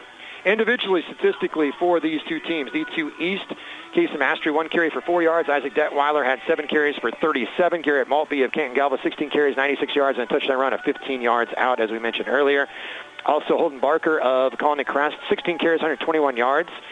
He led the team in rushing today. Garrett Maltby throwing the football for Canton Galva, 12 of 25 for 222 yards and 3 touchdowns in the ball game. No interceptions. Isaac Detweiler, 1 pass for 61 yards and a touchdown. Casey Mastery from Canton Galva, 5 catches, 135 and a touchdown. Holden Barker of Colony Crest, 2 catches, 34 yards and a touch. T.J. Kane, 3 catches, 44 yards and a touch for Canton Galva. And Luke Davies of Lebo, 3 catches, 62 yards and a touchdown. Reception of 40 yards. And Evan Bussing of Axtell, a catch for 11. D2 West, Cade Johnson running the ball, 4 for -2. Dylan Bice, 10 carries for 12. Max Neely, 4 for 16. Dylan Gantz, 5 for -1. Throwing the football, Dylan Bice, 10 of 12 for 82 yards and a touchdown. Dylan Gantz of Stafford, 7 of 15 for 77 yards and a touchdown and a INT. Cade Johnson with 3 catches for 30 yards, including a 33-yard touchdown catch. Max Neely, 6 receptions for 52 yards and a 5-yard touchdown reception. Carson Worth of Victoria, 6 catches, 68 yards, and a touchdown reception on 29 yards. And then Stafford's Josh Hildebrand, 1 catch for 8. And then Taylor Anderson had a catch in the game for 5 yards, actually for no yards. It was a catch of no yards there for Taylor Anderson of Victoria. Total yardage in this ball game, one-sided as you'd imagine. D2 East, 40 carries for 258 rushing yards, 283 yards through the air for a total of 541. D2 West, 25 rushing yards, 159 pass yards, total of 184. So total yardage 541 to 184 in favor of the D2 East All-Stars. And there was a turnover for each team. Penalties, D2 East 16 for 140, D2 West 6 for 55. D2 East snaps a 3-game losing streak, winning today over the West. The all-time series now 13-9 in favor of D2 East.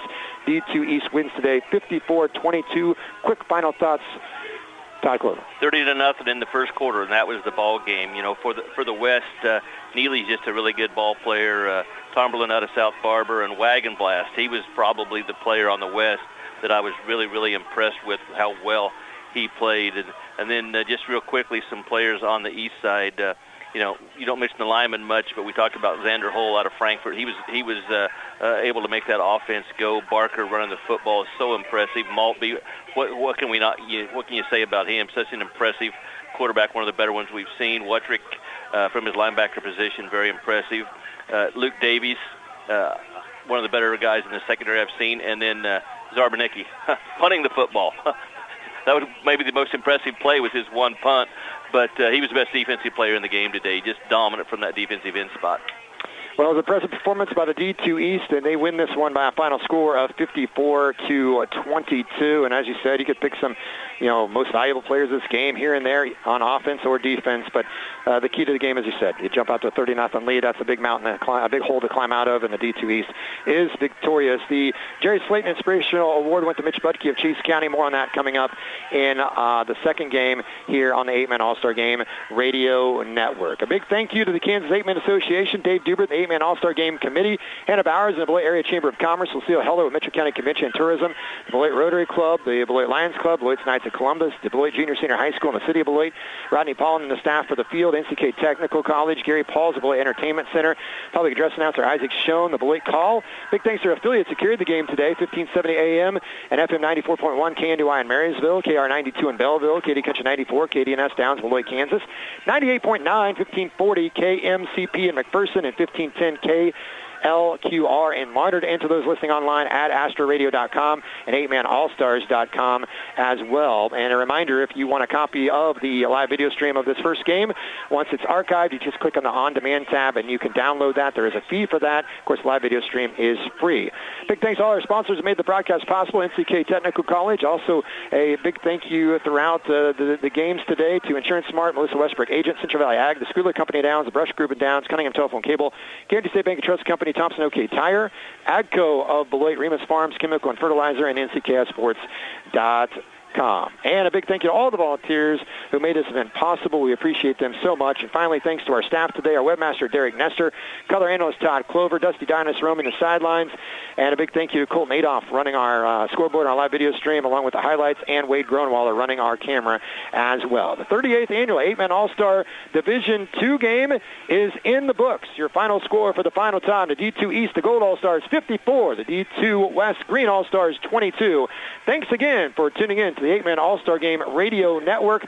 We will be back with you we'll be back with you in about 12 minutes. At 1:25. 1:25, we'll have pregame for the 8-Man Division I All-Star Game between East and West, with kickoff slated to be at approximately 1:55. D2 East wins the first game of the day, 54-22. This is the 8-Man All-Star Game Radio Network. Thanks for tuning in to the 8-Man Division II All-Star Game on the 8-Man All-Star Game Radio Network. We hope you've enjoyed today's broadcast. Keep your dial locked on this station as we continue with the 8-Man Division I All-Star Game in just minutes. This has been a production of Deerkin Communications and the 8-Man All-Star Game Radio Network.